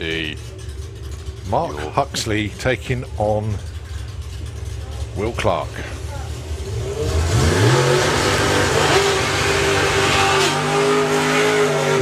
You have a lot of happy people at prize giving because there's people out there that have never picked up trophies before going to be getting. Well, this is Mark Huxley's first ever race meeting. I was thinking with that car. Oh no, I'm sure he won in Sportsman ET, didn't he? Way back when, didn't he? But yeah, first ever in Pro ET with this car anyway. This car will be here in 2 weeks' time for Dragstalgia, running in the Custom Car Invitational, and Brian Huxley is driving it. How about that? How cool is that? Cool. He's looking for a 10.22 in this final round. Brian standing there, that's his dad, standing there down there on the start line. If there is ever a definition of a racing family, I think it's the Huxleys. Just a reboot of the timing system yet again. Oh, a slightly slower 982 this time for Will Clark. That stat again is quite incredible, that how cutthroat Pro ET is. Nobody from the top 10 made it.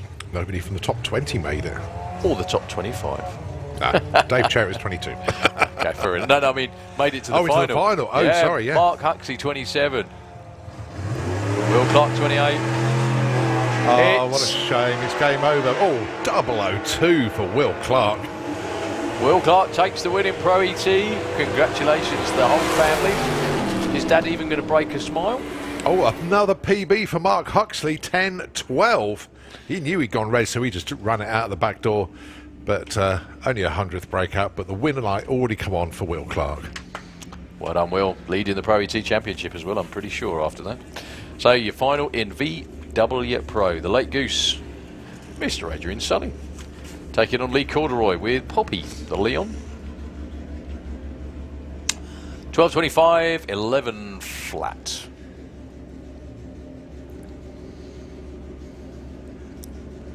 I think we've got all our finalists in the lanes now.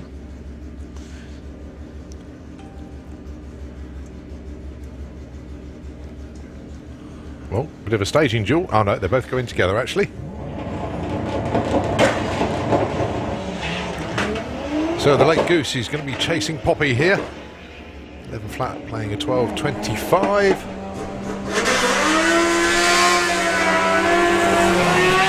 And it's the Goose that takes it. 11.35 wins against the loser at 12.57. Adrian Solly is your winner.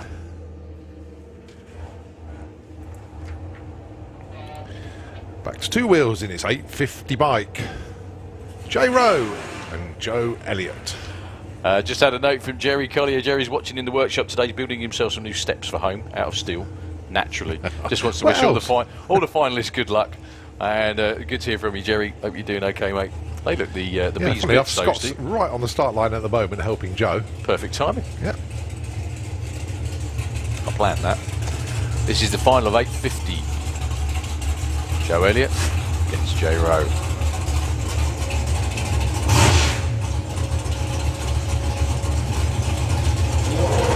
Joe's actually deep staged, which is unusual.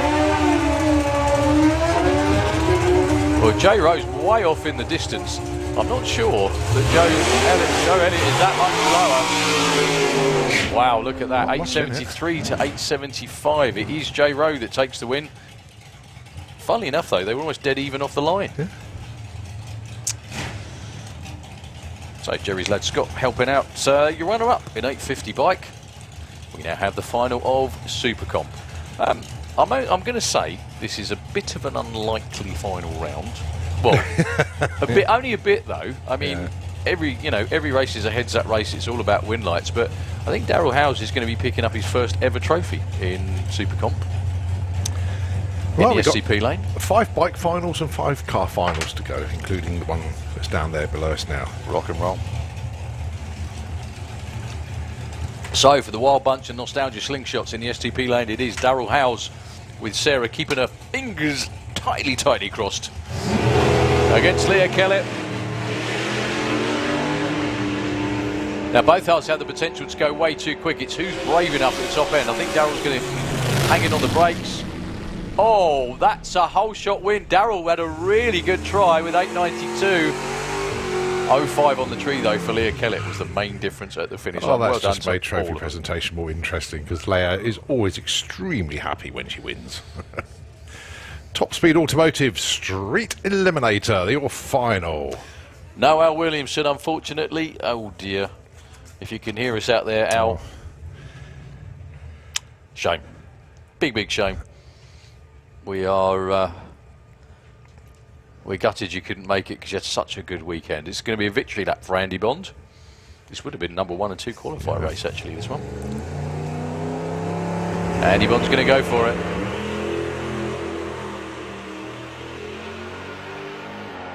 Still sounds relatively soft, actually. Still be a good run, 747. 208 miles an hour, soft. Deary me, that power plant is producing some serious steam. Bit of a wry smile on Diesel Dave's face as well.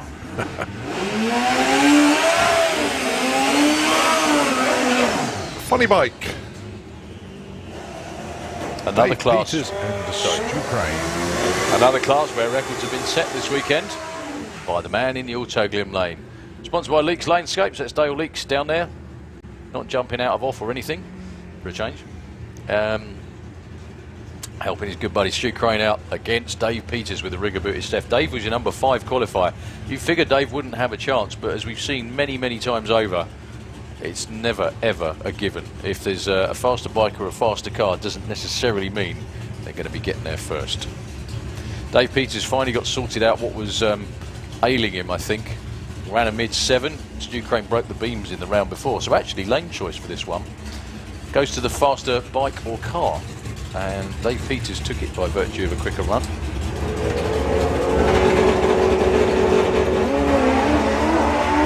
Big hole shot for Stu Crane. Oh, Arrow 419 to the 8th. 652 again at 207 miles an hour. A flawless weekend for the Warp Speed team. New ACU records.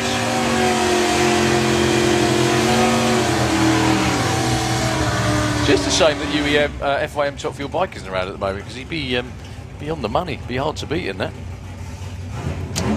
So Andy Harrison taking on the Molden family.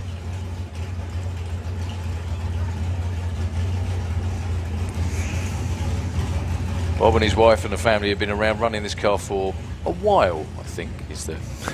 Since possibly longer than Andy Harrison has been on the planet, let's put it that way.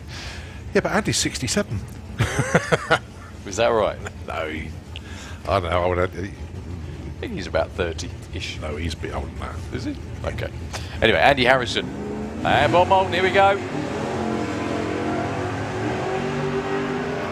Do you know what I'm going to call that? The commentators flinch. When they leave, we both go left. Yeah. Bob's pedaling. Andy Harrison on a hole shot. Takes the win, 999 to 997. Andy was 0-2 on the tree. Bob was 0.11. Still a great day out for all of them. Well done to Andy Harrison. Team look a little bit thrilled down there, a little bit overcome at the start line. And all this is for the lead in the National Championships as well, isn't it? I have to mention that. Craig Wright and Rick Sawatsky, your finalists in the 950 bike. This is going to be so tight. Everybody's so evenly matched. Whoa. It is, isn't it? It's a commentator's flinch. We both do it. They're both looking at each other. Who's the bravest? It's Craig.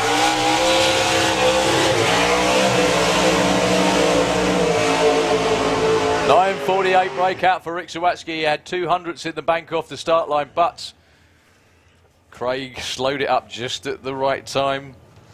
It was the right side of the number, and will be picking up the big trophy and the points lead in 950 bike.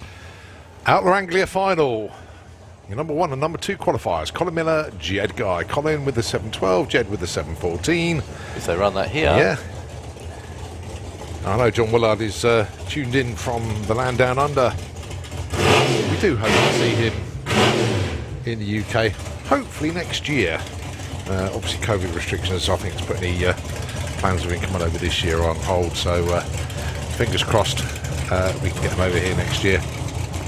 Oh, he wants to come, and we want him here. So this is, yeah, sorry, Carl. No, I was going to say, this is a heads-up race. First to the finish line wins. Both of these cars have had more than their fair share of tyre shake, but if they hook and go, hold your breath. It's going to be a great one. There we go. Look at that, side-by-side nitrous purges as well. Here we go. Both with shake, but they both drove through it. Colin nearly, oh, he blows the block out the way, I think. 726, best to 761. Jed Guy is your winner for Outlaw Anglia. Look at the speed as well, 182 miles an hour. 109 to 60 foot for Jed. Colin was 0-2 on the tree. At the 8th mile, Jed Guy had made up that difference. Colin blew the block out of the way, actually, didn't he, I think? Yeah, I mean, he was nowhere near it. He wasn't, was he? It wasn't my imagination. Yeah. But congratulations to Jed Guy, picking up the big trophy today, and a nice run to boot in the final And round. the points lead as well. I think Colin was...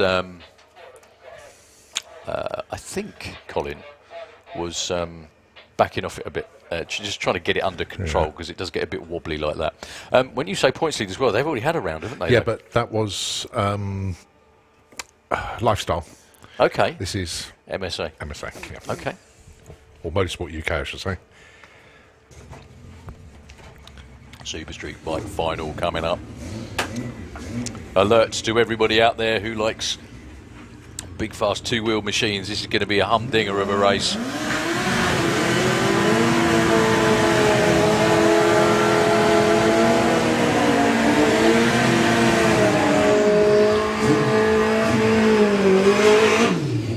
Really is. These two in the semi-final. Steve Mead went 7.10 over 200 miles an hour. Al Morrison Jr. went 7 flats at over 200 miles an hour. This could all be won and lost on the start line. If they tip it all in, it's going to be a goodie. This is Al Morrison Jr.'s first ever proper event as well, I think, in Super Street Bike. Is that right? Yeah, I believe so. Wow, this is going to be fun. Steve Mead, Al Morrison Jr., your final in Super Street Bike.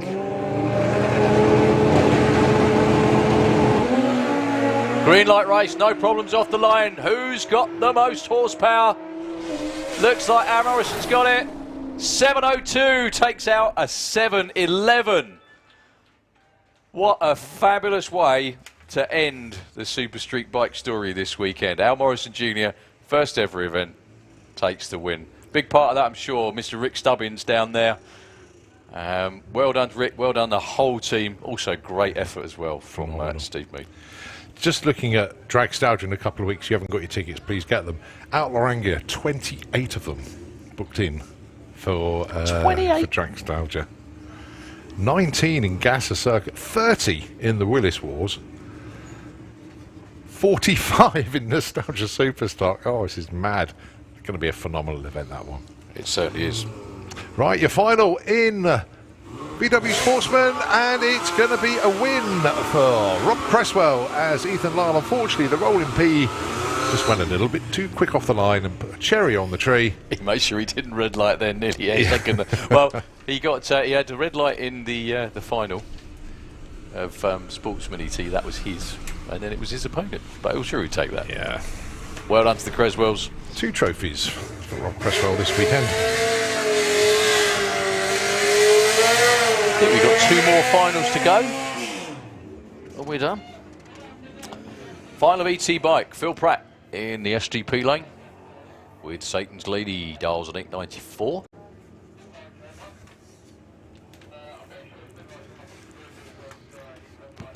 Just waiting for the dials to come up on the board too.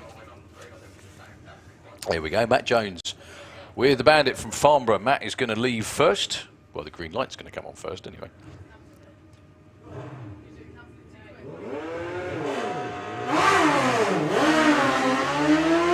Well, with a shake of the head, Phil has actually already caught him, to be honest. Yeah.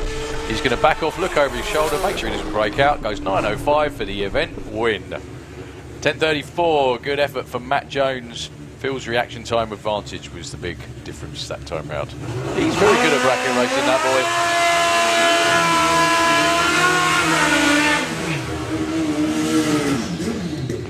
I think this is the final. It is, on the final day. We're done after this one. Sean Mills, Louis Davis. These two match up how many times in qualifying, didn't they? Lots of times. So is this actually a different engine? It's not a rebuilt one with different pistons? No, this is his old engine that he was campaigning last year. Has been in the 7.2s before, so it's the old trusty steed, if you like, instead of the racehorse. But against it Sean still goes Mills. well.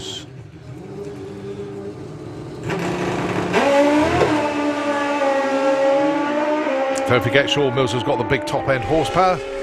I don't think he's going to have enough to catch Goose. Oh, 716 and 179 on the trusty old motor. Very, very well done indeed. So well done to the Goose. What a spectacular, well, apart from the breakage, but what a spectacular weekend all Phenomenal round. weekend for the Davis, well, apart from Alan, obviously, with the bike, but for Goose, what a weekend for him. And not only that, he looks better as well with a haircut. You sure? Because you said it was a bit of a hack. Yeah, more we than used to see it anything else. before. Oh, really? So a hack haircut is better. Anyway, you wonderful folks out there, thank you very, very much indeed again for joining us. We're going to do this all again in a couple of weeks' time at Dragstalgia. Obviously not a national championship event, but just a hell of a lot of fun. If you enjoyed it, come back, join us. Summertime in England's a good time to go racing. We'll be back, won't we? Yep, certainly will. Awesome weekend. Absolutely awesome. We've still got trophies to give away to our teams. In actual fact, trophy presentations will be socially distanced to be kept in with the regulations. So we can't have general public. However, come down onto the start line for that. We still get to give them out. We do. We still get to do it on the start line. We still get to celebrate all the people that have been entertaining us for the last 3 days.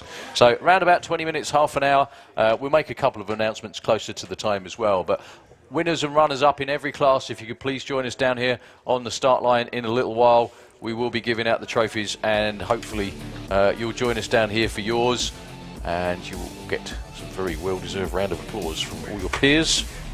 We love you all. Thank you very much indeed for joining us. Everybody on the bank packing up, going home. Everybody in the grandstand, all 1, 2, 3, 4, 5, 6, 7, 8 of you. Have a wonderful evening.